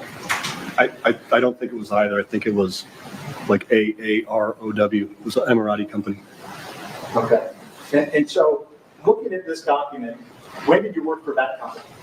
It was the same time period, 2013 to 14. None of this was, I'll stop there. Just 2013, 2014, somewhere in there? Right. And did you work with anyone from Aero again after 2014? From Aero.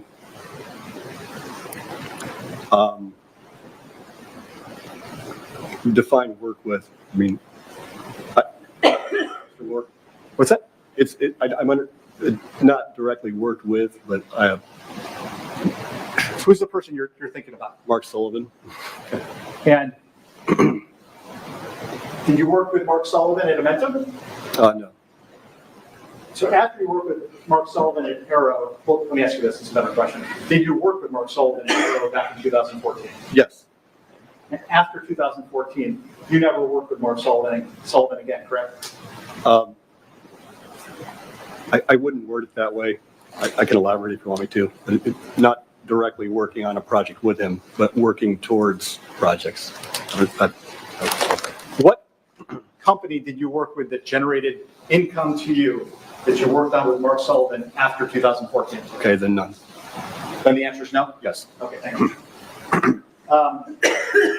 And then you see Nemex Enterprises Inc. Do you see that? Yes. And that's a company that you started. That's your company, correct? Yes. Actually, misread the document. I think referring to the top. I am referring to Nemex Enterprises Inc. 2015. Different. It had a different MX. Yeah. And so that's a company that you started? Yes. And it says July 2015. Is that accurate? Yeah, that's accurate. And then it lists a company called Groundwork. You see that? I do. You didn't talk about Groundwork yesterday, correct? No. Groundwork didn't get off the ground? Not as we had expected it to. You never generated any income from this company, Groundwork, correct? Correct. And then if you go to the second page, Mr. De Meza,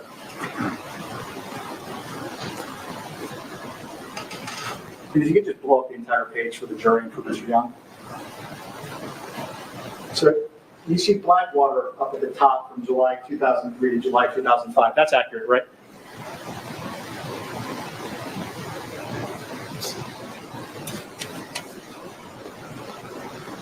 Yes, that's ballpark. It's the months are definitely not accurate, but the years, yeah, roughly. Okay. This was a long time ago, so I'll do the best I can. Understood. Nobody's holding you to the months. And then below that, there's your U.S. Navy service, right? Correct. And then your education, that's correct? Yep, that's correct. And if you look at below that, you have skills. You see that? Yes, I see that. And skills, this is something you drafted? Yes.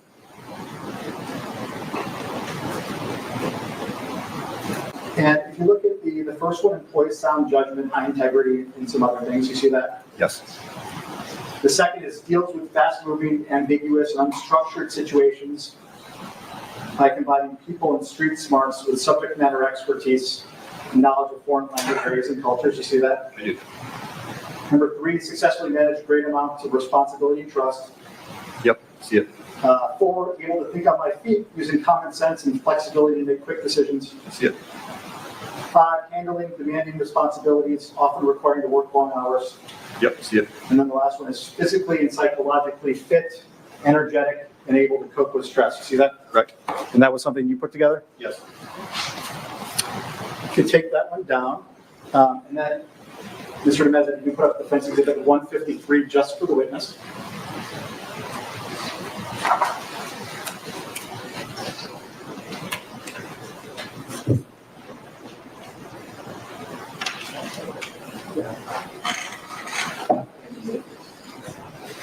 And so, Mr. Young, I am showing you what appears to be your LinkedIn page. Do you see that? I do. And I'm looking at the About section. Do you see that? I can see it, but there we go. It's better. Yeah, just let me know if something's not clear enough. We'll make it bigger for you. Do you see that? I do. And that's something you drafted? Yes. Okay, Your Honor, I would move for admission of Defense Exhibit 153. No objection, Your Honor. That's 153 is admitted. Thank you. You want that up? Yeah, but I published. I'm sorry. Yeah, thank you. And so just looking at this About, Mr. Young, this is something that you wrote yourself, correct? Correct. I'm looking at the second paragraph. If you could just highlight that, Mr. De Meza. There you go. For most of my professional career, I've worked in transitional, emerging, and fragile environments. I feed off the challenge and excel under duress. That's something you wrote? Yes. My area of operations spanned the globe to include significant work in high-risk environments, which presented especially unique challenges. See that? Yep. These landscapes were as diverse as the problems and issues we faced, and although the experiences were rewarding, they were often dramatic and intense, right? Absolutely. And that's something you wrote? Yes. And that was accurate? Definitely. Okay. You can take that down, thank you.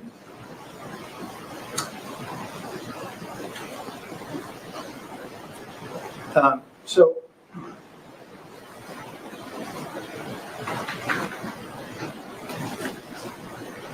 kind of focusing now on 2000, well, let me say this. You provided CNN certain tax returns of yours and your company, Nemix, in this case, correct? Yes. You provided those for 2017, moving forward to 2022? I think so. Yeah, that's right. You didn't provide them for any years prior to that, correct? Correct.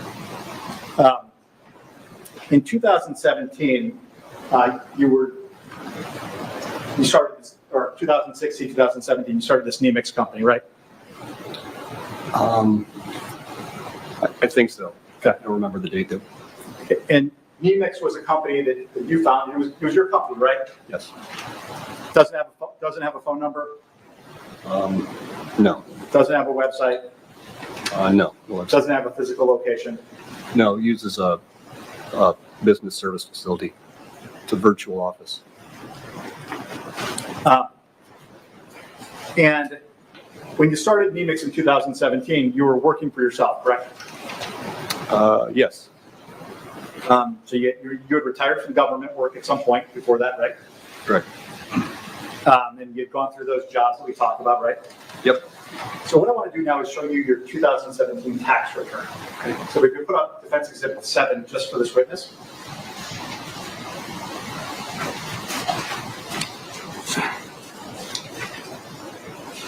And that's the first page. If you go to the second page. And Mr. Young, you recognize that as your 2017 tax return. Yep, that's it. Okay, Your Honor, I move for admission of this document. No objection. No objection. That's, what number was? 7. That's 7's admitted. And may I publish? You may. Thank you.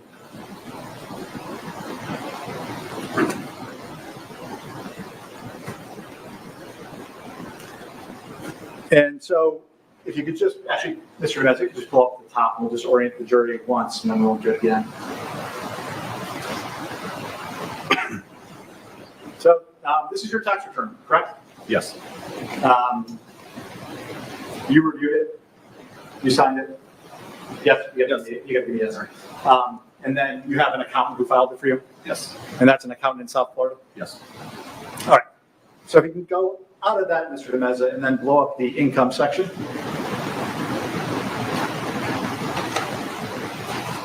And so if you look at that number at the bottom, for 2017, this lists your income as negative $4,332, correct? Yes. And fair to say that in 2017, you had no income? Yes. You didn't earn income from any source in 2017, correct? Correct. If we could take that one down and put up Defense Exhibit 6 for Mr. Young, just for Mr. Young.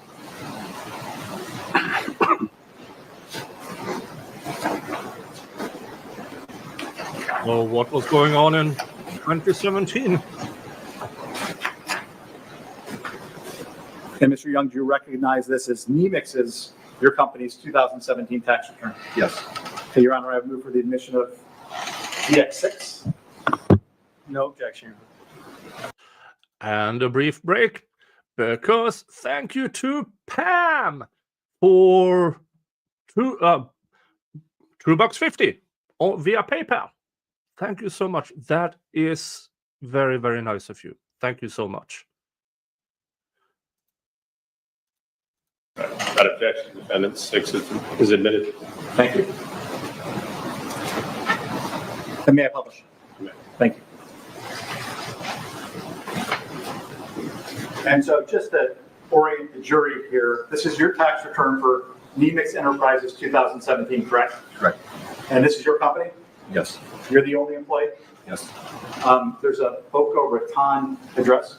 That's the BSF address for the business services facility. Yep. Oh. So 2017, resident of Florida. Okay. Or the company's residence is Florida, at least. Or? Ben, poor reporter, is he loud enough for you? I'll talk louder if you bring this closer. Thank you. And just going down now to the income section. Yeah, pull it all the way down. Nemix's total income for 2017 was $21,383. You see that? Yes. You don't remember what the source of that income in 2017 was, correct? Correct. And Mr. Demez, if you could just go down a little bit. Yeah, grab the net income. Thank you. There you go. And so you see that line 21, the ordinary business income for Nemix was $824. I see that, yes. Okay.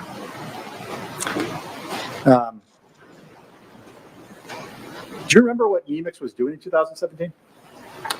No, I don't.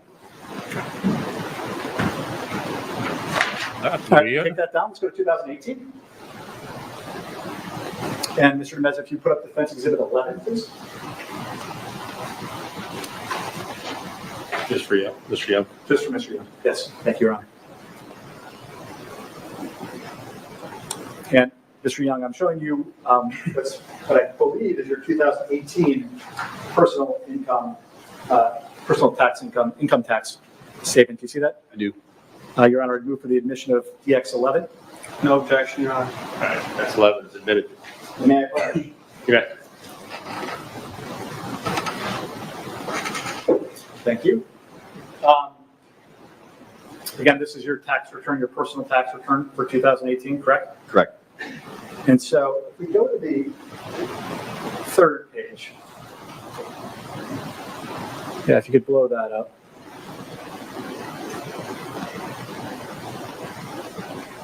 Thank you, Mr. Meza. You see that it says your wages for 2018 were $165,385. Do you see that? Yes. And this was when you were actually an employee of Amentum, correct? DynCorp at the time. Correct, DynCorp. Yep. Before pre-acquisition. Yes. And this was compensation for working on that Saudi Arabia project that I think you talked about with Mr. Friedman? Correct. Yep. If you go below that, there's a line 7, actually a line 6 that has a negative $354,224. Do you see that? I do.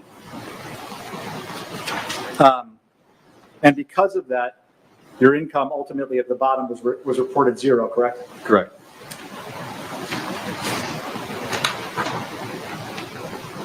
You don't know what that deduction is for, correct? It was I do know.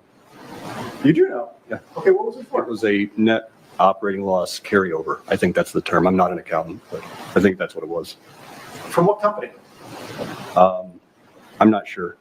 That's why I have somebody else do my taxes.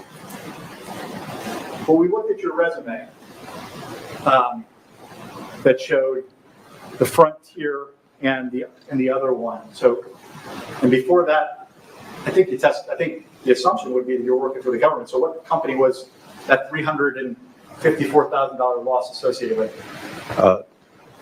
That would be classified, the answer to that.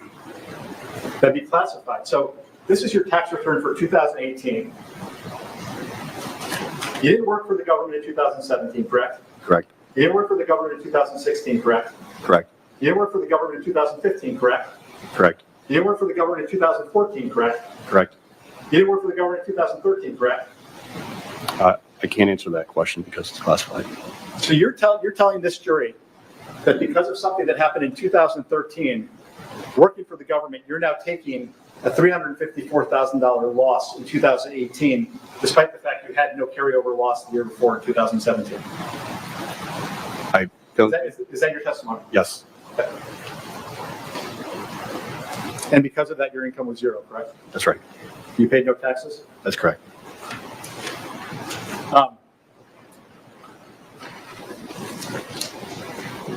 Now, the Momentum project, and actually, let's, Mr. Mezzer, you can take that down. Yeah, this is.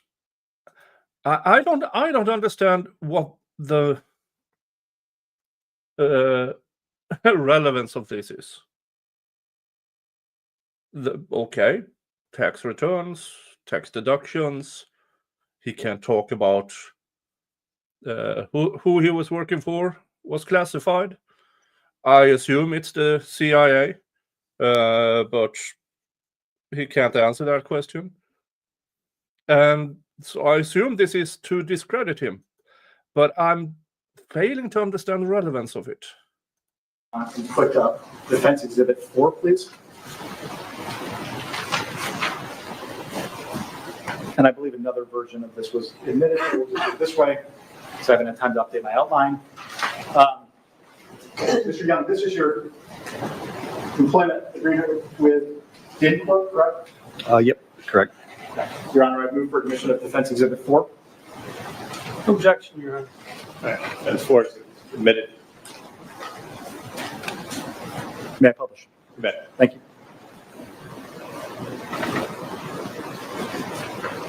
And if you look up at the top, the date is June 27th, 2018. Correct. That was the date you started working as an employee for DINCorp? Yes. And if you just blow up the very top, I think Mr. Friedman showed you this or something like this yesterday. Right. This sets out the fact that your annualized salary will be $361,000. Correct. And you would be an at-will employee. Correct. Now, you were an employee of DINCorp for 2018 and 2019, correct? Correct. And in 2019, I think you testified that the Saudi contracts did not get approval from the U.S. government, That's correct. and ultimately your employment with DINCorp stopped, correct? Correct.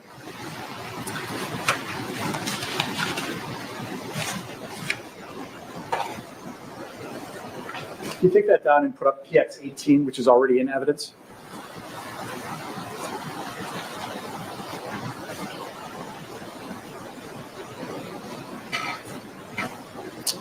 And I believe you testified that this was the agreement between DINCorp and the Saudi government, correct? Correct. Now, this document was actually produced by you in this litigation, correct? Yes. And you can tell by the little numbers in the bottom that say Young 0001. Yes. You didn't produce any other documents yourself from DINCorp, correct? I don't recall. I thought we did a contract or something. You didn't produce, I think it was your testimony yesterday that you put together this document, correct? That's right. Correct. You didn't produce any emails with anyone about the construction of this contract, did you? No. You didn't produce any emails at all about the Saudi project, did you? No. And your name can't be found anywhere in this entire document, can it? Not in this document. Your Honor, may we approach for a minute?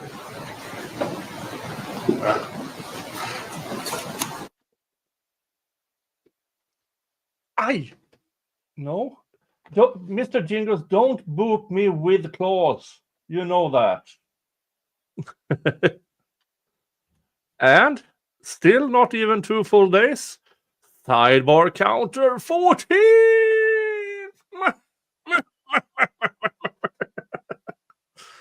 Oh, yeah. The defense here is trying to make him look shady. He doesn't really have that kind of income that explains the enormity of the lawsuit, so forth, so forth. And I don't know if, I don't really care about, I understand why they want to make that calculation with him, but I'm more interested in what's the actual defense here against. So far, they more or less only put up, hey, this screenshot was from before the CNN. If they have more of that, I want to see it. All right, let's skip ahead.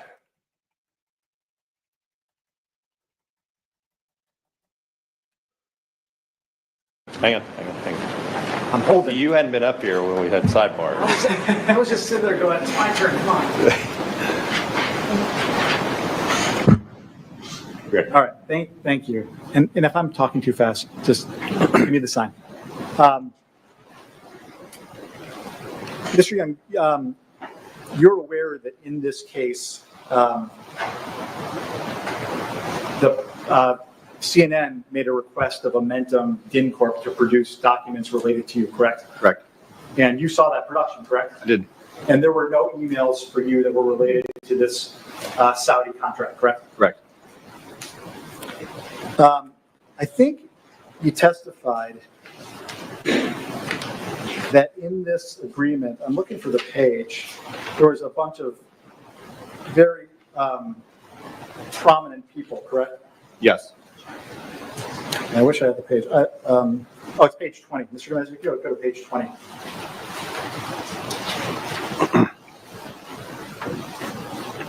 And I think,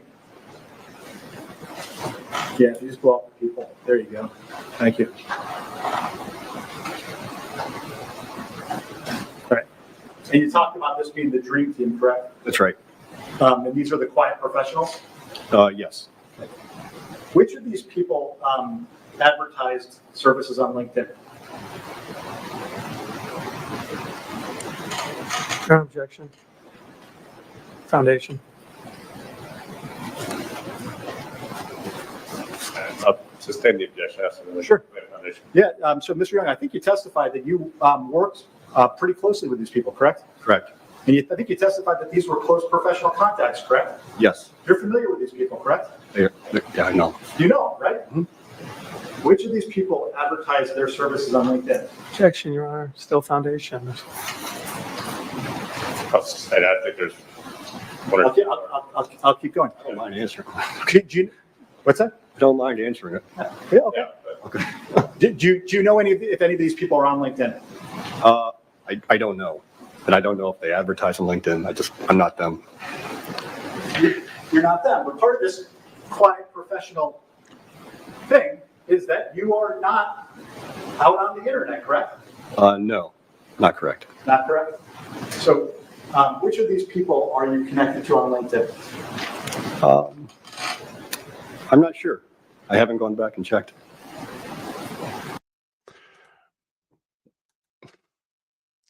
I have no idea who I'm connected to on LinkedIn. I don't even remember if I still have a LinkedIn page.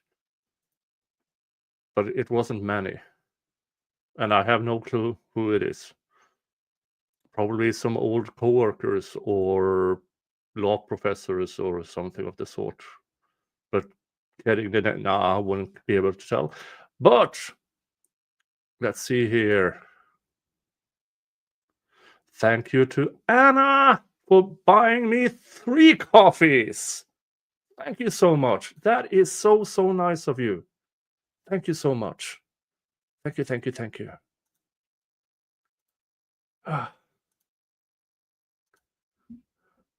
That is so very nice of you. Thank you so much. Your generosity is much appreciated. Much appreciated.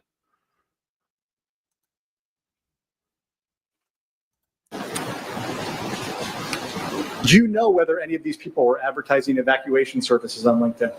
I don't know. Doubt it, but I don't know. You doubt it, right? I doubt it. I have no way of knowing that.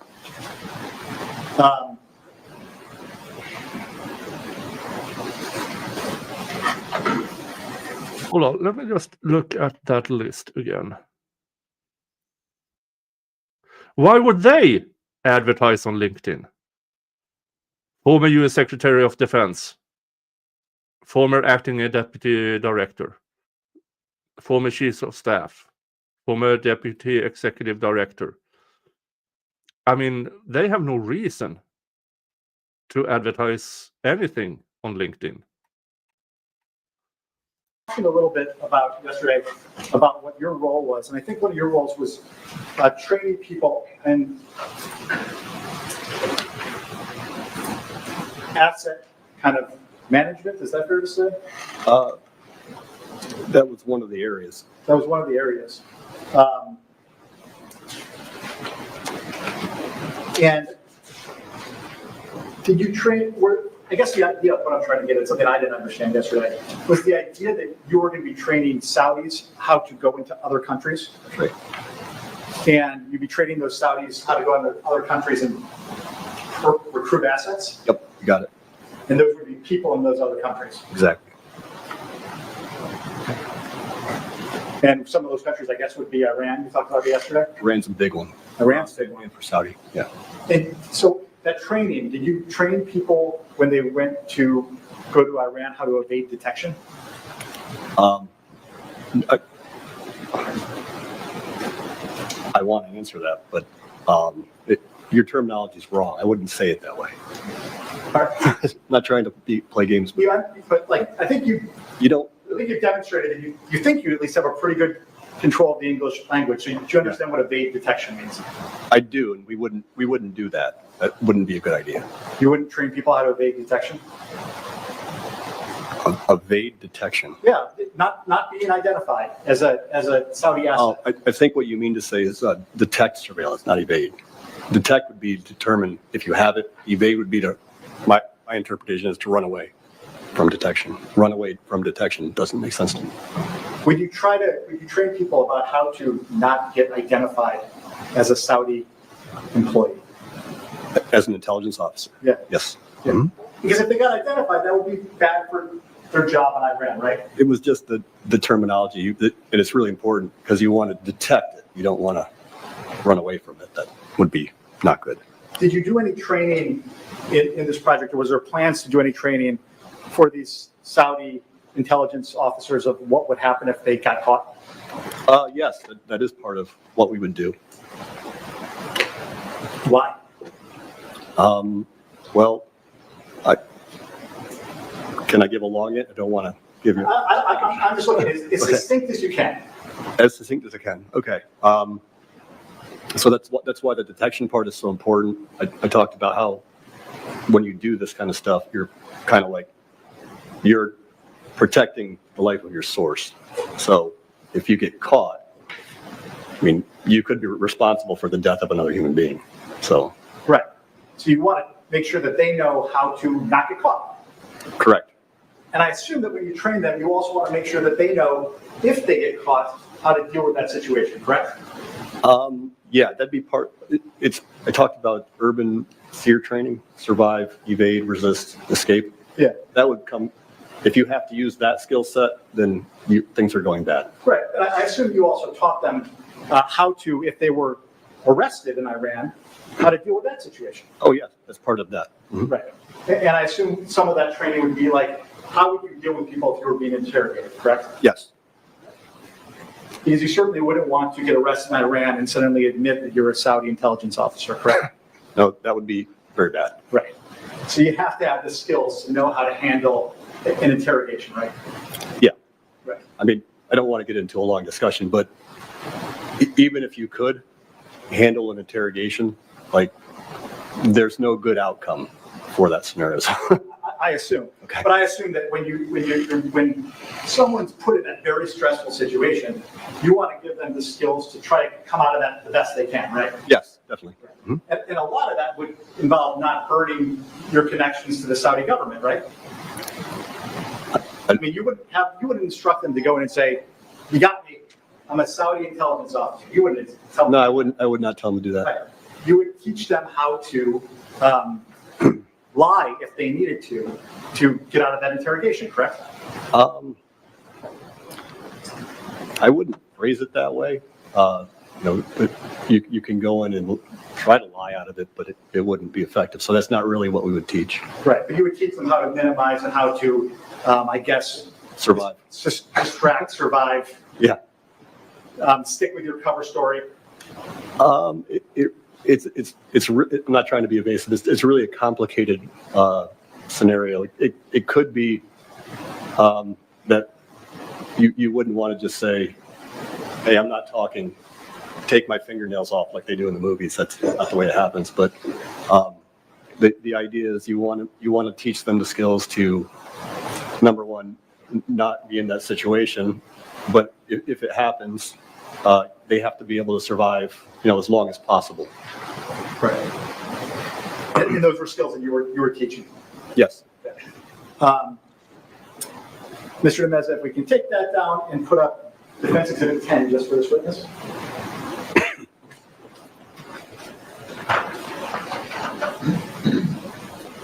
Yeah, I kind of see where he's coming from here, because in Swedish military training, we are getting trained in interrogation techniques in order to be interrogated and know what's coming, and the different techniques that are out there and other things. But this is another level where you what he's trying to avoid answering here is how they teach these assets or these people on how to act normal, or act as normal as possible, as in, I don't know why you took me in here, and so forth. And because this is information that shouldn't be public, but it is the information that this defense is trying to get out of him. And that I don't understand. Yeah, this is a strange situation.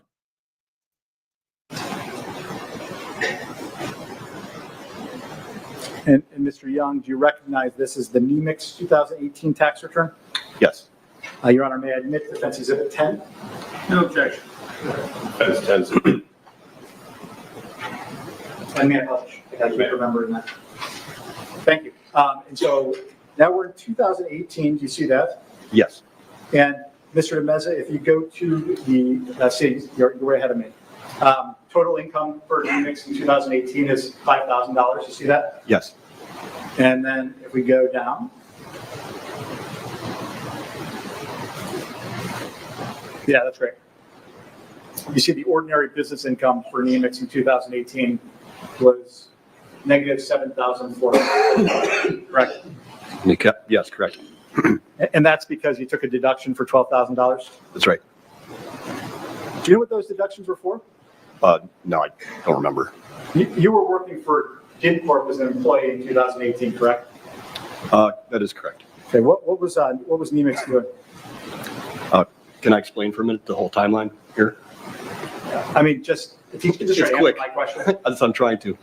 So the 5,000 was before the contract, I believe. Okay. And then I was an employee after that. Okay. So we can take that down. And if you could put up Defense Exhibit 13, Mr. DeMeza, this is just for the witness. I don't think there's going to be an objection, but we'll be careful.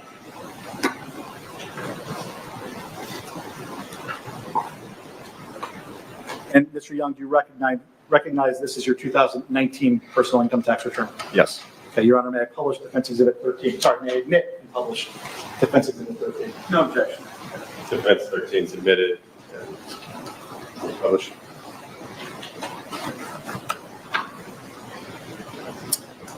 And so, yeah, Mr. Mez, if you could blow that up. And so if you look at the top line, you see $383,503, correct? Yes. And those were your wages working for DinCorp in 2019? Yes. You were a W-2 employee, correct? Yes. But then as you go down, you also claim a loss of $373,735, correct? Yes. And you don't know what that was for, do you? I don't know. I'm guessing it was a carryover again.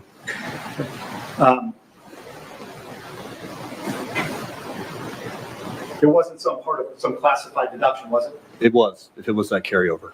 Okay, well, Mr. Young, do you remember sitting for a deposition? Okay, now I'm starting to get a hang of it. These years for different companies where he had allegedly no income. It was probably CIA work. And those don't show up on any tax return. Because if they do, it's traceable. So they're making him out like this kind of shady person, but that is how these intelligence agencies work. In this case? Yes, I do. And, Mr. Honor, can I approach? Thank you.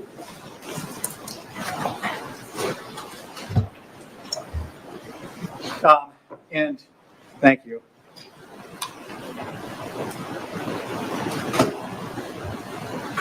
Just 1 second.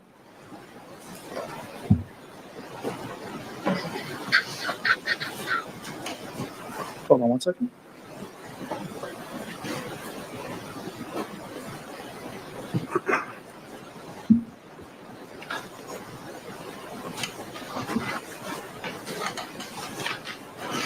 Yeah, we go to the third page. If you pull up the third page, thank you.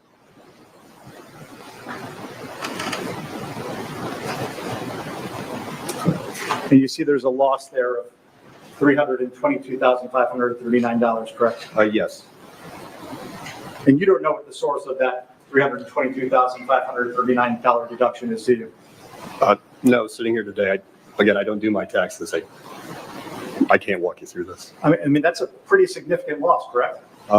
I don't know. Depends who you ask. Well, is it a real loss of income? It's a real loss of income, of course. And isn't a loss of $320,000 pretty significant? I wouldn't say that.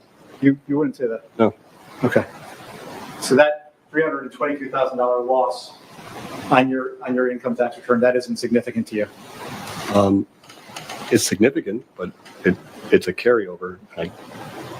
But it's a carryover, meaning that you lost the money at some point before, correct? Correct. Okay.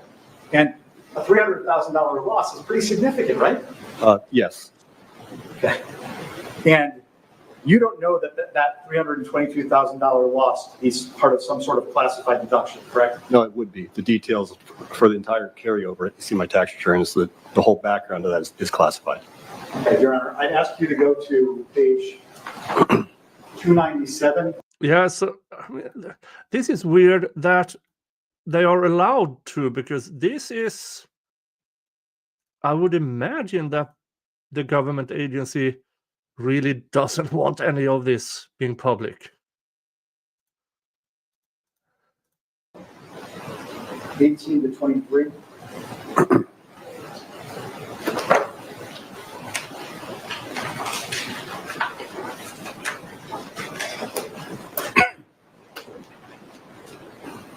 May I approach the witness? Right.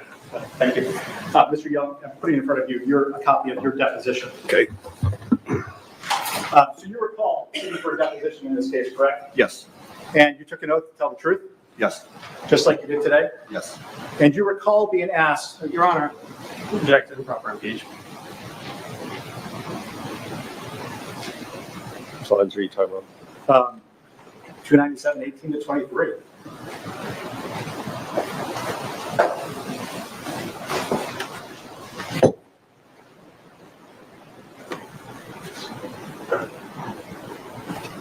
Whatever the objection. Thank you. And so, Mr. Young, you recall being asked, okay, what is the source of the $322,000 deduction? Do you see that? I do. And you wrote, I have no idea. Do you see that? I do.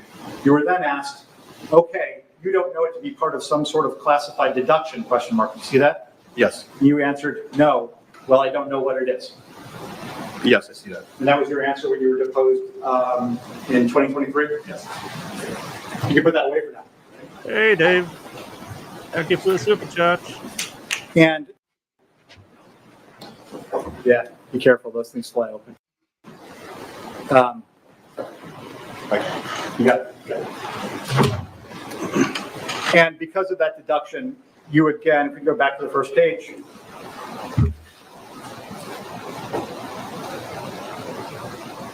Just pull up the bottom part.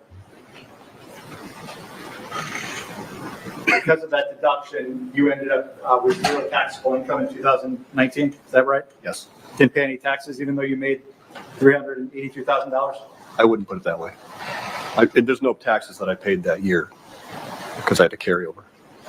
You didn't pay any taxes in 2009 for your 2019 income, correct? That's right.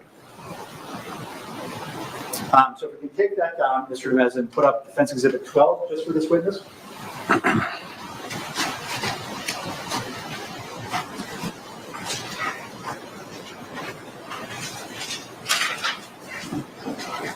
And Mr. Young, do you recognize Defense? And thank you to, let's see here, Tough Cookie, who bought me 3 coffees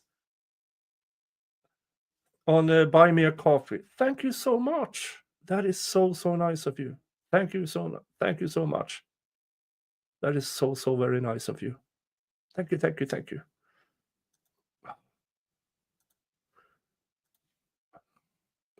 Yeah, I'm very thankful for your monetary support. Thank you so much. Exhibit 12 is your 2019 NEMIX tax return. Yes. Your Honor, may I move to admit Defense Exhibit 12? No objection, Your Honor. Defense 12, admitted. Thank you. May I publish? Yeah. So now we're in 2019, at least for the tax returns, right? Yep. In 2019, isn't it fair to say that you spent the entire year as a in corp W-2 employee? Yes. Okay. NEMIX wasn't doing anything in 2019, correct? Correct. And so this is your NEMIX 2019 tax return? Yes. Okay. Go back to the main page, Mr. Meza. Yeah. If you could blow up the top, capture those. Yeah. Just go all the way down. Thank you. Now, speculatively, what I do know about carryovers, at least over here, if you made a significant loss in a year, you can disperse that over a number of years later on, because if you pull it all out in one year, then you can't have it another year, making it harder to recover from the loss. I don't know how that works in the United States.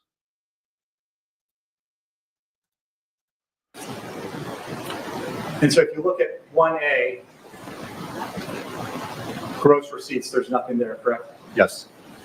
Because NEMIX wasn't doing any work that year, was it? That's right. And if you go down to the bottom, there's a ordinary business income loss of $51,000. Do you see that? I do.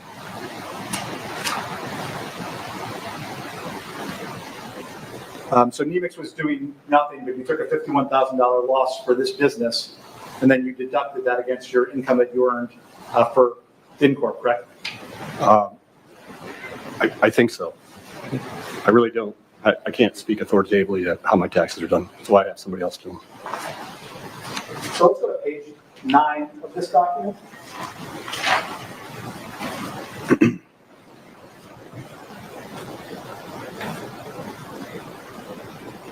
If you could blow up that section, Mr. DeMezzo. So this is 2019 when you were an employee of InCorp, correct? Yes. NEMIX wasn't doing anything, correct? Correct. And you took $51,000 in deductions for business expenses? Yes. $31,000 in travel for NEMIX? Yes. Where did you go for NEMIX when it wasn't doing anything in 2019? I don't remember. You don't know what these deductions were for, do you? I don't remember. And take that one down. Thank you. And Mr. Nezza, if you put up Defense Exhibit 16 just for Mr. Young.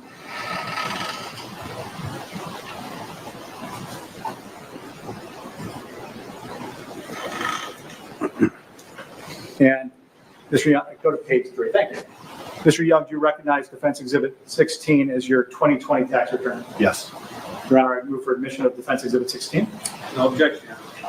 Defense 16 is admitted. May I publish? Yeah. Thank you.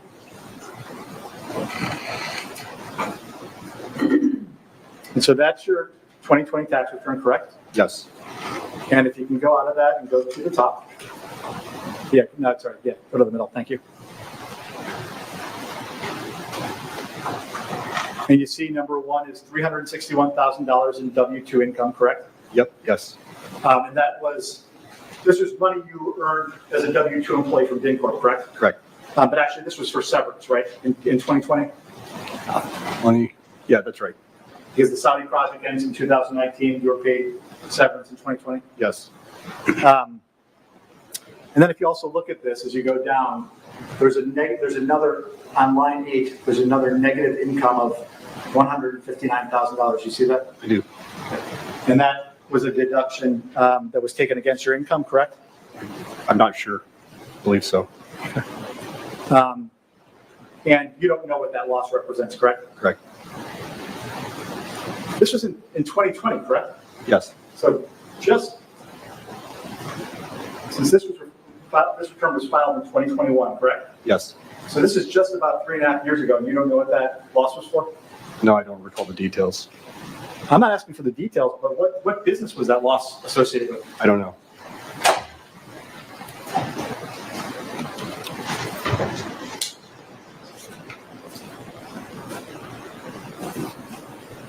Let's take that down and put Defense Exhibit 16. Oh, I'm sorry. Let's put up Defense Exhibit 17, Mr. Meza. Thank you, just for the witness, thank you.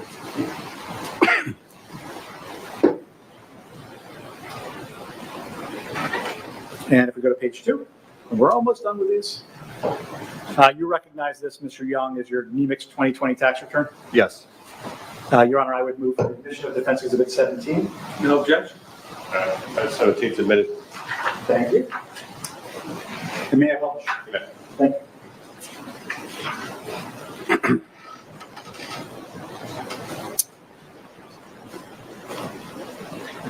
May I publish? Thanks, Gary. All right. And so this is your NEMIX, this is your company's 2020 tax return, correct? Correct. And again, go back to the main page.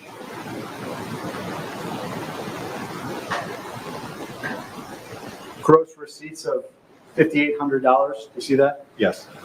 Do you know what that was for? I'm just not recalling off memory. NEMIX wasn't involved in any projects in 2020, correct?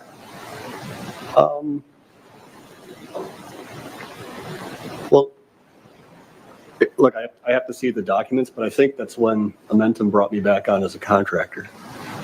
I'm not sure. I'd have to see it. I was brought back on in 2020, and I got that 1-year contract. Right at the end, right? Yeah, so I think that's the beginning of this. Okay. I have to see the contract. NEMIX takes a loss of $54,000. Do you see that? Yes. And then you take all that loss on your personal tax return, correct? Yeah. We can take that down. Now we're moving to 2021. We're making good progress.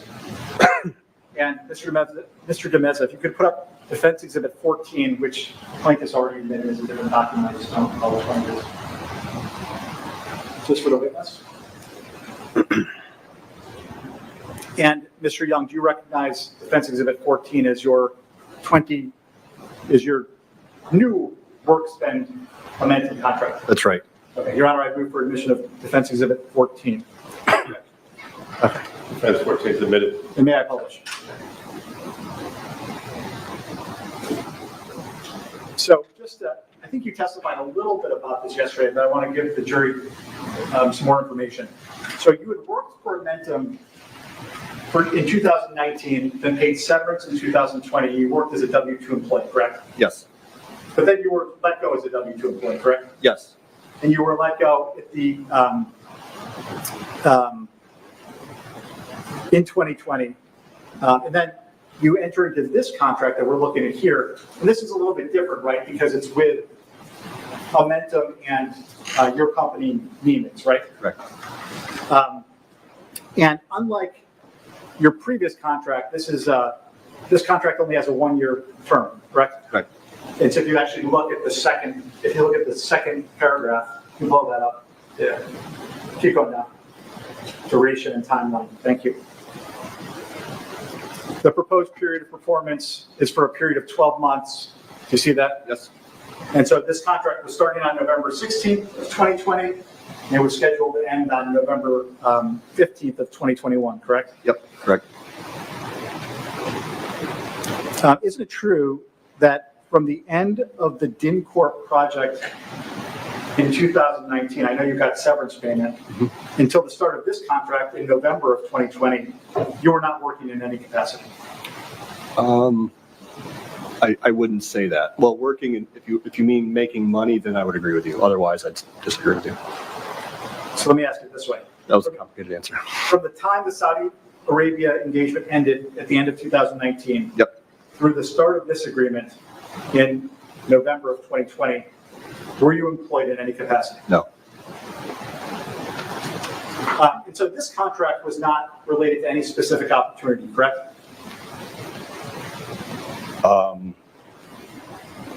I wouldn't word it that way. I wouldn't say it that way. What about this question? This agreement is not associated with this specific DynCorp project, correct? Yeah, I got to disagree. I mean, I can explain if you want me to, but. Your Honor, 554, 5 through 7. Mr. Young, if you take that red binder, you go to page 554.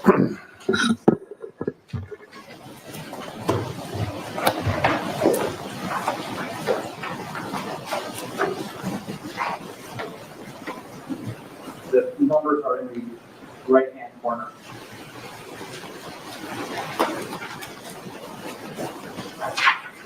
What lines are we going to, Mr. Extra? 554, 5 through 7.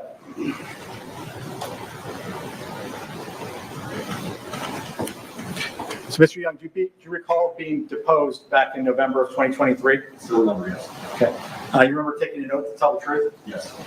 And isn't it true that when you sat for a deposition regarding this agreement, you were asked, this is an agreement that is not associated with this specific DynCorp project. Do you see that question? Yeah. And you answered no, correct? I did. You can put that to the side.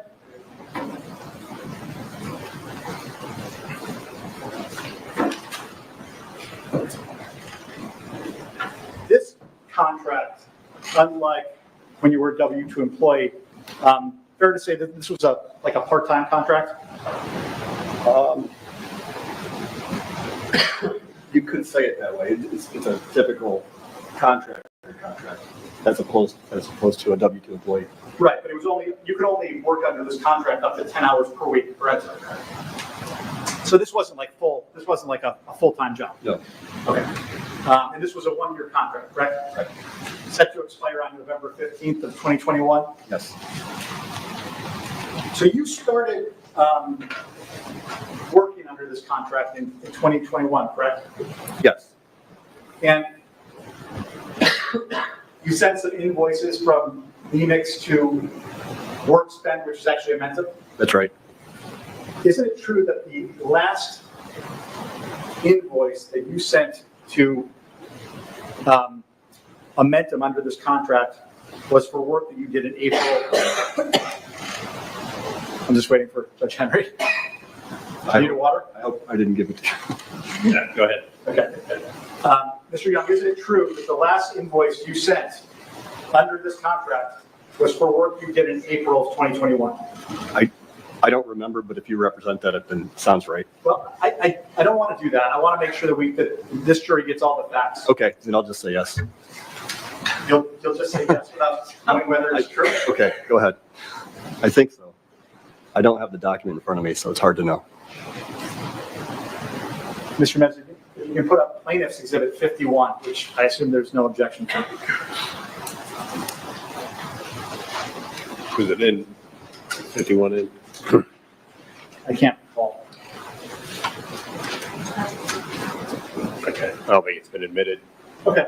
You want him to Yeah. show it for the witness? Yeah, just for the witness. And so, Mr. Young, I'm showing you what's been marked as Plaintiff's Exhibit 51. And you see that this is an invoice from you to work spend payroll dated 30 of April 2021. Yes. And Your Honor, I move for admission of PX 51. No objection. Plaintiff 51 will be admitted. May I publish? May. Thank you. Now, isn't it true, Mr. Young, that after you sent this invoice to Amentum on 30 April 2021, you never sent another invoice under this contract to Amentum?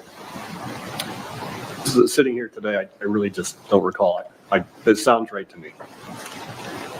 I think you have everything that I've ever invoiced to Amentum. And so, unless you have something can you more. just open up that binder? I'm going to try to, well, let me ask you this way. I'll do it the correct way. When looking at something, refresh your recollection as to whether this was the last invoice you sent to Amentum under this contract. I would have to look at all the invoices, and if this is the last one, then I would say, yes, this is the last invoice. Would it be helpful for you to look at your testimony that you gave in a deposition on this issue? Sure. Okay, so open up that red binder. Don't read it out loud. Just go to page 567 and read lines 1 to 4 to yourself. 567? 567, sir.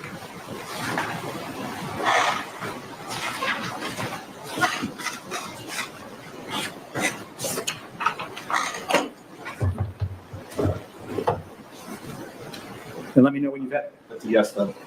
While I was reading that, just find a good spot. I'll take a break for that, please. Once. Catch up. One more document, Your Honor. And so, does that refresh your recollection as to whether, before you nod, let me just finish my question so we're not talking over each other. Does this refresh your recollection as to whether this was the last invoice you ever sent to Amentum under this contract? Yes, after reading this, yes. Your Honor, let's just take a break now. Okay. Thank you. All right. Members of the jury, go ahead and put your notepads in your folders there. Skipping ahead. Hang on. That's. And I'll try not to have caught the coughing bug that everybody seems to have. Okay, not on wood. I'm going to grab some coffee now. I'll see you in all. And thanks to recapping, skipping right ahead. Can we put the shades down, because all we're thinking here is a silhouette. Okay. Yeah, are you okay right now? Yeah, for today, just let me. We'll get them in the morning. All right, Mr. Axelrod. Thank you, Your Honor. Mr. Meza, if you could put up Defense Exhibit 19 just for Mr. Young.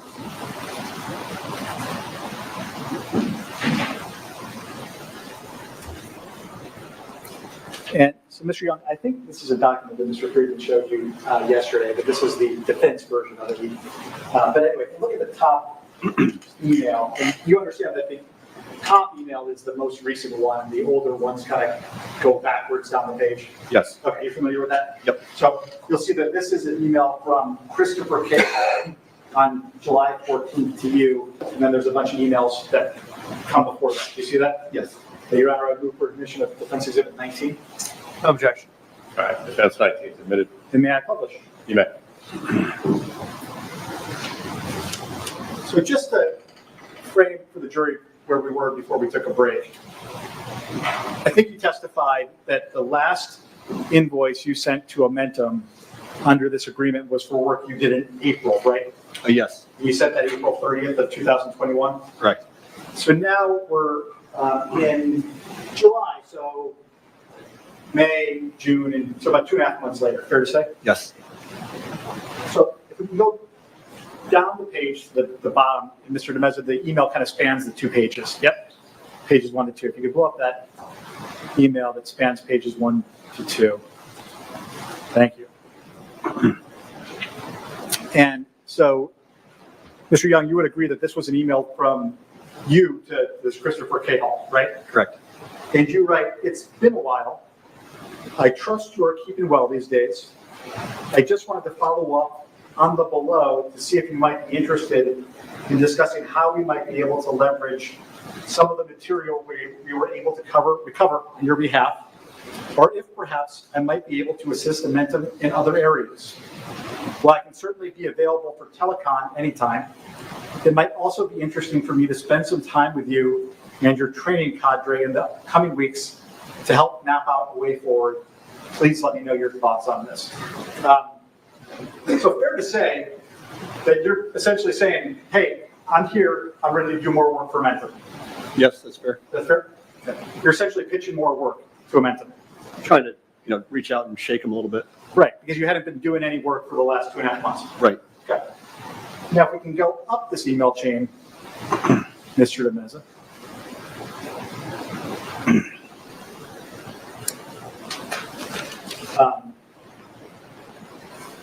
It looks like Chris doesn't respond to your email, right?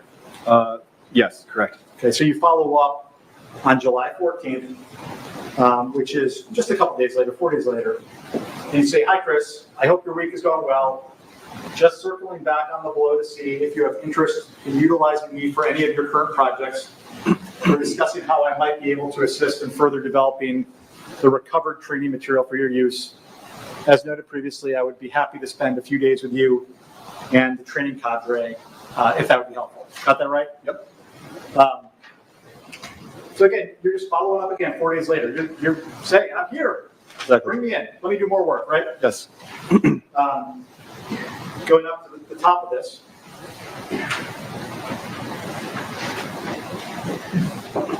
Mr. K. Hall responds, responded the same day.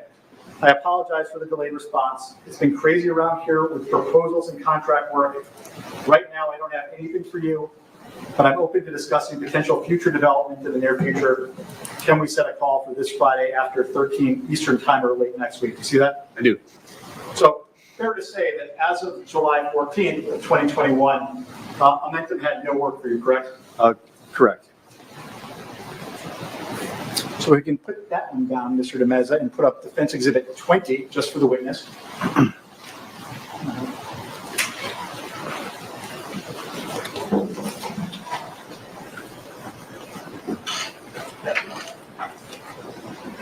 And Mr. Young, I think this is one that Mr. Friedman showed you, but do you see this email that has been marked as Defense Exhibit 20, which the top email is from Jill Bruton to you dated July 16th? I see it. Your Honor, I move for admission of Defense Exhibit 20. No objection. That's 20 submitted. And may I publish? It's been published. Okay. Thank you, Gary. And I'm looking at the email that is on the bottom half of the first page. Mr. De Meza blew it up for me. Do you see that there? I see it. And actually, Mr. Meza, I want to capture the top. Got to grab the date real quick before you go there. Thank you. Just a little bit hard to see. Maybe I'm going more blind than I am. This is from you to Joe Bruning on July 16th. It's just 2 days later after you reach out to Mr. Cahall. Yes. And you're checking in 2 days later. You're pretty eager to get to work, right? Yes. You have nothing else going on? Not that I recall. It was a while ago.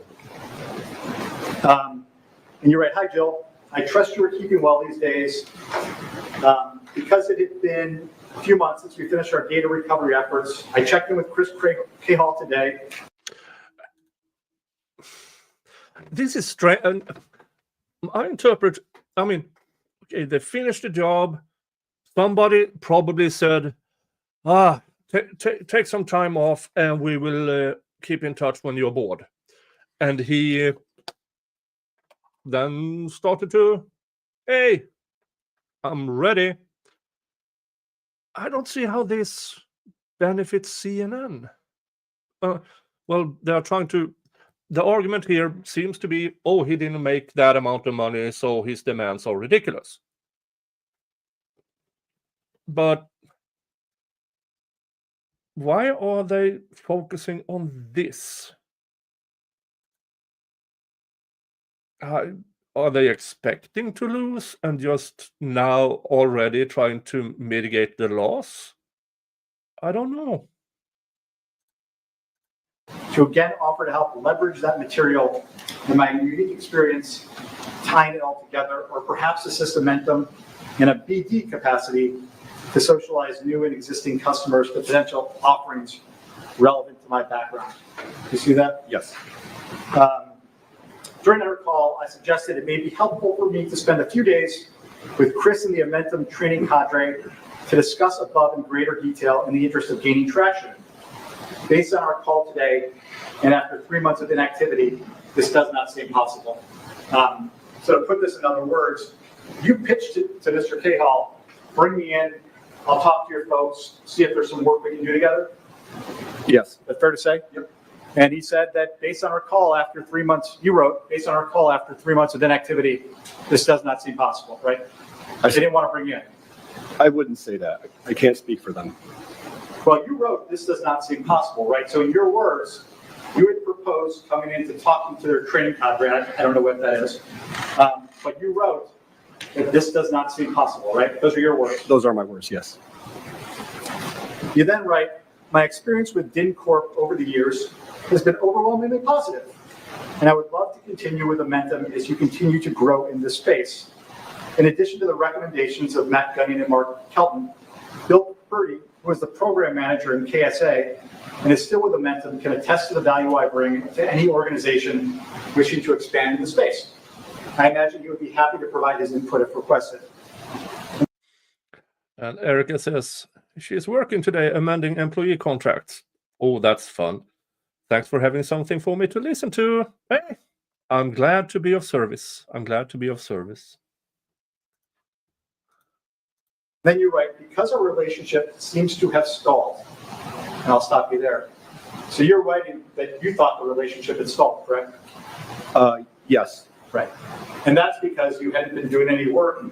We're now at July 16th, for like the last 2.5 months, right? That's right. And my current contract expires in a few months. I propose to Chris either coming on as a full-time employee or agreeing to a non-compete in exchange for a minimum monthly retainer to keep me engaged, as many other companies are also interested in this space. I understand neither is of interest to Momentum at this time. And so let's just break that down a little bit. You first said, I propose coming on as a full-time employee. So what you're saying is, I know we have this contract in place for me as a contractor being part-time. Hire me as a full-time employee. That's right. And they didn't want to do that, correct? Right. They also said, or agreeing to a non-compete in exchange for a minimum monthly retainer to keep me engaged, as many other companies are also interested in this space. And what you were saying there is, if you don't want to bring me in as an employee, then just give me a non-compete, pay me for it, and I won't go work for anybody else. Exactly. Okay. And they weren't interested in that either, right? I wouldn't say that. No, I wouldn't say that. Well, you wrote, I understand neither is of interest to Momentum at this time, right? Right, correct. They weren't interested at this time. That's what it says here. That's what you wrote here, right? That is what I wrote here. Those are your words, right? Those are my words. We're on the same page, right? We are, yes. This is your email? Yes. Okay. I just wanted to reach out directly to see if you might perhaps see another area with Momentum in which I might be a good fit. Please let me know if you have any questions or if a call might be helpful.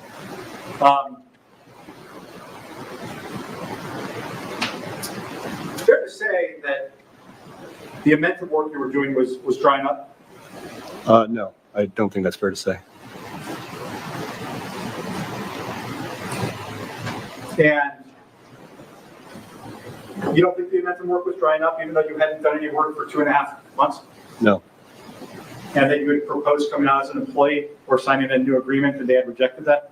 No, that's not what that means. That's not what that means? Okay.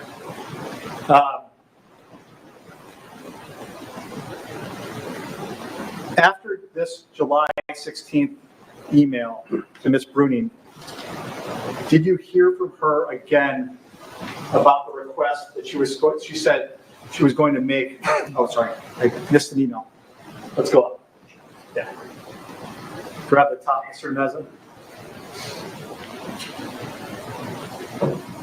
All right, so then Ms. Bruning emails you back on July 16th, and she says, hi, Zach, thanks for reaching out. I know our team is super busy right now with the Advent Laden proposal ongoing. There's been a lot of positive feedback on both you and Matt's work, so no issue on that front, exclamation point. As far as contractual terms, we normally would not pay a retainer for non-competes, as we have found with 1099s that is generally not legally enforceable. However, I can request an extension of current contract end date so we don't let them expire. Did I read that correctly? You did. After July 16th, when Ms. Bruning sent this to you, did you hear from her about the request again that she said she was going to make for your current contract extension?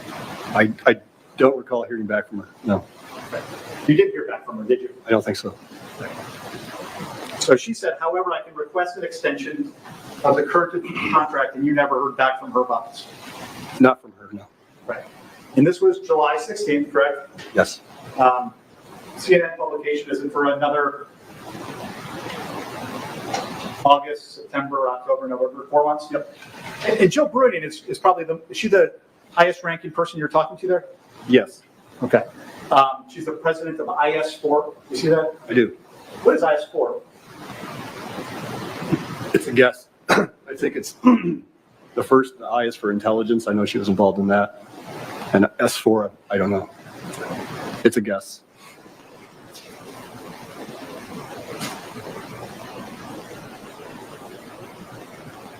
So then we can take that down, Mr. Meza.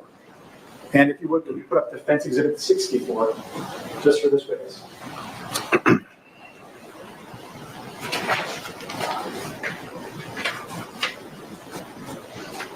And Mr. Young, you see the top email of Defense Exhibit 64 is from Christopher K. Hall to you, dated October 13th. Yes.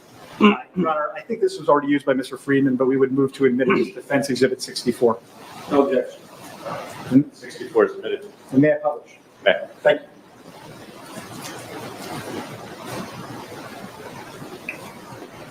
And so, Mr. de Meza, if you go down to the second email on this page. Yeah. So it's now October 12th. You see that, Mr. Young? Yes.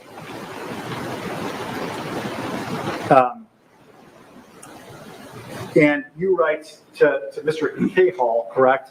Yes. I regret the lengthy radio silence and delayed response. Since our discussion, I have been completely immersed in these Afghan evacs, and I'm just now coming up for air. And so that's October 12th. Mm-hmm. Were you just coming up for air on October 12th? Yeah. In fact, you didn't have any other evacs after October 12th, did you? I don't believe so. And so that was a month before the CNN publication, correct? I don't want to make you pull up the invoices again, but I just don't really remember. I'd have to look at the invoices for the evac to tell you when the last one was. I just don't recall. Okay. We'll get to those. Okay. Come back to it. I have reviewed the document you sent and would be happy to assist where I can. In the short term, that could include assisting drafting your proposal and also leveraging my network to identify suitable candidates for the various roles. My current contract with Amentum is due to expire in a few weeks, so that would need to be extended. So at this point, you had certainly not heard from Amentum that they were going to extend your contract, correct? That's correct. I would assume we would stay with an hourly rate and for work performed, but how would I be compensated for referrals? Looking for your comments, and again, regret the delay. See that? I do. And so in this email, you're referring to your contract expiring with Amentum, correct? Right. Because you knew it was set to expire in November, correct? Yes. So if we go to the top email,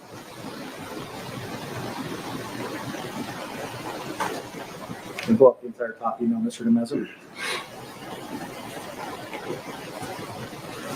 And so this is Christopher K. Hall emailing me back, October 13th. Zach, good morning. No need for apologies for the delayed response. It has been extremely busy here around two. I'm hoping, not the best email writer. I'm hoping November and December slow down some, allowing me to look up and out more. Right now, I'm consumed with contract transition and training course running across the U.S. Sounds like he's busy, right? He's a busy guy. He's a busy guy. To tell you the truth, I have not worked on anything related to the opportunity we talked about since last we spoke. Next week, we have an offsite meeting to discuss the way ahead for the special activities account plan with Rev, Mark, N, and Jill. This has been a long time coming, and we are excited to brief the account plan. If nothing else, we will have a good idea of the future, what the future has in store for us, and resources needed to obtain our goals. MTF past meeting next week. As for your current contract, for now, we hold off on renewing it until after the offsite next week. You see that? I do. So is it true this email from Mr. K. Hall informed you that Amentum was holding off at this moment renewing your contract? Yes. And isn't it true that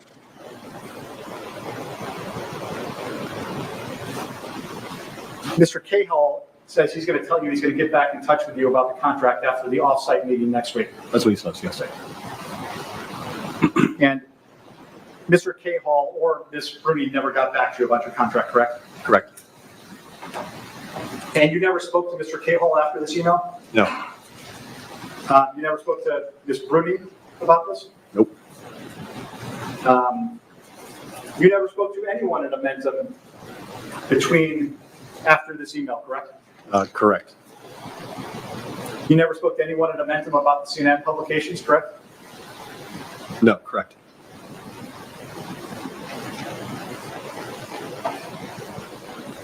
Now, this email you have is between you and Amentum, correct? Yes. And you see, again, at the bottom, it has those little dates numbers.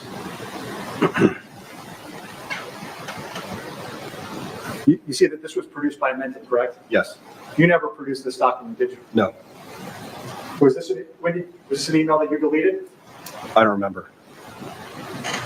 Objection, Your Honor.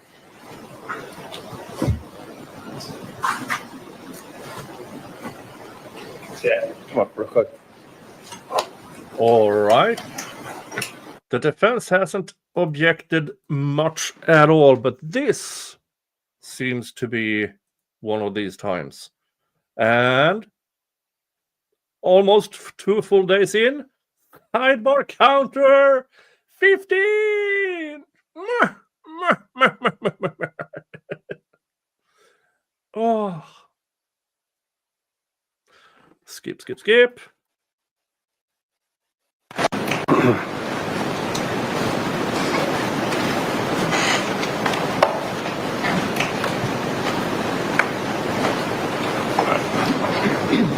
Just for the record, I'm sustaining the objection.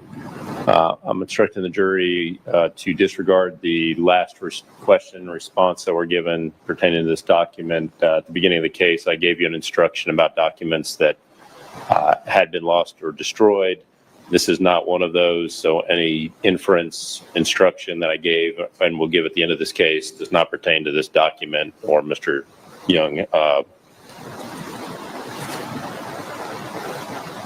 production of it or non-production of it. Thank you, Your Honor. Mr. Young, I asked you before whether you were aware that CNN had subpoenaed Amentum. Do you recall that question? Yes. And you're familiar with that Amentum did produce documents to both parties, right? Yes. Okay. And you've reviewed those documents, correct? Yes. In the production Amentum made, Amentum did not include any document that references the CNN publications, did it? No. There was no emails whatsoever that discussed whether or not to review your contract, correct? Correct. Why would they? That would open up them for litigation. There was no document in that Amentum production that said don't hire Zachary Young because he's a criminal, correct? Yes. Objection, Your Honor. Let me approach again.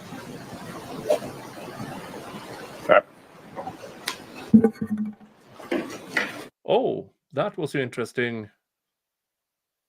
The defense says there was no documents that said that you were a criminal. And he answered yes. And with that, it was an objection. And now it's another sidebar, bringing us to sidebar counter 16. Now, this was interesting. Skipping ahead.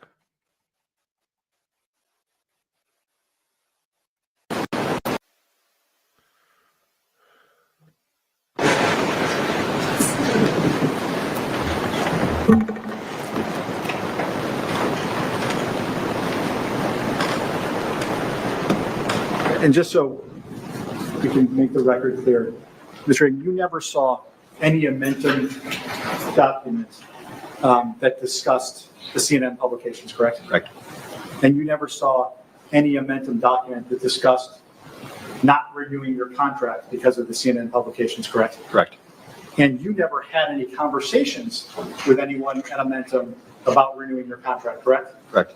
And you never had any conversations with anyone at Amentum about the CNN publications, correct? Well, I think that I had a call with Chris Cahill that was referred to in the email. I'd have to go back again and look. I think I said there was an email between me and Chris Cahill where I said, nice speaking with you. Or he said that to me. It's all getting a bit. After the CNN publication? No, before. This is around this time. Right. You never spoke, just listen to my question pretty carefully. You never spoke to anyone at Amentum about the CNN publications, correct? Correct. Okay. No mistake in that, right? Correct. And isn't it true, sir, that Christopher Cahill no longer works at Amentum, correct? I don't know. Matthew Gunning no longer works at Amentum, correct? That is correct. John Keeley doesn't work at Amentum, correct? Correct. Mark Kelton doesn't work at Amentum, correct? Correct. And Bill Purdy doesn't work at Amentum, correct? Correct. And those were your primary contacts at Amentum, correct? Yes. And none of them are there? Yes.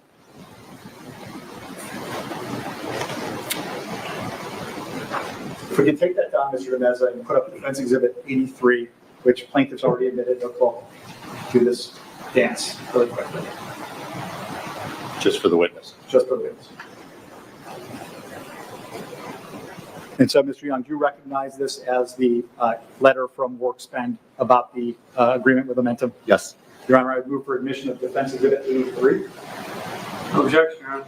And may I publish? Thank you. 83 is admitted. You may.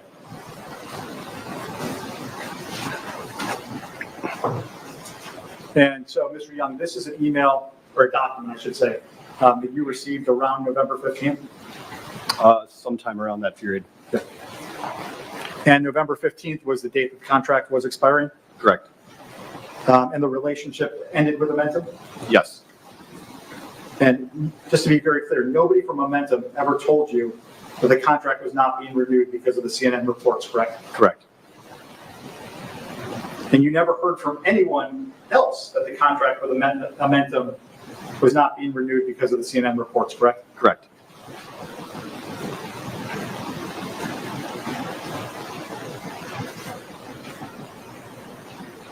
For the entire time you worked for Amentum, whether it was when you were a W-2 employee or when Nemix had this agreement in 2021, you weren't prohibited from doing work with other companies, were you? No, I was not. And other than the evacuation work that you did in 2021, from 2017 to 2021, you didn't work for any other company besides InCorp Amentum, correct? Correct.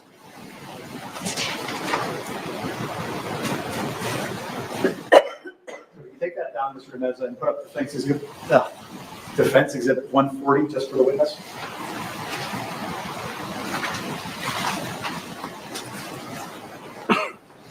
And Mr. Young, I'm showing you this marked as Defense Exhibit 140. It appears to be, it purports to be your 2021 personal tax return. Do you see that? I do. Your Honor, I would move for admission of Defense Exhibit 140. All right. That's 140 submitted. And may I publish? Thank you. Yeah. And so, Mr. Mez, you just blow that up a little bit. Thank you. So we're in 2021, and you see that there's I think it's line 8. Yeah. Other income, and that's $280,284. You see that? I do. And that's from Nemix? Yes. Okay. And this is from Evacuations? I think it was all evacuations, yeah. Okay. Yeah, did Nemix do any other work besides evacuations in 2021? Not that I remember. Okay. And so if you can take that down, Mr. Demeza, and put up Defense Exhibit 141 just for the witness.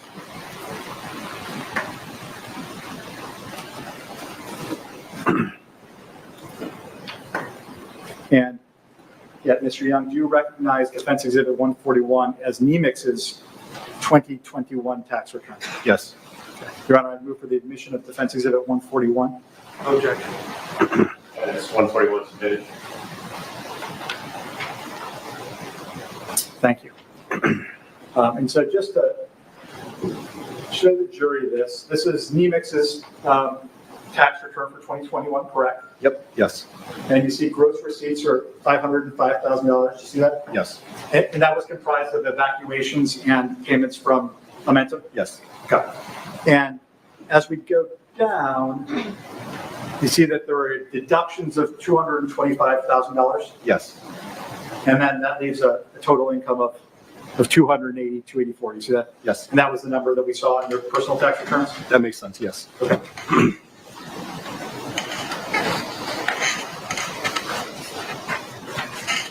If we go to page 6, Mr. Demeza.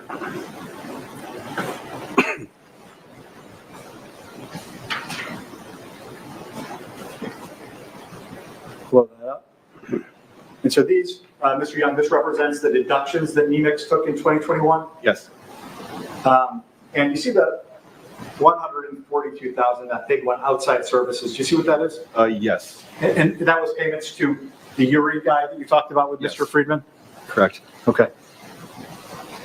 You see that there's $18,490 in travel expense for 2021. Where did you go in 2021? I don't remember. You didn't go to Afghanistan though, correct? No, not Afghanistan. Okay.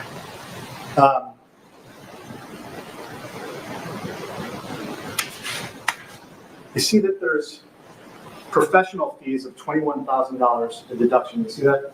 Yes. You don't know what those legal fees were for, do you? No, I don't know. You hire any lawyers in 2021? I have a lawyer in Austria. Did NEMIX hire him in 2021 for work? I don't remember. So you can take that down, thank you. So let's move on and talk about Afghanistan. So I think you testified that you were in Afghanistan when you were with Blackwater, correct? Yes. And that was in around 2004, but correct me if I got it wrong. Yeah, that's right. 2003, 2004. And you hadn't been back to Afghanistan from 2003 to 2004 to 2021, the period we're talking about now. You got it. Right. A lot can change in 17 years, fair to say? Yes, it's a fair statement. Okay. You would agree that by mid-August of 2021, we're going to try to do a very abbreviated history lesson, but by mid-August of 2021, the Taliban had seized control of Kabul, the capital of Afghanistan. Correct. Incredible turmoil in Afghanistan, right? Indeed. And at times, you would agree that the Taliban was going door-to-door hunting for people? Yeah, I would agree with that. Right. And isn't it true that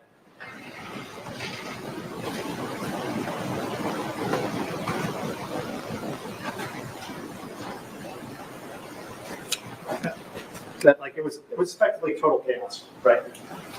That is one way to put it, and I would agree with you. Right.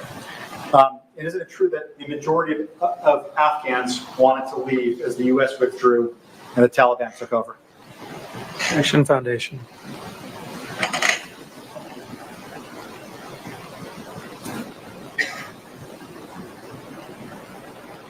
Yeah. I can lay a foundation. Yes. I'll sustain it. More. History, I mean, in August of 2021, you were paying pretty close attention to what was going on in Afghanistan, correct? Yes. And not just because you were advertising evacuations, but you know the area, you're interested in what's going on, correct? Yeah, I don't have to be someplace and know what's going on. So yes. Okay. So isn't it fair to say that In this time period where the U.S. is leaving, Taliban's coming in, the majority of Afghans wanted to leave. Objection, foundation, majority. A lot of Afghans wanted to leave. Rephrase it. Yeah. A lot of Afghans wanted to leave. A whole lot of Afghans. A whole lot of Afghans. We can agree on that. And the Taliban was preventing people from leaving, correct?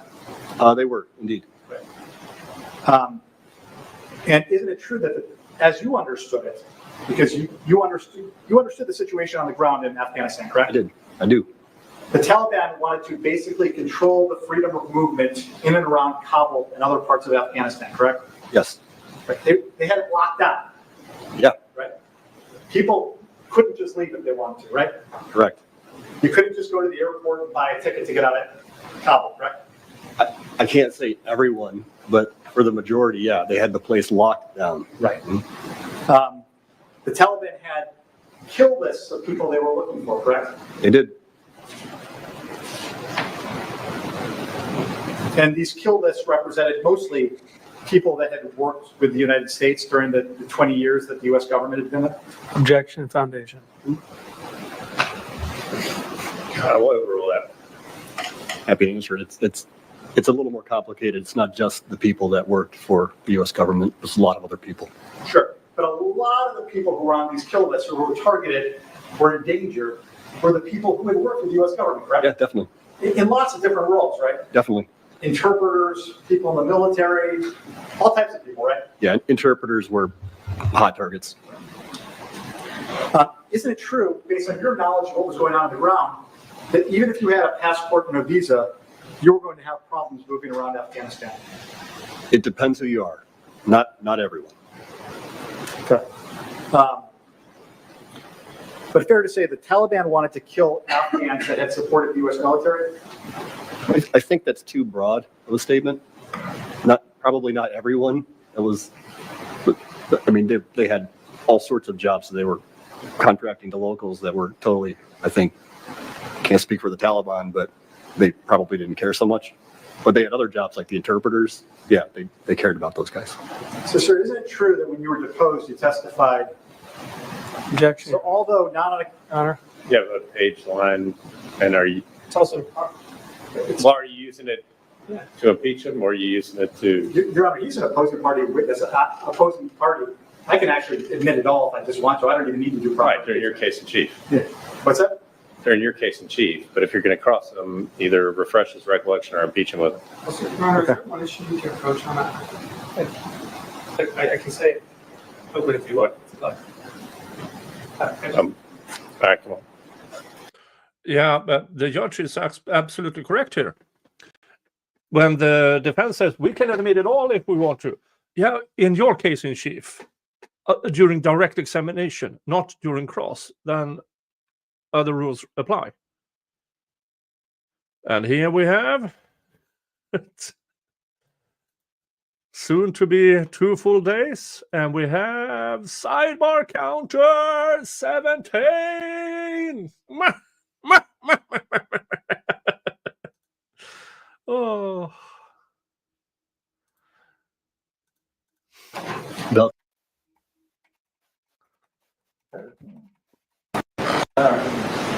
Hang on. Let me start right now.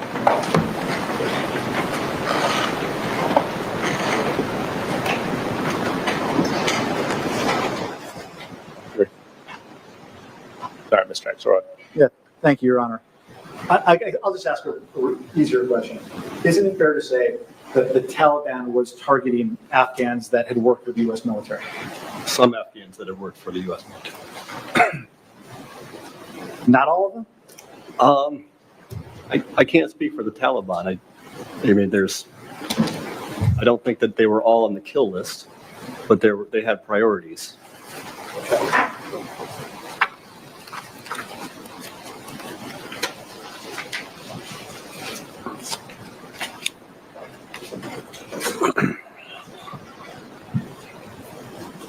So, Your Honor, it's very long. I only care about 5 lines, but it's 594:21 to 595:20. But I'm really only focused on 595, 10 to 15.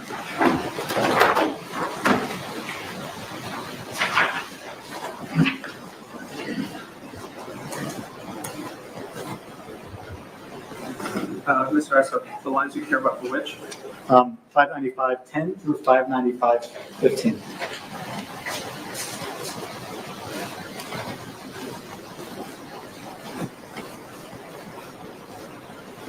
Do you want to just have them review it? Ask them a question or? So, Mr. Young, isn't it true that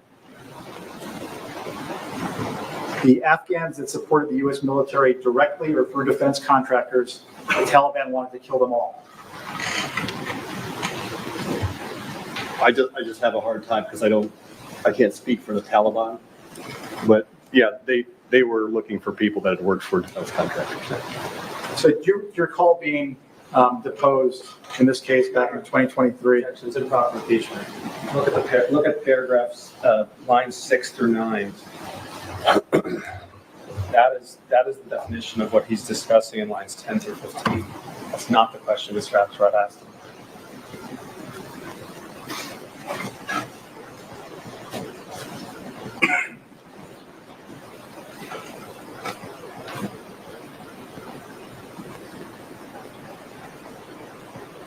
The lines 14 through 15 apply to the description on 7.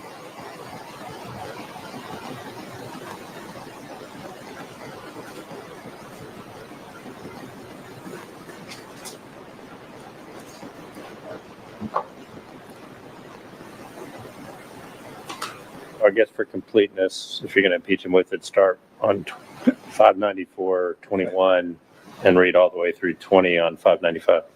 Cool. So,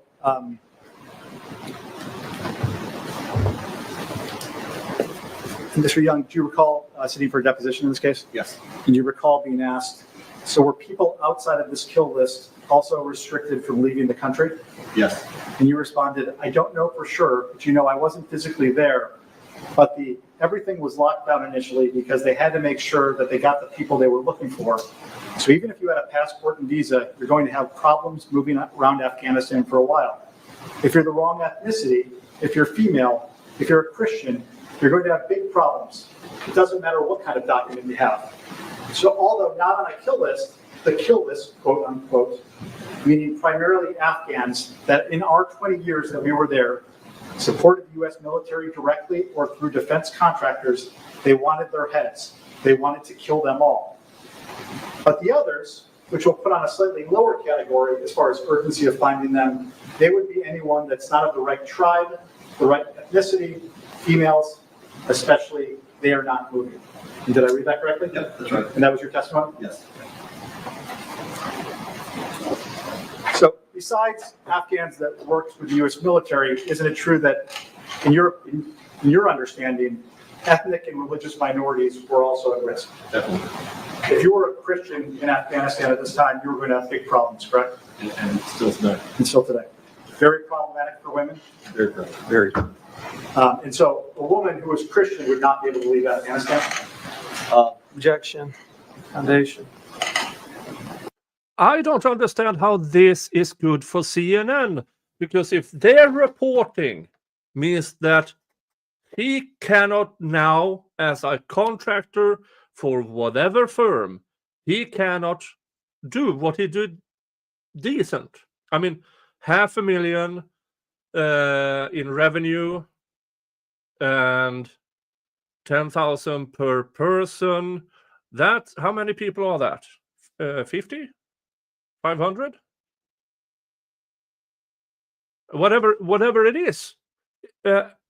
He got people out, and now he don't.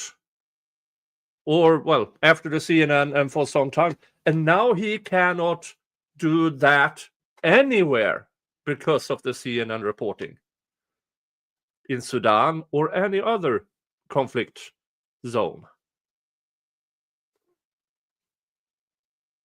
Yeah, I agree with unhyphenated. Looks like CNN is trying to argue that Zach hasn't been financially hurt.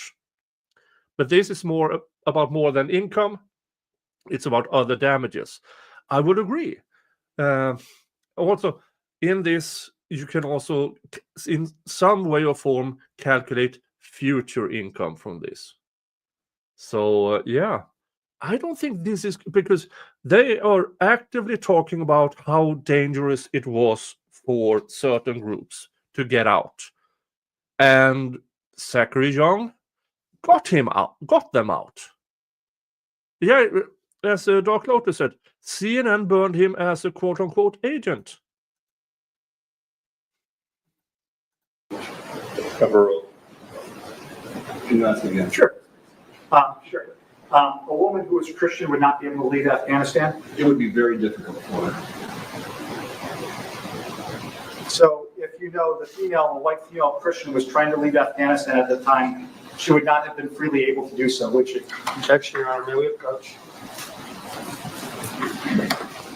Next one. And another one.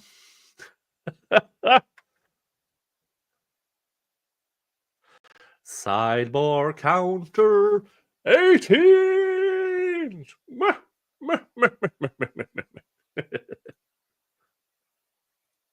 skip ahead. There's a lot of sidebars here. Oh, I'll learn at some point.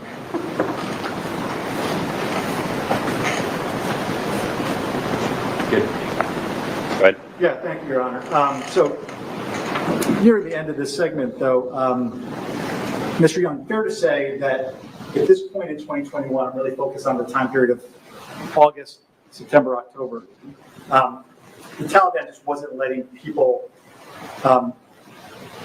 leave Afghanistan by air or move around the country. Is that fair to say? Generally, yeah. That is fair. Okay.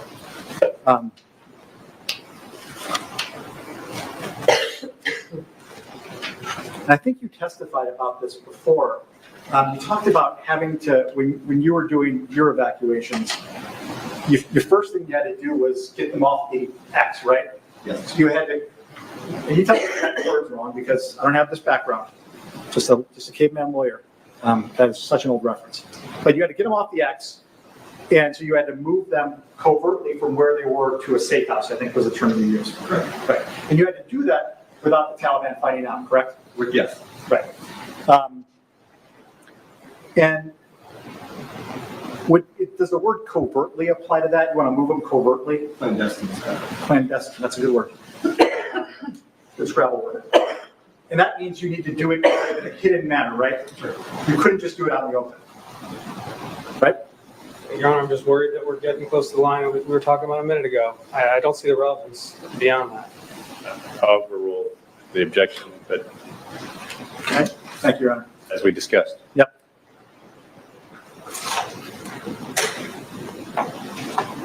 Fair to say, and I think you said it before, you called the Taliban a terrorist organization? Because they are.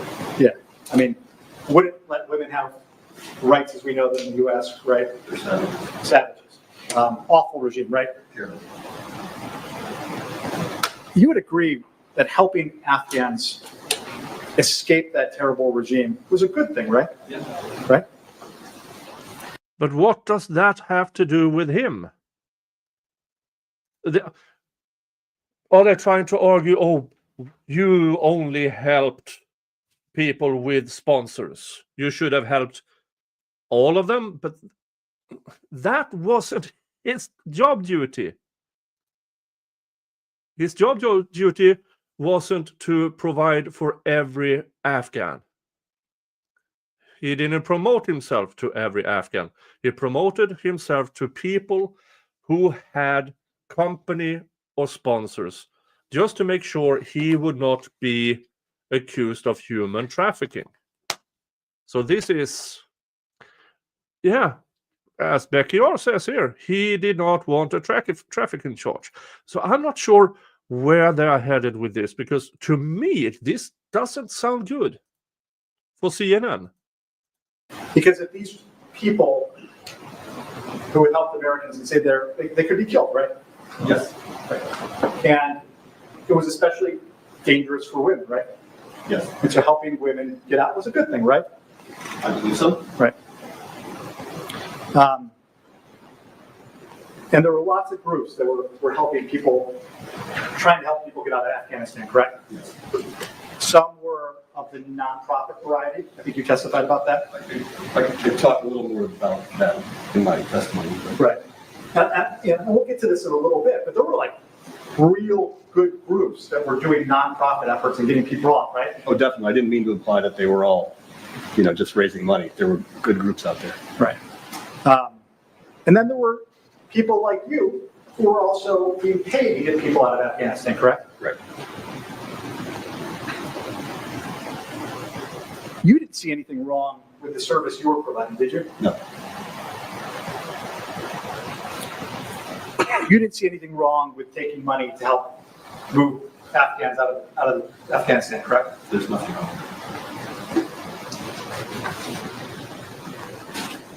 And I know that you didn't take any money from Afghans directly, right? But there was nothing wrong with taking money from Afghans to help them get out of that horrible situation, was there? I know you didn't do it, but there was nothing wrong with that, was there? That is a different situation, and I would have a hard time with that model where you're taking money from Afghans to do what I was doing. So you think that anyone who is taking money from Afghans to help them get out of that situation shouldn't have been doing it?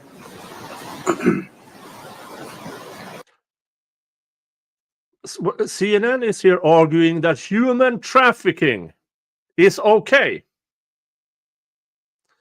So accepting payment in order to actually get people out, one thing.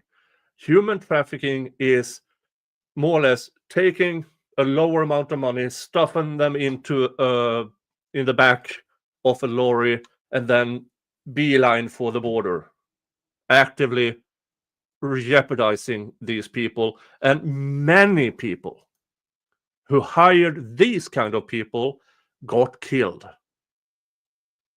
So there's a very, very big difference in generalities. You can't speak in generalities.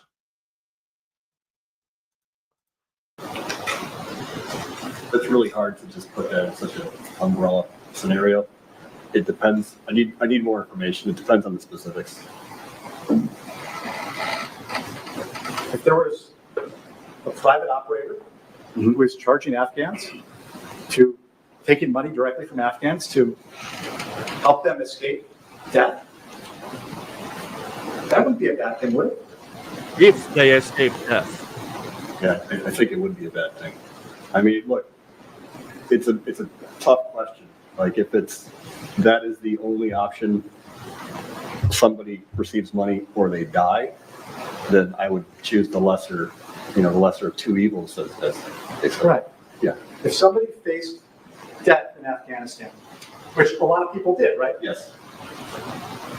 It wouldn't have been wrong to take money from that Afghan to help them escape death, right? Action asked and answered 3 times.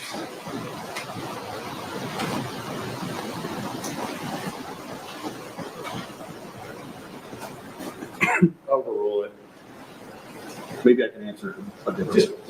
Yeah, I don't know that It's not a yes or no, though. It's not black or white. It's not black or white. So in some situations it might be okay, in other situations it wouldn't be okay. It depends on the situation.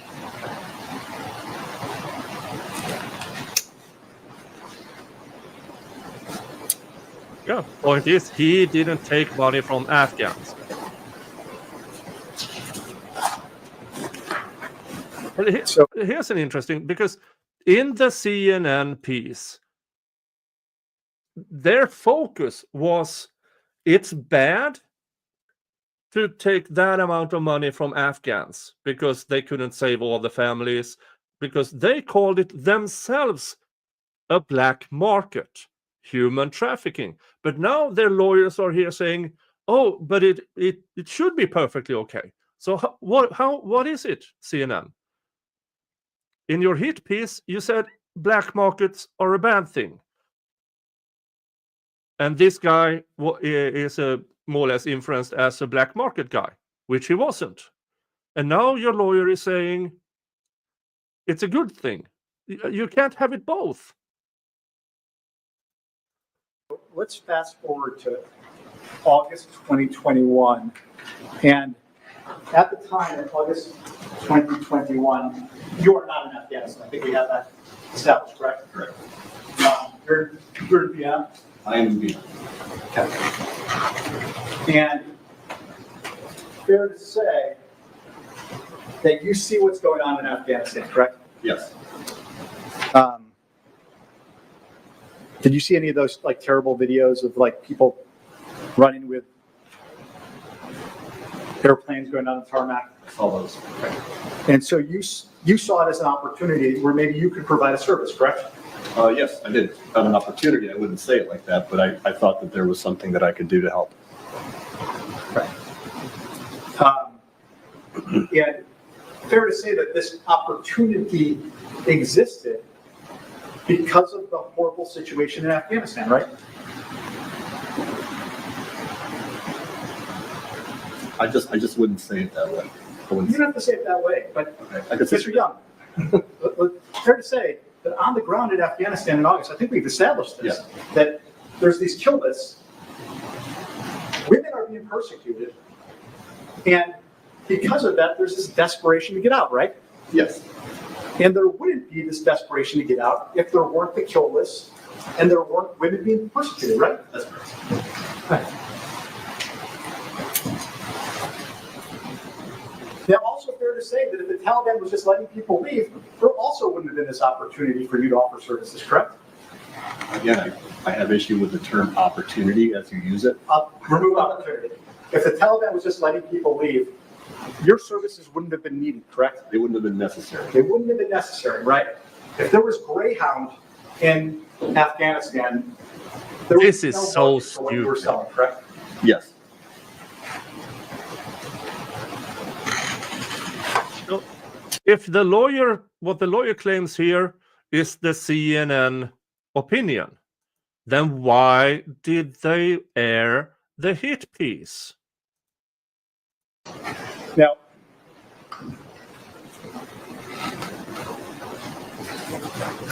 if you could put up DX82, Mr. DeMeza, just for Mr. Young.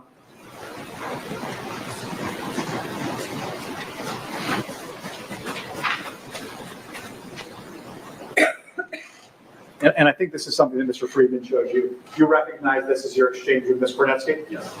Your Honor, I move for admission of DX82. I think it's in evidence. Oh, you use those? Okay, I'm sorry. No objection either way. Thank you. 82 in. Just let me know what it is. It's already in. Yeah, thank you. I may publish. I guess I may. Right. Probably already has been, but we can do it. It has. All right. Republication. Okay. Hey, Young C is back. All right, so this is a document.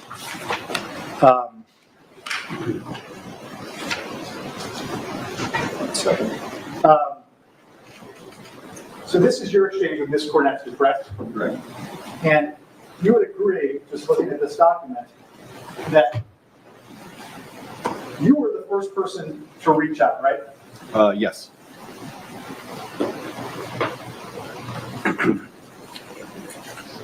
And you reached out on August 20th, correct? Yes. And I think you testified that when you reached out, you had no idea what or who Jill Kornetsky worked for, correct? I wouldn't say it like that. And what did you know about Jill Kornetsky when you reached out? I mean, that she was involved in some capacity with evacuations, NGOs. Okay. So this is August 20th. This is before you had ever done any evacuations, correct? I'm just not remembering when the first one was. Well, let me ask you this way. Mr. Ed, would you have done an evacuation without being paid first? No. Okay. So we'll hold on to this, Mr. Demeza. If you can put that, if we can multitask. So move that to the side, and can you also put up PX 59, which I think was admitted into evidence? And before. But No, I don't think so, but I also don't know what it is. No, Okay, so it's not it. let's put up PX 59 for the witness. Just for the witness. Just for the witness.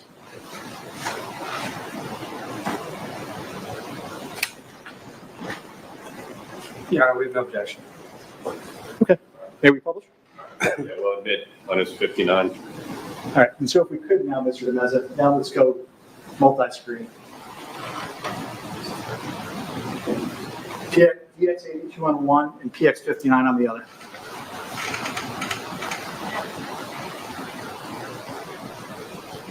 All right. So, Mr. Young, you should be seeing your conversation with Jill Kornetsky starting August 20th on the left and the invoice for Audible on the right. Do you see that? Yes. And just focusing on the right real quick, you would agree with me that Audible was the first evacuation you did, correct? Yes. And you see the dates of August 26th of 2021 when you I would say that okay, depends on did he get paid in advance? Then yes, that is after the 20th. Now, if that invoice was for performed services, then it's no way to tell. sent the invoice. Yes. And I think you just testified that you wouldn't have done the evacuation without getting paid first, correct? Yes. So would you agree with me Okay. now that you reached out to Jill Kornetsky before you had ever done any evacuations, correct? I don't remember, but that's what it looks like here. Do you think these documents are wrong? I doubt it. So you're pretty comfortable saying you reached out to Jill Kornetsky before you did any evacuation, Yeah. correct? Yep. And so I think you testified that your whole model was focused on corporations, right? Yes. But isn't it true? On August 20th, before you had ever done a corporate evacuation, you were reaching out to Jill Kornetsky, who you think might have been involved with some NGO in Afghanistan. Yep. Okay, we can take that down. We'll come back to it in a minute.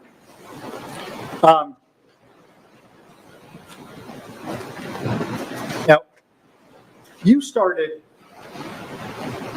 going on LinkedIn and advertising your services because you saw what was happening in Afghanistan. It was a tragic story, correct? Yes. You would agree that this was a story that should have been told by the media, correct? Which part of The story, the desperation in Afghanistan. Oh, definitely. The horrible things that were happening to Afghans, correct? You got no problem with that? No. People were desperate. It was a huge problem, right? Yes. No quibbles with that? Nope. Now, fair to say that you had heard stories about companies spending a lot of money trying to do things like charter aircrafts with no success. Yes. And I think you talked about that earlier, right? And you thought that there were people who were advertising evacuation services that weren't real, right?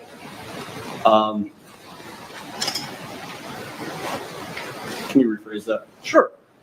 And I think you kind of talked about this earlier, but you saw people who were advertising, I think you used nonprofits in quotes. Right. There were advertising, correct? Yes. You would agree that this was a story that should have been told by the media, correct? Which part of The story, the desperation in Afghanistan. Oh, definitely. The horrible things that were happening to Afghans, correct? You got no problem with that? No. People were desperate. It was a huge problem, right? Yes. No quibbles with that? Nope. Now, fair to say that you had heard stories about companies spending a lot of money trying to do things like charter aircrafts with no success. Yes. And I think you talked about that earlier, right? And you thought that there were people who were advertising evacuation services that weren't real, right? Can you rephrase that? Sure. And I think you kind of talked about this earlier, but you saw people who were advertising, I think you used nonprofits in quotes. Right. They were advertising services that just weren't real options, right? I think I talked about it yesterday, that a lot of those air evacuations, they seemed like a great option, but there were massive problems in those. Right. And I think we'll get to it in a little bit, but I think one of the suggestions you said was that those big air evacuations were raising money from a lot of people and then just essentially sending it to their friends, right?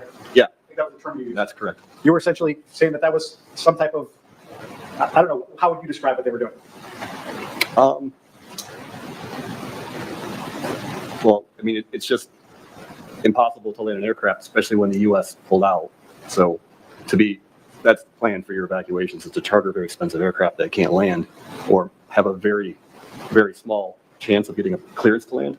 It doesn't seem very reliable. Yeah. But I think I also said, like the list for people that wanted to be on those aircraft, 150 capacity, 30,000 people that wanted to be on the aircraft, not a great option. So you started advertising on LinkedIn, fair to say? Yep, that's fair. And you didn't set up a pro bono operation, correct? No, I didn't. This was not a free service, right? Right. They already had those. And those, in your estimation, weren't working, right? I can't say that because some of them did some good work. Some of them were very helpful. We can move on. But yours was a for-profit enterprise, correct? Yes. And at this time, August 20th, you had not done any work that had made you money since April of 2021, correct? That's right. So that was May, June, July, now we're in August. So about 4 months, correct? Tracking. Okay. And you sought to evacuate people from Afghanistan, correct? Yes, I sought to help companies.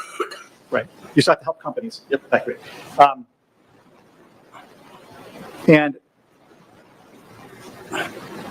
fair to say that if these people weren't so desperate to get out of Afghanistan, then there wouldn't have been companies willing to pay your fees, correct?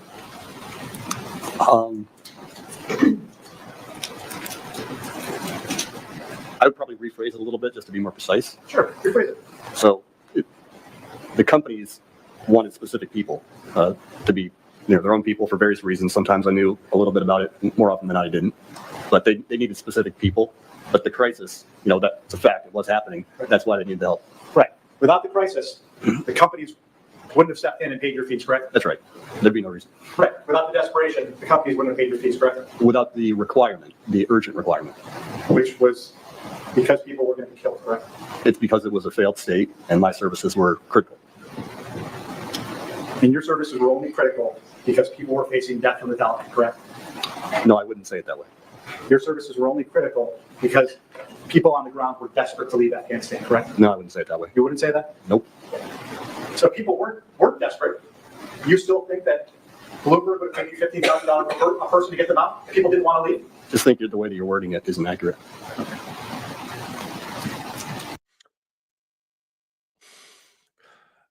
I wonder if he's allowed to say, because Biden fucked up the withdrawal and my services was needed.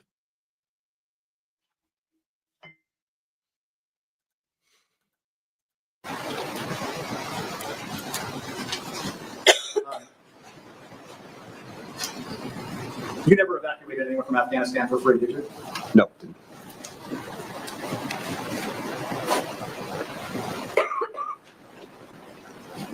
Now, you can't determine the first time you posted an ad on LinkedIn about evacuation services, can you? I don't remember. It was a long time ago. And if this jury wanted to determine the first time you posted on LinkedIn about evacuation services, they couldn't do that, right? That's right. That's right. Right. And that's because you had deleted all of your LinkedIn messages, correct? And I explained why. What's that? And I explained why. Okay. Now, something we touched on before, you fashion yourself as a quiet professional, correct? Yes, correct. In your line of work, fair to say, people don't really go on LinkedIn and advertise their services, do they? No, I disagree with that.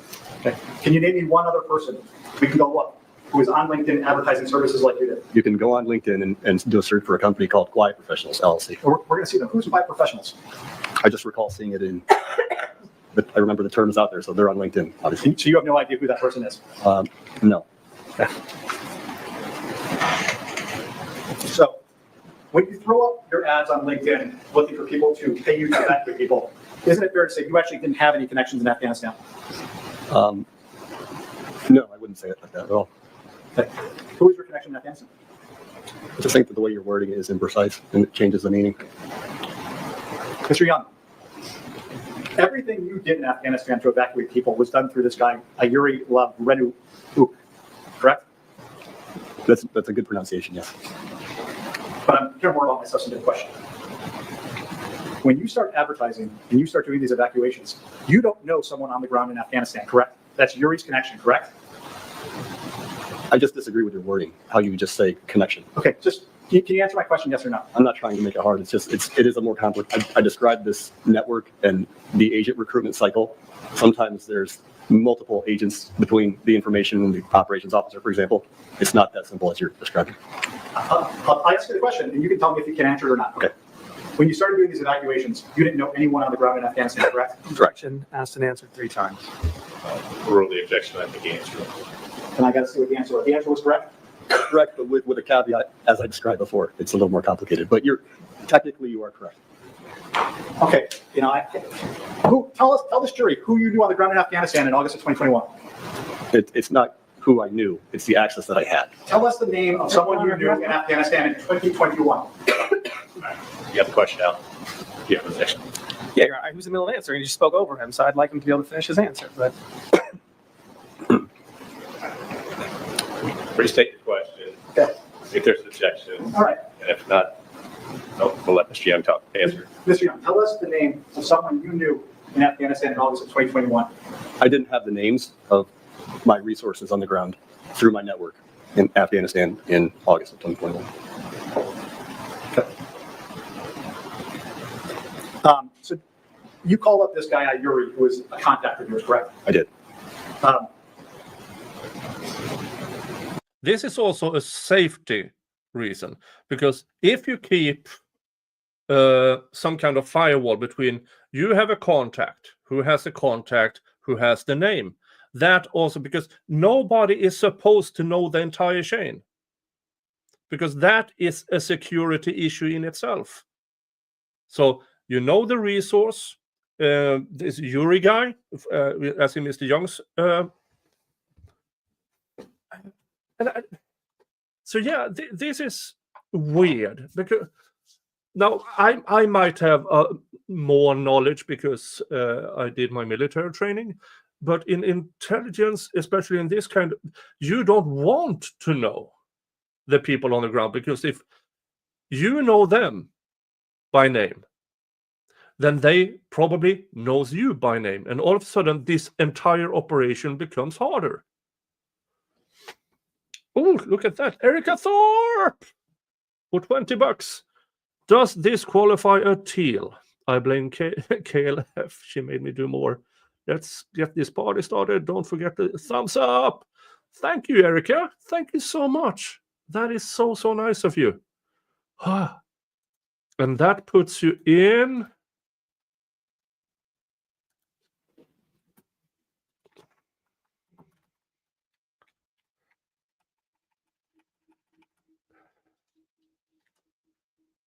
Let's see, where is it? There. J-Ro and Erica Thorpe on equal on Honorary Viking of Today. That's unfortunate. So now CNN wants him to put even more resources in threat. Apparently, this is stupid. I would say, if I was him, I would say it out loud. I cannot give you the names because that would be, I don't know the names, because that would call, if I knew the names, that would put them in danger from the Taliban's. So every time you're asking me, am I for a name on the ground, you're asking me to put people in lethal danger. I wish he could say that, because that is what this CNN attorney does. He wants this guy to answer a question and by proxy putting people in lethal danger, because the names, if he knew the names, they might still work there trying to get people out.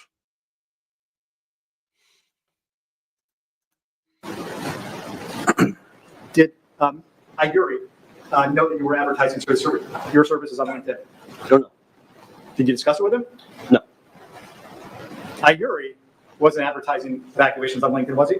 I don't know. I don't think he's even on LinkedIn, but I don't know.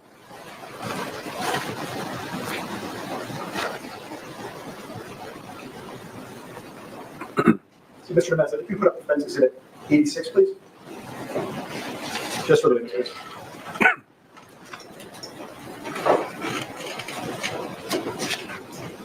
Mr. Young, I'm showing you Defense Exhibit 86. And do you recognize this as a LinkedIn post that you commented on? Yes. Okay. Your Honor, move for the admission of Defense Exhibit 86. You object on relevancy. Your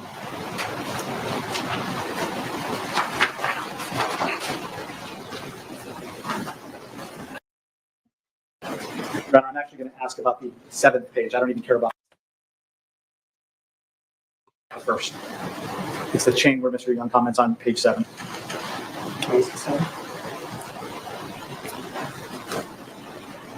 And Your Honor, the relevant portion should be redacted in plaintiff's view.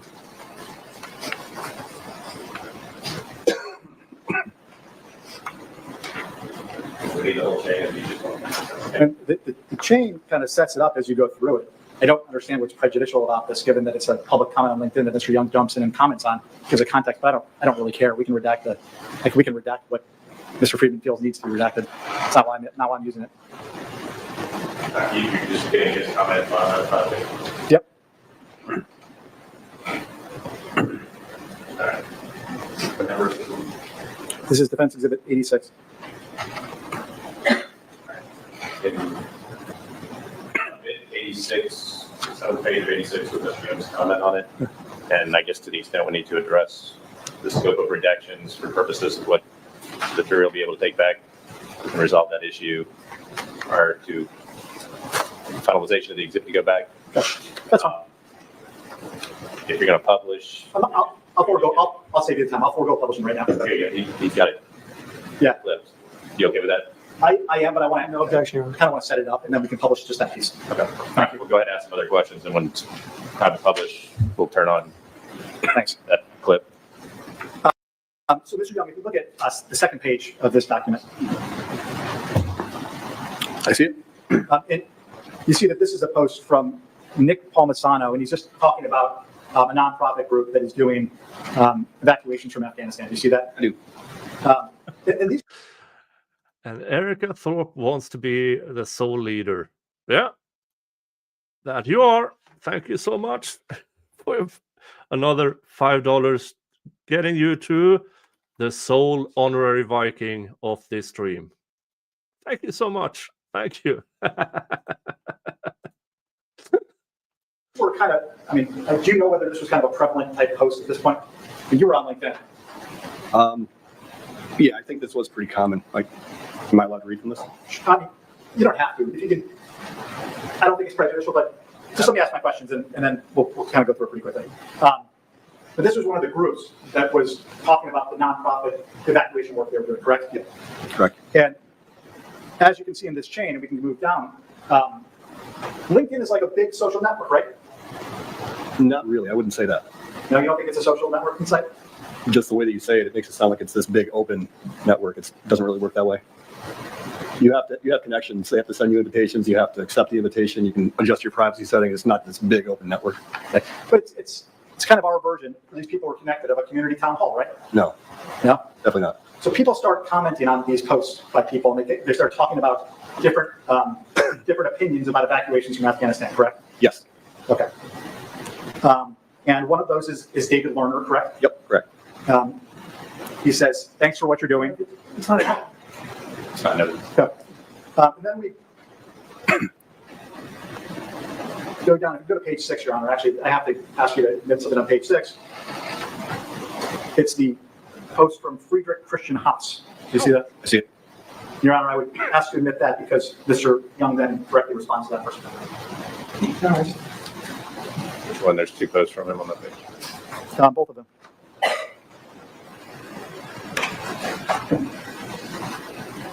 What's the one on 7?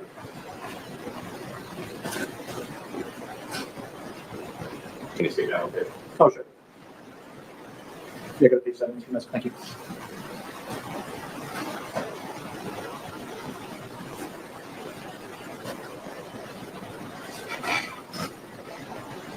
Go back to prior.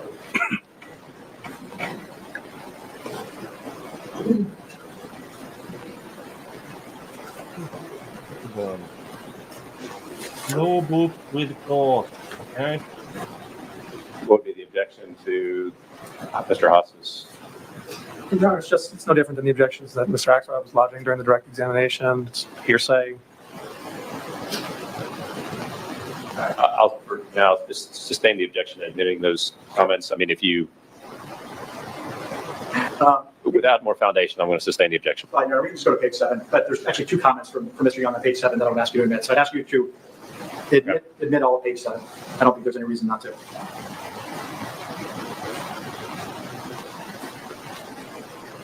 I'll admit the comment from him at this point in time without any other foundation. Okay. But otherwise, the other 2 individuals' comments would be redacted. Even though, Your Honor, David Lerner, we've seen the communication between Mr. Young and Mr. Lerner, who responds right there saying, Your Honor, can we do this on Don't read it. sidebar? Yeah, this is. Without other foundation, I'm sustaining the objection. Okay. Mr. Young, on this page, if you could just focus on the last one, Mr. Gianni, on page 7. Thank you. Your Honor, may I publish this? Yeah. Okay. Got it. And that or the other one that he posted on page 7. That's fine. So Mr. Young, I mean, I can publish, yeah. So Mr. Young, this is a post from you on a long chain of people talking about Afghan evacuations, correct? Yes. And you say, we've been moving people overland to safety with incredible success. Please reach out if we can help, correct? That's what it says. And at no point in this message to these people do you talk about needing a sponsor, do you? No, I don't. No, that would be in the second. Out there, anyone contact me if you need help, right? No, it's not the same. Please reach out if we can help. You're saying that there's some restriction on who that's corrected to? You understand the court's order, right? Your Honor. Let him answer the question. I could have been more precise in this message. It's not my question, sir. Okay. Can you repeat the question? It says, please reach out for help. You're saying there's some restriction on here about who this is directed to? Your Honor, may we approach? I'm just not sure the witness understands the limits of the court's order, and his desire to comply with it may not be giving the proper answer. Overruled. Okay. It's a straightforward question again. Try to answer it. So, hang on. Let me re-ask the question so you make sure you get it this time. Mr. Young, you write, please reach out if we can help. You're saying there's some restriction on who this is directed to? No, there's not. Thank you.